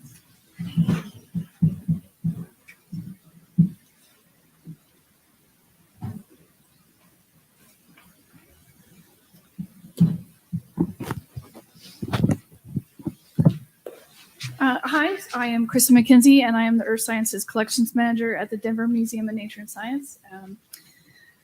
My co-author, Neu-Yagle, was going to team talk here with me today, but she couldn't make it. Bakuli is in our audience right here as one of the other co-authors. And I'm pretty nervous. So I am pretty excited about Symbiota. I thought I was in love with KEE, which is our database at Denver. But I am super excited about Symbiota, and I would like to show you how we are using it. Here is the DMNS and University of Antananarivo team. And so there has been I'll kind of tell you about the project in a minute. So in the center there, you see Hasna and Bakuli. And then other people that have worked on this project together. Dave Kraus up there is the lead on this project for 30 years. So while there's the project has been very prolific in terms of the science produced, some of the things I'm most proud about on this project is we're getting ready to send 50% of the real fossils back, casting what we have or scanning what we are keeping at Denver. And all of the holotypes are going back. And so Bakuli and Hasna have been at Denver learning how to manage collections, prepare fossils, and really just getting ready for this giant load of fossils to go back. So this is super exciting. And some of the goals we have for this project is, we're not winding down on this project. We're still going to continue expeditions to Madagascar and field collecting and research, but we want to hand off a database that is ready for them to use from the get-go. Bakuli is learning how to manage that. They're going to live manage it. We really needed we wanted to create this theme community that is going to hopefully pull in all collections across the world, anybody that has Madagascar late Cretaceous fossils, and hopefully host it in this portal. So what we were looking for, we tried out several different databases or CMNS collections management systems. And we felt like Symbiota was really met the needs of being super user-friendly, extremely user-friendly, efficient, internet-based is the key here, and relatively inexpensive. And I think you guys operate on a sliding scale fee. Is that correct? Yeah, sort of, kind of. I thought it was incredibly reasonable, and especially when you consider other database costs. We are, let's see. So I can skip over a lot of this because Katie just told you what Symbiota is. Mostly it's used for a data aggregator, but the University of Antananarivo is going to use it as a live management system.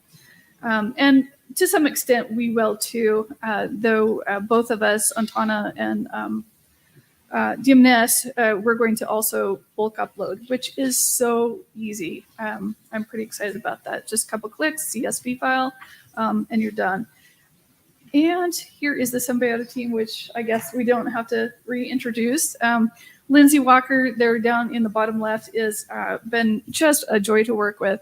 And really, when she gave us our test portal and just answered all the questions that we, where are we going to put this data? Can we do this? Can we do that? We really wanted to link out to Morphosource with our data.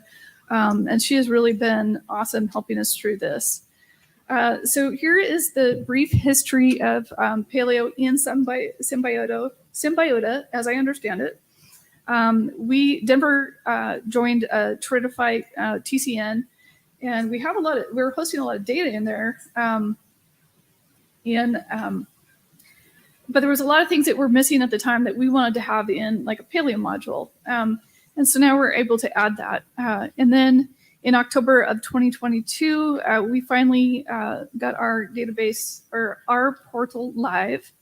And so here's kind of like a little screenshot of one of the things I was really excited, like for fossil data. Obviously, we're very interested in locality data, geological context, formations. That stuff is what we want to see when we open up a record. And so the fact that it's in here and usable, more usable than some CMS systems out there, really made us happy. Boom, there's our wonderful portal. So you'll see it start to flesh out this summer. We also just got an NSF grant. And so the goal of that grant is going to be, we were able to hire personnel. We were able to hire Bakuli. And at the end of this 3 years, we are hoping to have every single fossil, both on Tanarivo and Denver, in this database, and hopefully fleshed out with all of our extended specimen data. So a couple months ago, we were able to bring in some of our international partners, and we're really at Denver trying to think about how we can grow this network between our international partners and us. How can we get them the tools they need at a reasonable cost that can be supported? And how can we get them here and train them so that they are just ready to go when they get back? So this was a iDigBio funded session, and we really came up with some great ideas that we're going to move on. So this is how we're using it basically. Antana, Revo, and then DMNS, we're both feeding into Symbiota. Then you'll start to see all of our Morphosource data being linked in, and it's really just a couple clicks. It's so easy. And so the specimen record I'm going to show you next is going to have something like 50 to 100 Morphosource links. We're also excited that you can link publications into your record. Let me just go on to the next slide. And then eventually we'll host the images for UA in hopefully our new DAMS program, that is Digital Asset Management System, that is coming in shortly, as soon as our contract gets signed, I think. Okay, so live data entry. This is just super easy in here. You just scroll down this sheet, and what I love is as you're scrolling down, any images that you've uploaded into your record here. We got Rahan Navis in here, follows you. And so you can see, how many links that you link out to publications and Morphosource and images. So this was pretty awesome to us. This is kind of just a quick snapshot of what our bulk uploading is going to be. We're just right now deciding, okay, our emo fields, where are they going to live in Symbiota? And then it's just click, click, and it's in, which is awesome. Here we go. And okay, so taxonomy. The taxonomy module, or I guess I'm using emu language, right? Module. So what I was really happy with is you can put in all your taxonomy, you can get a bulk upload. If you're having problems, you can reach out to Symbiota easily. They can help you with this. But what is great is you can do unranked clades in here so much easier than some systems. So it's just a matter of pulling in that spreadsheet. So here is another thing that we were very attracted to. As you know, some systems you're very much restricted to certain terminology for element, say. And you know, if you're speaking human anatomy elements or bird people want their anatomy terms in there, dinosaur people want their anatomy terms in there. So we're not restricted by any anything in here. We can really just use what our publications say and, you know, unlimited field, which is pretty awesome. The other thing that excites us is, as I mentioned, the ability to just in a couple clicks attach your morphosource records, name them, and then also add in the publications. This is going to be great, even if some of your publications are paywalled. Okay, and as you know, if you're in the United States, you have to really worry about your locality data getting out there if you're working with federal and state data. So you can redact your data in here with a message of who to contact to get that data if you need it. This is really attractive and easy to do in there. Here's kind of the public view of what they would see, what information is actually withheld and what they can actually ask for. Thank you. And one of the very cool things is everything in here is searchable. That's pretty crucial. For the early days of the publications on the Madagascar fauna, a lot of things were published with the field numbers or the field locality number. In here in Symbiota, you can link all of those numbers together. So one locality number might have 100 specimens that was collected with it. All you need to do is search that field number, which is super awesome. Next steps, we are hoping to include, once our database gets our portal gets fleshed out, we are hoping to show that too. There's about 6 institutions across the world that have late Cretaceous Madagascar fossils, and we are hoping to host that data in this portal and really start to see this research potential explode with one central place where everybody can go to look at Madagascar data.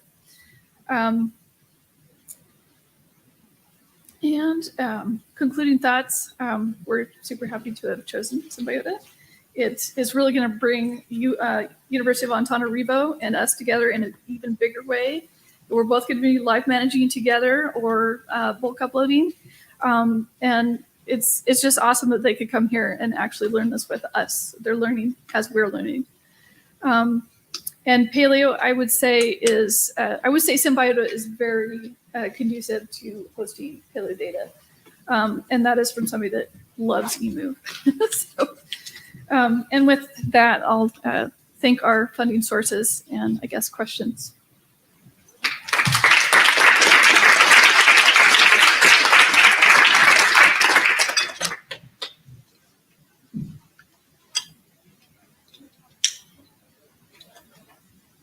Great.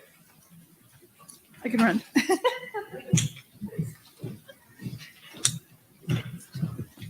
All right. Well, I think it's break time and time to go get some coffee. And I hope that keeps you awake to come back for the last part of the session. Thank you.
managing biodiversity specimens and featuring Symbiota. I'd like to again thank our sponsors, Delta Designs and Picture. And then also for this particular session, we have iDigBio and GBIF sponsoring us today. And our first presentation is going to be a virtual presentation from Kelsey Yule at the National Ecological Observatory Network Biorepository.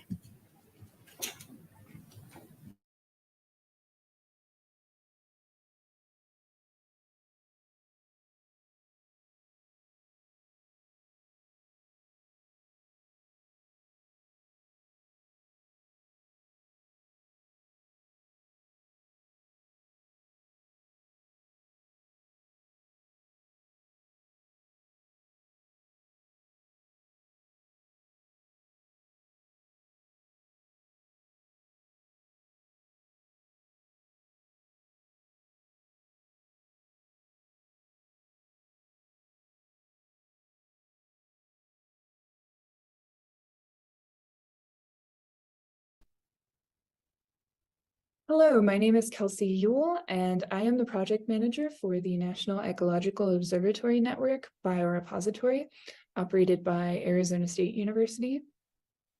I am going to be talking today about the NEON Biorepository Data Portal and the new Symbiota developments and workflows that we have created in order to enable discoverability of extended specimens and samples for large-scale ecological research. Today, I'll be talking first just about what NEON and the biorepository are. I'll be talking about the Symbiota workflows we use in order to digitize this type of large-scale ecological collection. I will demonstrate our portal and briefly introduce some additional Symbiota developments that were originally brought about because of the need to increase discoverability of NEON data, but are actually very likely to be very useful for other Symbiota data portals and other collections. The National Ecological Observatory Network, or NEON, is a continental scale program designed to monitor and forecast ecological change. NEON collects standardized organismal and environmental data at 81 terrestrial and freshwater field sites within 20 ecoclimatic domains across the United States, including Alaska, Hawaii, and Puerto Rico. They are doing this data collection for an anticipated 30 years, with the official start date having been 2019, and they are doing this repeatedly at the same sites over this 30-year period. All of that data is packaged into more than 180 data products that are openly published online at data.neonscience.org. This data includes airborne remote sensing, automated instrument, and observational sampling data. But at the same sites and times when NEON is collecting this data, they are also often collecting physical samples and specimens. The vast majority of these samples and specimens are sent to the NEON Biorepository at ASU. Here, we receive and process the shipments from either directly from the NEON domain facilities or from external contractors who first received those specimens in order to perform expert taxonomic identifications or genetic or chemical analyses. We accession and curate the approximately 100,000 samples and specimens we receive each year. We maintain sample and data integrity for the 30 years and hopefully beyond, according to best practices of natural history collections. We publish the sample-associated data on a discoverable, searchable online platform, a Symbiota portal, no surprise there. And we respond to inquiries from external ecological and evolutionary research communities. I just want to point out that it may be already clear, but NEON Biorepository specimens are therefore have the potential to be really great extended specimens because there's all of this genetic, phenotypic, ecological, and climatological data, as well as other samples being collected at co-located sites and times. And so the extent to which we can connect all of these different types of data to the samples can lead to some really powerful research capabilities. To give you an idea of what our samples look like, this is a graph of our annual sample intake based on broad taxonomic groups, as well as rough ideas of the preservation type. Some of our samples look very much like what one would expect to see in typical natural history collections, like pressed herbarium vouchers or pinned insects. Others maybe are quite different. For example, we have environmental samples like these dried soil samples. We have whole community bulk samples like these tubes of all of the bycatch that came in a pitfall trap that was never sorted or identified. And then we have many tissue and blood and DNA samples in our cryo facility. So far in our portal, we have more than 367,000 samples and 3,100 taxa. The distribution of these samples is really reflective of those different standardized sampling protocols that NEON conducts.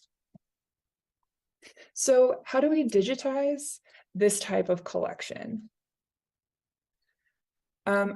First, I just want to point out that we do have our own Symbiota portal that may look a little bit different, and but also pretty familiar to those who already use Symbiota portals. But how do we get this complicated NEON data associated with all of these samples into this portal? So we have developed a pretty cool workflow for that. We begin by getting a chain of custody email from the NEON domain facilities or those external contractors. This contains a shipment manifest that we will upload into a custom Symbiota module. We will use this shipment manifest then to check in samples. This can often be done by scanning the barcodes on the samples.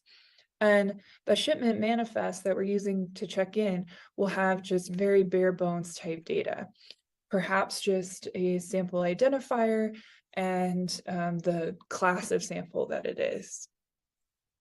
So we need to be able to convert that into a much more data-rich record to serve the research community. So after checking in the samples, we call the samples endpoint of the NEON API. And when that sample identifier exists in the NEON API, we are then able to harvest data from the API, which we then convert into a Darwin Core occurrence record. We then assign international generic sample numbers to every record within our portal, and we register those with the Cesar API. And I will talk briefly more about this step in a moment. Then, depending upon the NEON sample class, we will print labels, images, input additional measurement data that we might take. All of that, of course, is then served on the portal as Symbiota records that users can search. So the international generic sample number is a sequential alphanumeric ID that we create in-house and then register with the Cesar API, so it is unique within that system. This system is much more commonly being used by the geology and archaeology communities, but we are the primary organismal sample contributors to the IGSN framework, and this ability to mint these identifiers is now something that can be added to any Symbiota portal. What's really important about this for us is that we actually, after assigning the IGSNs, we return those to NEON and use those to periodically reharvest data using the NEON API. And this prevents divergence between the very complicated NEON data ecosystem records associated with each sample and what is then mirrored in the NEON Biorepository Data Portal. And this is very important because we want to make sure that all of the information on both of our sites is actually being synced and remains up to date. So I want to quickly demonstrate our portal. Here it is, like a typical Symbiota data portal user. I am going to interact primarily by doing a sample search. You can see that this search form looks a little bit different than most Symbiota portal forms, but it does have basically the same information. I can search by taxon, so I'm going to do that. I'm going to look for deer mice. Our collections here are organized broadly by the taxonomic group. So you can see we have things like environmental samples in here, but I'm interested in deer mice. So obviously those are vertebrates, and specifically I want to look at fecal samples that we have. And then I want to choose a specific locality. And so we have this set up where users can actually subset to particular NEON sites and domains where this repeated sampling is happening. So I'm just going to look for samples from the Northeast. Okay, we have 851 of these deer mouse fecal samples from the Northeast NEON domain. I'll look in depth at one of these. This shows you what all of the data that we were able to harvest from the NEON API associated with this sample. Katie brought up associated occurrences that you can create as linked resources within an occurrence record. And so we use these a lot within the NEON portal to link between samples that came from the same individual. So this is an ear tissue sample from that same individual where we had the fecal sample. And we also have the ability within our records to then link out to the NEON API. So here you can visualize what is coming out of the NEON API associated with this sample tag and barcode and IGSN. With that, I will head back to the PowerPoint. Here I just wanted to show what a particularly well fleshed out occurrence record in the NEON portal might look like. And you can see that we will also have often measurements associated with the individual and images, and we can associate publications and have those tabs, of course, for genetic sequences and species checklists. In the future, we want to be able to programmatically associate the occurrences. That's something that we're doing manually at this point. We want to be able to index the identified species within our bulk samples to increase discoverability of those samples. And we hope to someday be able to create linkages to co-collected data from NEON that's not really well associated at the individual specimen level. With that, I want to just really quickly show some of these other Symbiota developments. And these are all related to discoverability of our samples and NEON data. So the first is within a collection description, we now have a badge that will link out to the citations of that collection in the GBIF data portal. We also have a badge that links out to Bionomia, where the collectors and identifiers of NEON specimens are able to get credit and visibility for their work on those specimens. We also publish value-added data that is collected by researchers on the specimens, and we create data sets and publish those back onto our portal.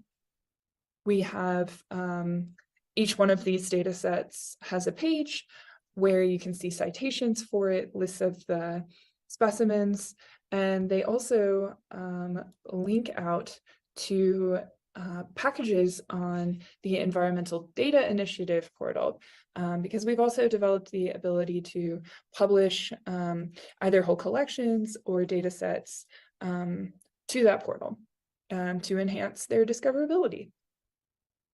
So with that, I just want to point out our amazing team. Nico Franz is the principal investigator, Laura Steger, Azar Hussein, and Andrew Johnston are collection managers.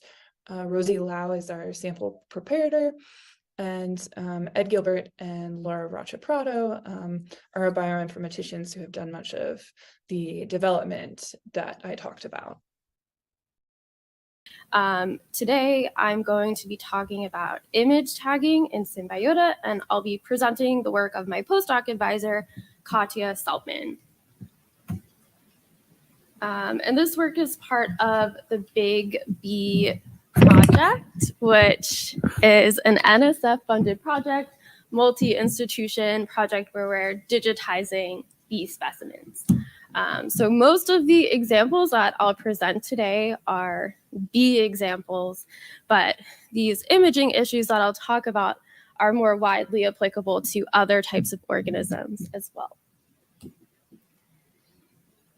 So natural history collections are increasingly taking images of the specimens in their collections. Here we have a figure from a preprint by Karim et al. Showing how across taxonomic groups, the number of images in collections has been increasing over time. And this y-axis is on a log scale. So this is a pretty big increase. And these images are part of the extended specimen. So both the physical specimen itself and also the digital record and extended data that are associated with the specimen. So why take images of specimens? One answer is that it allows us to transcribe specimen labels really easily. So here I have a photo of a hawk moth specimen next to its labels.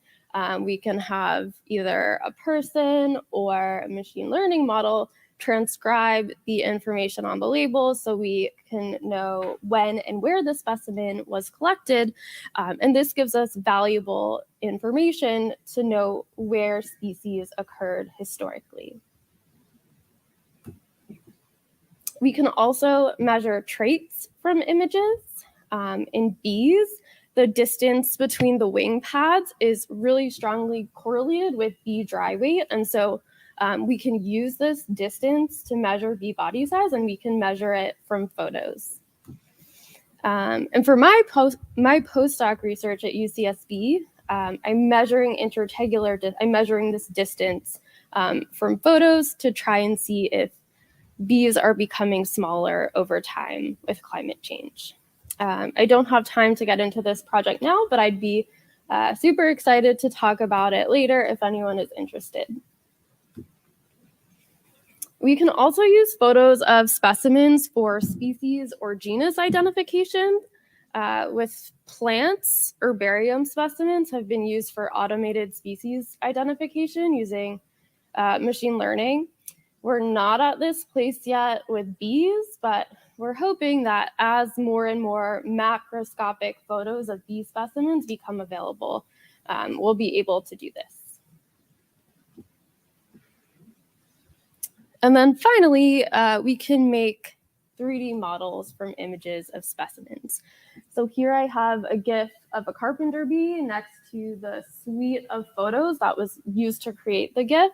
And we can also make a 3D model from these photos. And these 3D models let someone anywhere in the world view a specimen without either the specimen or the person having to leave their home. So hopefully I've convinced you that it's useful to take photos of specimens. Now I'm going to talk about some of the unique challenges that come up when we try to database these images. So one of the challenges is trying to find the type of images that you want for a project. So to go back to my bee body size project, to measure bee body size, I need dorsal photos of bee specimens. And at the moment, there's not an easy way to search for dorsal shots only in Symbiota.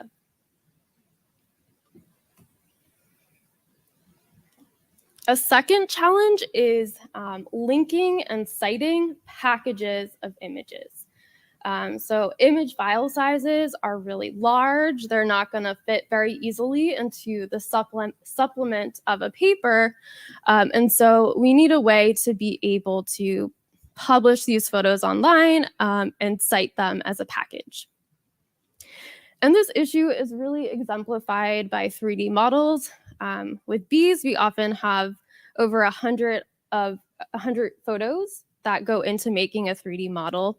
And if we upload these photos onto Symbiota or onto GBIF, they just go up into the ether. And at the moment, there's not a really easy way to get them back as a package. And so today I'll be talking about how a researcher finds the type of image that they're looking for. And how does a researcher find and cite linked images? And by answering these questions, we're hoping that we can make image sharing both easier and fairer. And for the Big Bee project, we're taking 3 different types of images of bees. So the first type is dorsal images of bees with their labels. The second type are standard view images of bees in the lateral position, the frontal position, and the dorsal position. And the last type are images of bees to be used to create 3D models. And in our Symbiota portal, we want to be able to search for each of these different types of images separately. And the answer we've come up with to do this is image tagging.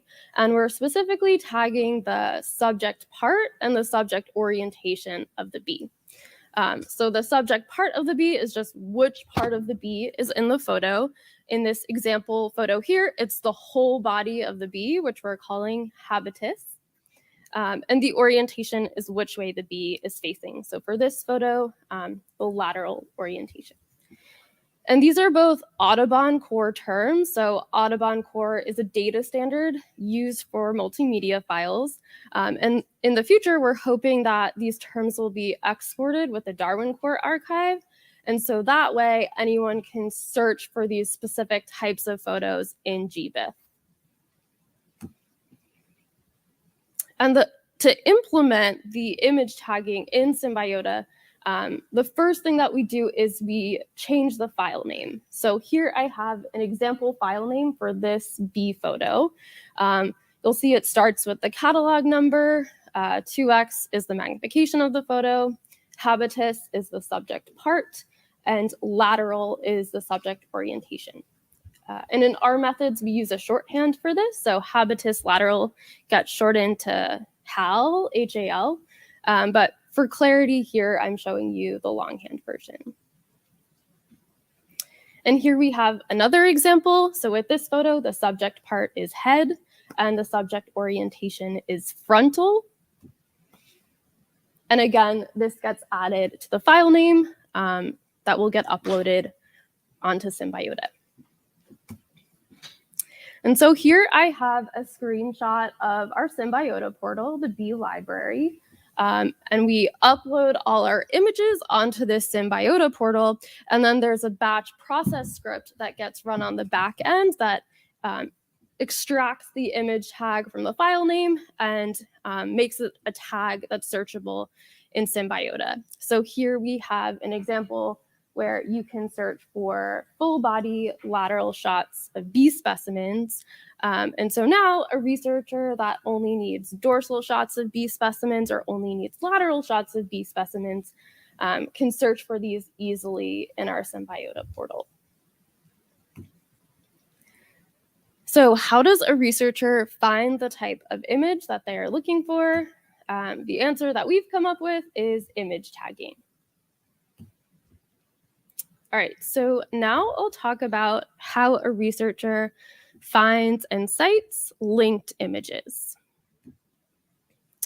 So here I have, again, this suite of 3D photos that we can use to make a 3D model. Say we make this 3D model, we analyze it and publish this in a paper. We want to be able to cite these photos easily. And so what we're doing at the Big V project is we're zipping the files together and then uploading that zipped file onto GitHub. And the zip file is small enough that it can fit onto a GitHub repository. And you'll see here that the repository is the catalog number of the specimen. And we chose GitHub because GitHub is really nicely integrated with Zenodo, so you can make any GitHub repository publishable using Zenodo. And so we published this repository onto Zenodo. We got a digital object identifier or a DOI, and now we can cite this set of photos in our paper. And as a third step, we link it back to Symbiota. So here I have a screenshot of a specimen record on our Symbiota portal. And you'll see in this related occurrences box, there's a link to the Zenodo archive. And this related occurrences field is a field in the Darwin Court archive. And so this information also gets shared to GBIF so that researchers can search for it more easily. So how does a researcher find and cite linked images? The answer that we've come up with is using GitHub and Zenodo. Okay, so hopefully I've convinced you with just a few simple tweaks, we can make image sharing and searching a little bit easier. Now I'm going to talk about some future directions. So one future direction is how to go back and tag images that have already been uploaded onto Symbiota without any tags in their file name. So here I have an example of 3 photos of specimens that I found on a Symbiota portal that don't have image tags in their file name. And if we want to use these photos easily for machine learning applications and for research, it really helps to have the image tags in the file name. A second future direction is image copyright. So at UCSB, where I work, we place all our photos in the public domain. And the reason that we do that is that images that are in the public domain can be really easily used for machine learning applications. And so if you're training a machine learning model, you're often using tons and tons of photos. And if those photos are copyrighted, you can't easily use them for your research. And then the final future direction that I'll talk about is image hashing. So an image hash is a string that's a unique identifier for a photo, and it's generated from the bits and the pixels of the photo. And it gets deposited with an online database. And when the image changes, say it's photoshopped, the hash will also change. And so this is a way to version and to link images of specimens together. And our collaborator, Yoret Poland, is working on methods for image hashing. I'll give a plug for his talk next week at the Digital Data Conference. If you're interested in image databasing, I highly encourage you to attend. It's a hybrid event, so it'll be free online. I'd like to thank my advisor, Katja Seltman, Yoret Poland, the Symbiota Support Hub, including Katie Pearson, Lindsay Walker, and Andrew Johnson. And the project is funded by the National Science Foundation. And with that, I'll take any questions.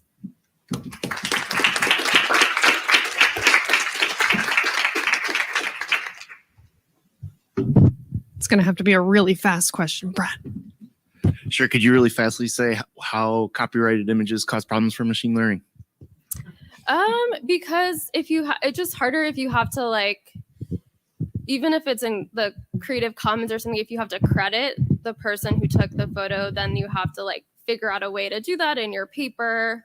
Or like you just might not necessarily be able to use the image. Thank you. Thanks again.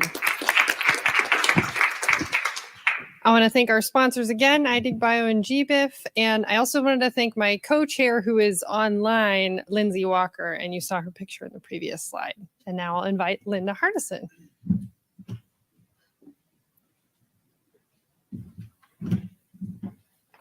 Hi, I'm Linda Hardison, Director of Oregon Flora. I'd like to first begin by acknowledging our core Oregon Flora team. Those are the co-authors that are listed here. Also the programmers that we've had over the years, including Ben Brandt, Evan Dunn, currently Arthur Parker, and Dr. James Mickley, who is now the curator of the OSU Herbarium, who is a fantastic colleague and partner on some of this work.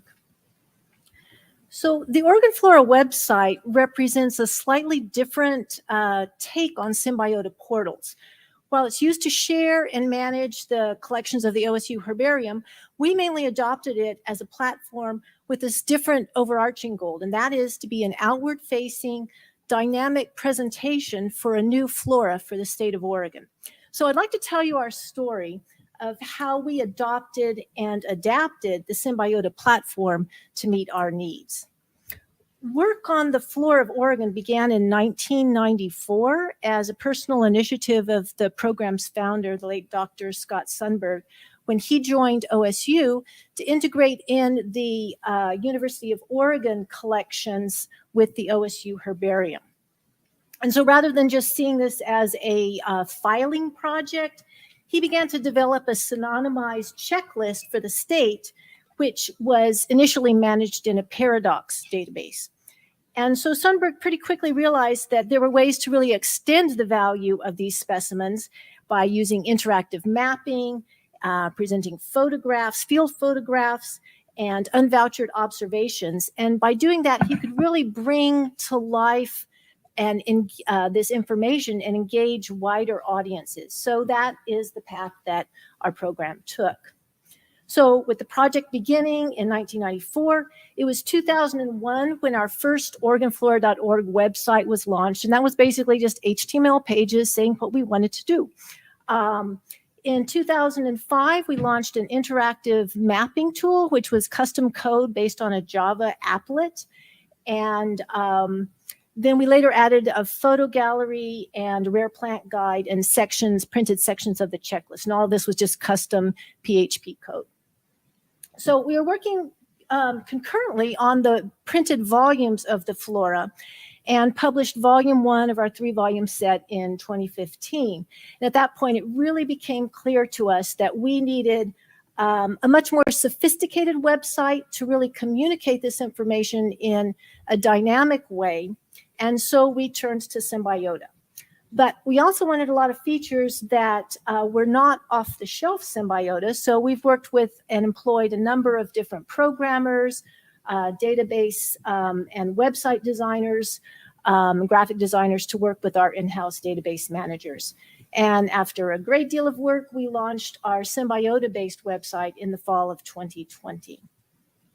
So because engagement with the public is a really important value that Oregon Flora has, we also support professionals, clearly. But we wanted to create a new user interface and new tools that could capture this audience. And in the next talk, Dr. James Mickley is going to tell you about one of those features that he is working on to help integrate iNaturalist records, a very popular citizen science tool, into some of our data set. So we use our website to support lots of different applications of plant diversity data. and to also give this information a context that lets all kinds of people discover how they relate and their relationship to plants. And so this is also true of our printed flora volumes. And the pages that I have put up here are examples of that from the front chapter of one of the volumes, a chapter about plant-insect interactions. And we also have a set of corresponding appendices. Here's an example of plant landscaping and gardening with native plants that are part of these books that expand and relate plant data to broader audiences. So now I'm going to walk you through some of the features of our website. So one of the first things you'll notice that up at the top is a search box which lists not only scientific names, all scientific names, but common names. So this immediately makes it more accessible to a broad audience. Our profile pages are basically the flora that we have, our floristic information, and we'll have to go a little back on that. And so each profile page serves as the content for a flora. Since it's hierarchical, you can go to any taxonomic level. And what we've done is made thumbnail pairs that immediately give you a sense of the distribution and the diversity within a taxonomic group. So on our profile pages back there, there's also an interactive map, and that gives you where you can view the types of records, whether it's vouchered or unvouchered, and select through those, and also get all of the details for each of those records. We have about 2.1 million records in our database. We also have text of the floristic descriptions. We have galleries of field photos where we present beautiful color photographs along with all of the data for each of those records. We also have a similar sort of slideshow view for the specimens. So another tool we have is the identify plants, or more commonly known in Symbiota land as the interactive key. And this is sort of off-the-shelf tool that really makes plant identification available to the generalist because it's based on location. And then that pulls from our database a list of taxa that are present in that area and allows the user to simply filter on characters that they recognize. So again, making something technical like plant identification much more accessible to the generalist. Okay, another tool that Oregon Flora has again customized is the inventories tool. As it says, it's about places in the plants that occur there. Data is organized into research projects, and these focus on a particular area. For this example, this is from a chapter in volume 1 of the Flora, where we look at some of the best places to give demonstrations of a region's flora. We also have a real public outreach section research project, which is species lists. These have been over 5,000 species lists that have been contributed largely through Native Plant Society, through agencies. You can access these lists through either an interactive map or by entering in names, keyword names, or filtering on the list itself. You'll notice over on the right that we have both the identify view, which is similar to the tool we just showed you, as well as an explore view. And this is simply a list, and it's a way for people to visualize either in a list form, alphabetical, taxonomically, or as images, and capture this information. All of this stuff is also exportable as a document or a CSV. So another sort of standard tool we have is the use of our website as the face for the OSU Herbarium and the collections management. Again, James has done extensive work really leveraging the great management tools that Symbiota offers, and has really strengthened the collections through this. So one thing that's also novel to our website is this spatial mapping tool. This was written by Ben Brandt, and it allows you to use some GIS type tools to identify polygons. You can either import a KML or create a polygon and discover the diversity within an area. Because we're also, this will also map all of the records that we have in our database, including non-vascular plants and the records from other institutions that we have snapshot data for. So in this, you'll see that we also include non-vascular plants. And you can click on any of these dots and start collecting them. You'll see that they end up in a tab that's sort of like a shopping cart, where then you can go and open the detailed collections record page and retrieve all of the data for each of those records. So another way to use this mapping tool is to simply explore the distribution of any taxon or taxa that you want to list with a couple of predictable filtering options that you have and have seen there. So one tool that Oregon Flora developed exclusively for our website is this Grow Natives tool. And this is a way that we have really expanded the relevance of plant data by tying in information about a taxonomic or botany adjacent field, such as gardening with native species, and tied it and based it on this floristic data that we've been gathering to prepare the Flora of Oregon.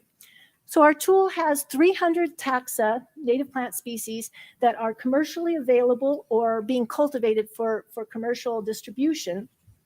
And then we have filter options on some very typical floristic characteristics, but also things that are unique to that particular field of study, such as pollinators, how might you use this in a landscape, how would you propagate these plants. So this is something that each one also has its own customized profile page that's focused on this particular ancillary topic. We're also developing tools for vendors to include their store inventory as a filterable item, and they can manage that list through their own checklist by a login process. So the next tool I'd like to talk about is sort of closing up and getting back to why we made this website so customized, which is to present it as a flora, a digital flora, and a checklist. So by being electronic, we're able to constantly update this information and present changes and greater depth when needed for errata or taxonomic changes. The checklist is another thing that we publish annually digitally through our website. And here we present our constant checklist updates, which serve as sort of a milepost for users and any changes that happen. We also explain how the website expands our published traditional flora in that we're including over 10,000 different taxonomic concepts for the website. That includes non-naturalized plants, as well as the 4,000 something that we are covering in the flora itself. So I've demonstrated how the Oregon Flora website has customized this Symbiota platform and portal that we have to serve both as a portal for Oregon collections data, but also, and what's really important to us, as a floristic reference with a strong focus on public engagement.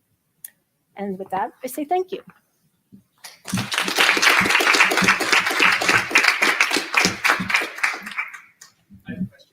Yeah.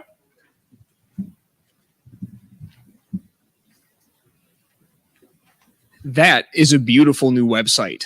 Thank you. Amazing.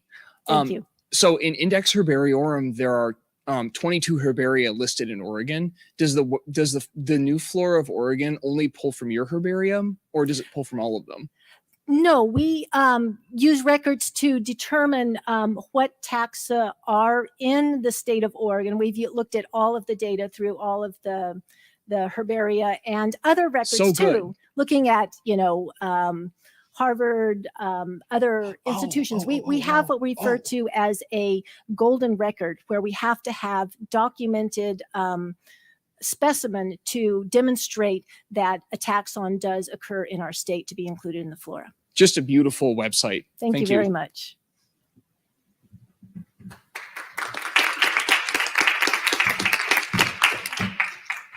And next, I'd like to invite Dr. James Mickley.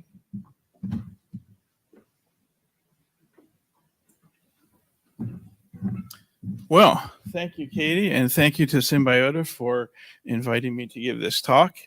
And so I'm James Mickley. I'm the herbarium curator at Oregon State University, and I get to use this beautiful website that Oregon Flora has built to manage our collections, which I'm very lucky to do. And so Oregon Flora is always looking for help with funding. So I just encourage you all, if you're interested in collaborating, to find Dr. Linda Hardison and talk to her. So I'm going to talk a little bit about some work that I'm doing to integrate iNaturalist observations into Symbiota. And there's a couple reasons why I think this is useful to do. Two of them involve specimens and one of them does not. And so the two that involve specimens, well, first of all, we're hearing a lot this week about extended specimens. And there's a lot of really rich data in iNaturalist that is really great to be able to link up with our physical specimens if there's an iNaturalist observation that's connected. And so primarily that's field photos, but it could also include other data that's being stored on iNaturalist, custom data, phenology, things like that. Also the discussion. So iNaturalist is in a way a social network, and there's discussion and identifications that are being confirmed. And so that's already really useful, and it's a living resource. So it's something that's going to continue to improve. Also sort of attached to specimens is that iNaturalist has been used by some as a digital collection notebook, and it's kind of a nice platform for this. With a couple clicks of a button on your phone, you get a lot of data without a lot of work, which is nice. So those two are specimen related. The third is just leveraging biodiversity data on iNaturalist with Symbiota tools. And so there's a lot of really good data on iNaturalist. Oregon Flora in particular, building these floristic tools, it's really helpful to be able to integrate that data along with specimen data and to sort of present them together for a digital flora. So the first two, concerning physical specimens, a lot of these ideas came from a paper by Bonnie Isaac and Mason Heberling from 2018. And so they really highlighted this. And they pointed out that especially field photos are often poorly curated with specimens, and that iNaturalist as an extended specimen really helps with that. They also pointed out that this is a great platform to collect data. It's good for collecting data for specimens of plants for an herbarium, but also other types of collections and other research goals as well. And so in our herbarium, we still have a lot of collectors that use this clunky system where they take their data in a field notebook, they're writing in the field, then they transcribe that data, make a label, the specimen comes to us with that transcribed data, and we usually don't get the digital data, which is a problem. And so then we have herbarium student workers who then retranscribe that label. So now that label's been transcribed twice. There's a potential for errors at both stages. And we've lost 10 to 15 minutes or more of time in building this. And so from my perspective, wouldn't it be great if we could just skip all this and have that record be born digital? And so that's one way that I'm using iNaturalist and why I'd like to bring it into Symbiota. So let's see what iNaturalist can give us. And so in addition to field photos, there's a lot of textual data that's already there on iNaturalist. So you can get the collector name or the username of the person on iNaturalist. You can get the collection date. You can get coordinates in most cases and coordinate uncertainty. Whoops. You can get the scientific name and the taxonomy, at least according to iNaturalist. And if it's been scored on that record on iNaturalist, you can get phenology, life stage, sex, or cultivation status. So all data that we may potentially be interested in. And there's a notes field on each one of these observations that can be mapped to, say, a description or Darwin core occurrence remarks. So that's kind of the standard data, but iNaturalist also allows you to create and use custom observation fields. And so I can use these to add additional data that we're sort of interested in from a collection standpoint. So for example, a collector number, associated collectors, associated taxa, locality string, habitat and substrate, and more notes or occurrence remarks. And so all of this data that I'm showing you here is already available on iNaturalist. You can go download it for any records that have it. And it's pretty simple to do that. And so that's sort of the stuff that's directly available. But we can also get additional data from a little bit more of an indirect method. And so we can take those coordinates and query them against an elevation API and get elevation. We can also get associated taxa using a radius search. So say we didn't want to fill that in manually for each observation. We could say, okay, well, I want all of the observations within 100 meters by that same collector on that same day. And that becomes your associated taxa. And so we can do this radius search on iNaturalist and they return the data to us. So when I'm collecting specimens using this, I actually build a project on iNaturalist, and that allows me to integrate some of these custom fields. And so my project has record number or collector number. It's got associated collectors, locality, habitat, associated taxa, and occurrence remarks. And so these observation fields are user submitted. You can use mine, which I have sort of set up to mirror Darwin Core, or you can make your own. You can require some. Instead of having a text field, you can have some of these be a drop-down with some controlled vocabulary. And when I put a specimen in this project in iNaturalist, here's a screenshot from my phone. And so I can just fill in that data in the field for this observation, and it's right there. And so then I can pull it directly into Symbiota. And so this project for me is called OSC Herbarium Specimens. There's a link there. You can go take a look at it if you'd like, or you can make your own. So that's sort of the first set with the specimen related stuff. The use case that is particularly interesting to Oregon Flora is this idea of augmenting biodiversity data. And so these are the vascular plant organs observations in Oregon. We have about 600,000, and they encompass the entire state. There's some holes, but they're comparable to what we have with herbarium specimens. And there's nearly 4,700 species, which is very close to the number of species that Oregon Flora is treating in the actual flora. So there's pretty good data on here if we can curate it. And so there's some curation issues, and that's something that we're working on. But it would be great to really show this along with the rest of our flora. So that's 600,000 observations. Now I'm going to show you accessioning by year in our herbarium. And so the OSU Herbarium is the largest repository of Oregon vascular plant specimens in the world. We have 167,000 specimens from Oregon collected over the last 150 years. And we accession roughly 1,000 or 2 a year over this period. And so specimens are a fair bit of work. And so, you know, it takes a bit of time to do all this curation. And these specimens and data have largely been what has been underlying this project that Dr. Linda Hardison is working with, the Oregon Flora Project. And so this is the physical flora in terms of the books and also the digital flora. So keep that 167,000 specimens in mind. And now I'm going to show you the same graph for iNaturalist. And so this is Oregon vascular plants on iNaturalist by year. And so over the last 5 years or so, this has really exploded. And in 2022, there were 167,000 vascular plant observations taken in Oregon. That's a whole herbarium worth of data in 1 year. So think about that for a bit. And so my argument is that we really need to take this seriously, especially if we're working on floristics.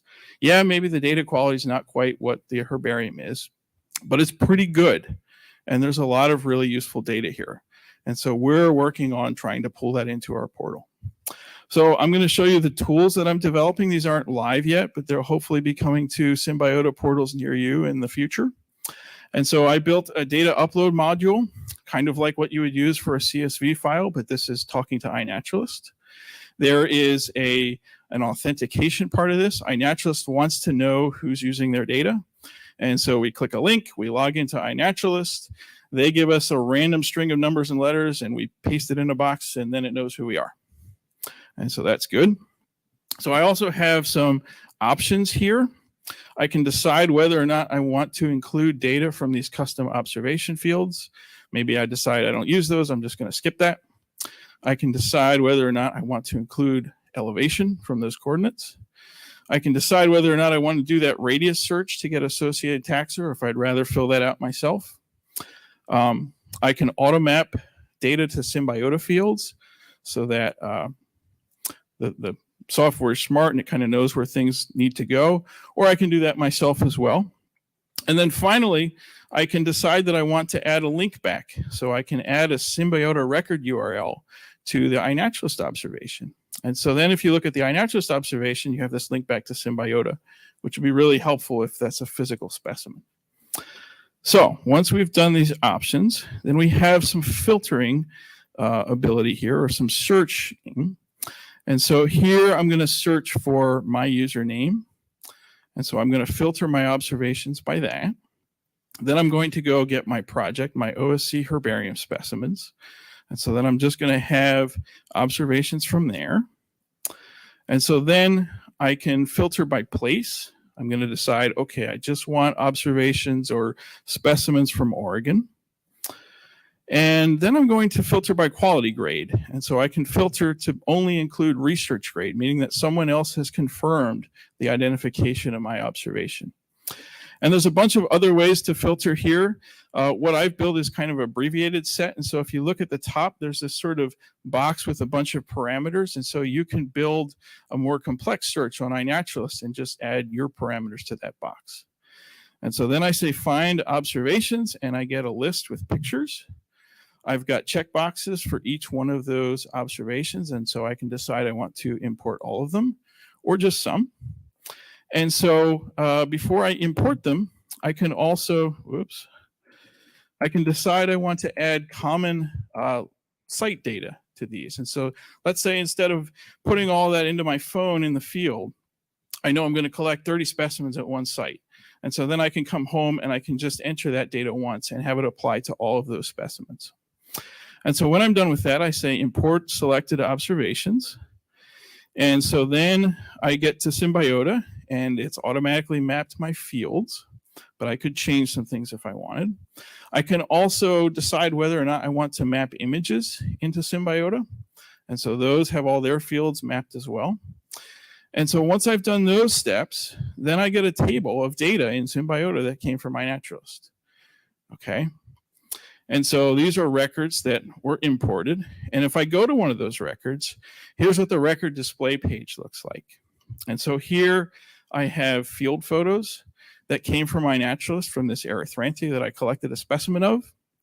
Those field photos are not stored on Symbiota's portal, so we're not paying for them.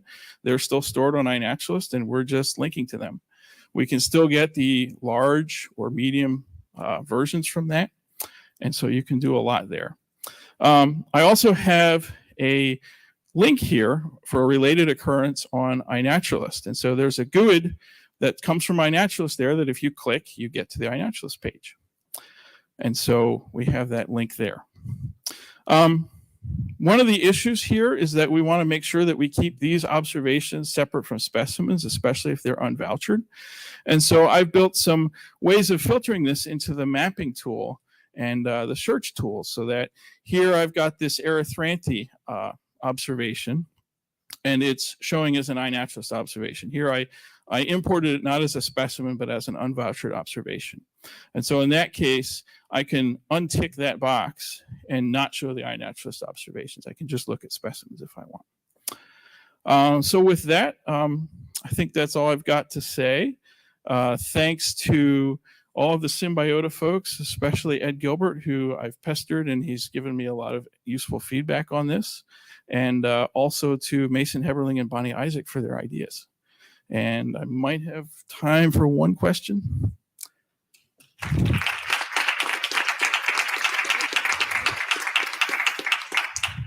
Hi, I'm in a Symbiota portal that's entomological, and I have long had concerns. When you do a search through Scan, what is the name of my portal? Not mine personally, but it's a big, robust one. It searches specimen records and iNaturalist at the same time. Well, that's great. It's fabulous, but I have concerns that occasionally one of my collectors or myself will make an iNaturalist observation and then bring that specimen into the museum as a physical specimen. And then we create a duplicate record. So are you saying that I'm trying to understand exactly what happened, that you've overcome that problem? I see how you create a related occurrence, right? But also it's creating two separate records in this system that I'm using particularly, but maybe you've overcome that. Well, so places like GBIF have clustering algorithms that should be able to catch some of this, first of all. But even if not, it's much better to have this associated occurrence link that's shown on this page. And so that can get synced to GBIF as well. And that can really help with the deduplication, I think. And so, yeah, I've really tried to preserve that so that that link stays there with the specimen. Thank you.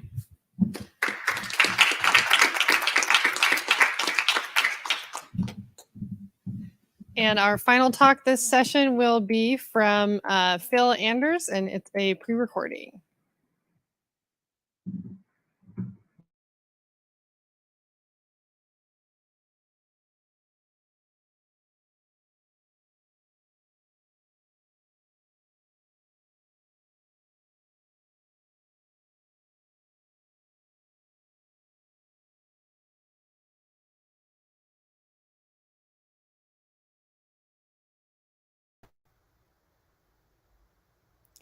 Hello, my name is Philip Anders. I'm a biological informatician with the Illinois Natural History Survey.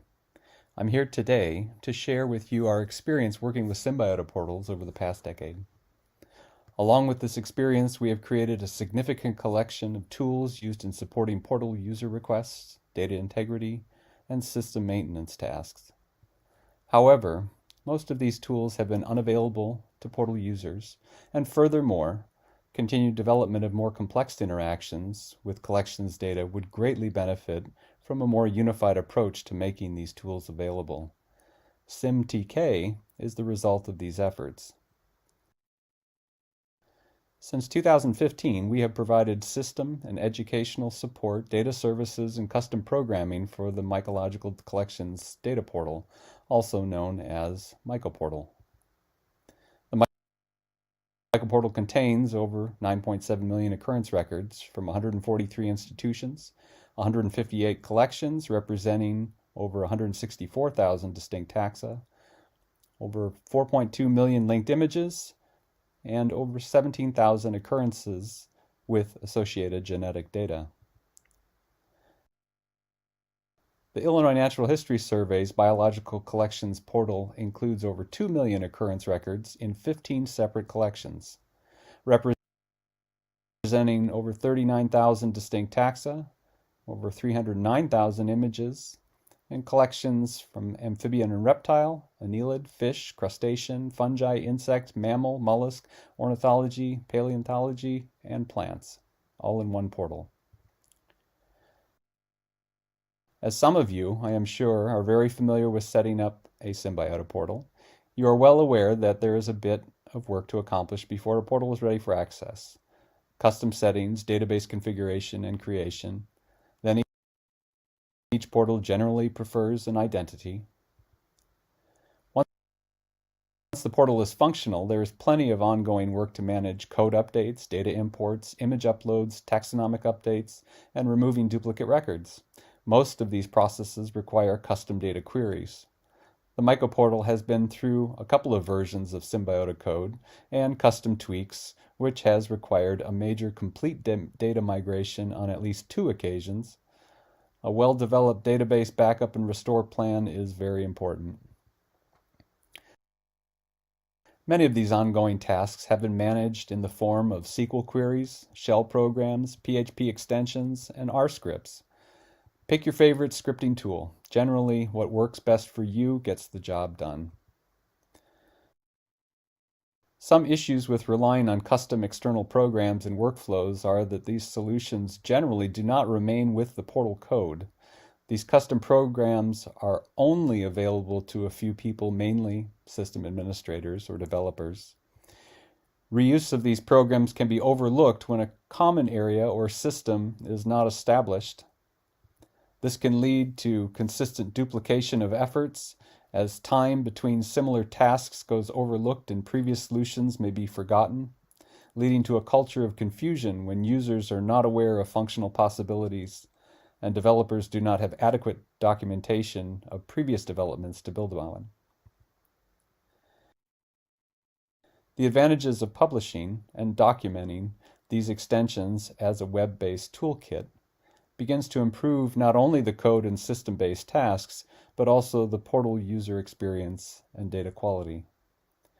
The basic parameters defined for the toolkit are a simple installation with Composer for PHP, automatic Symbiota setting detections, and access to code libraries on installation for portal and toolkit integration, clear and scalable code with a simple interface for making task scripts available in the browser, an abstract framework that provides basic functions to encourage rapid modular development, and a built-in application programming interface, or API, to support human and machine readable data streams to expand raw data access and connect seemingly disparate as well as compatible data sets.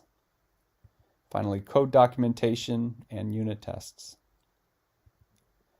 Our first example of a SymTK toolkit resource or plugin is for GenBank metadata extracted from a portal occurrence record and used to submit related genetic data to GenBank's online resource. A form provided by GenBank during the submission process accepts a tab-separated file in order to simplify the submission process and avoid any typos.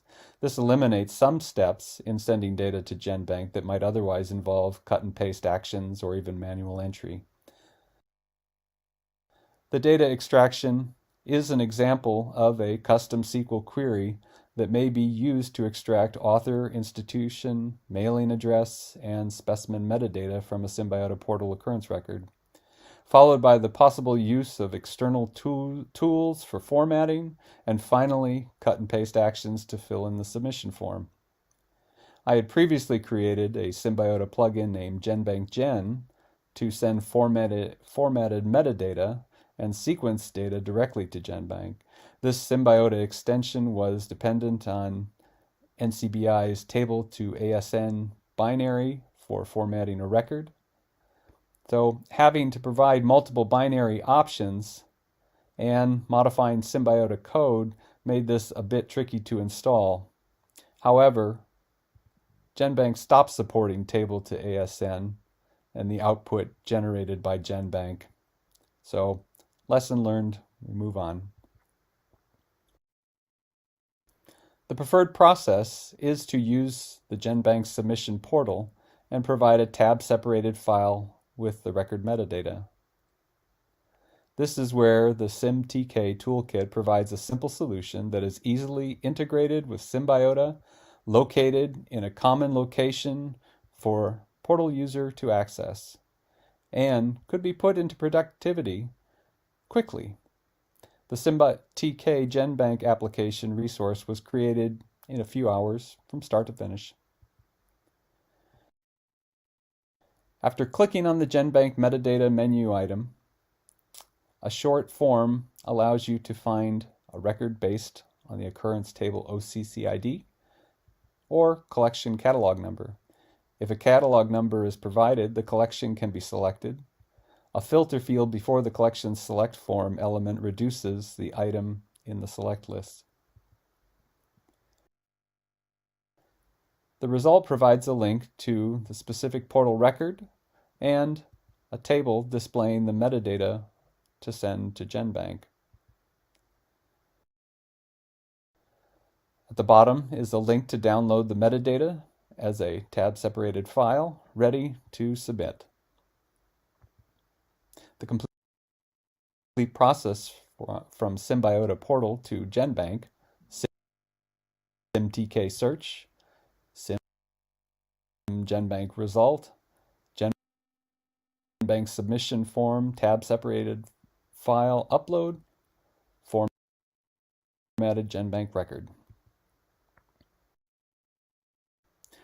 A second example of a SymTK resource replacing external scripts is the taxonomy report, which also demonstrates the use of connecting portal resources with Toolkit API and external FDEX API, a curated fungal taxonomy index created by previous MycoPortal manager Scott Bates. Again, a simple interface: select a collection, receive a report that contains total collection record count, total linked scientific names recognized by the internal thesaurus, number of unlinked scientific names, number of entries with no scientific name information, records with problematic names. In some cases, these entries contain recognized names, but were prefixed with a question mark, presumably to revisit at another time to correct. Unlinked records that have valid names recognized by the internal thesaurus, and new names available from our external repository, the FDEX Fungal Index for MycoPortal. Included with the report is a collection-specific direct link to the Symbiota Portal Taxonomic Name Cleaner, connecting data from multiple services, published in a common location and available to portal collection managers. Other SymTK resources that are currently available are collection-specific scheduling for daily backup. This produces an encrypted zip file at a specified time for each collection to a unique URL for download. An automated process on the external network using simple programs provides daily access to current collection data. Web-based file transfer for batch uploading images with no additional software to install, a drag-and-drop interface that supports large file transfers and provides transfer progress feedback. The SymTK framework provides basic configuration to limit user access to any toolkit resource. Resources that are soon to be available are linking batch uploaded images to portal records and automatically generating web versions, a quality report for collection images that identifies dead image links, orphaned images, duplicates, missing web images, versions, and associated images, functions to search and replace modified resources for image services. Providing an in-browser file management for collection managers to access image files for backup tasks is also in the works. This toolkit was developed from our experience out of a necessity to address the needs of portal users, collection managers, data scientists, researchers, system administrators, and developers. The application can be installed without changes to existing portal configurations. If you are interested in trying out the toolkit or have any ideas for a SymTK framework resource to develop, please contact us at help@mycoportal.org. You can view the code and documentation on GitHub. Just search for SymTK on GitHub. You can also contact me at anders2@illinois.edu. I'd like to thank my portal collaborators, Andrew Miller and Scott Bates. We are help@mycoportal.org. And thanks also to the Symbiota Support Hub team for inviting me to the SPNHC meeting to share our developments. And of course, thank you to all of you for listening. And now time for questions.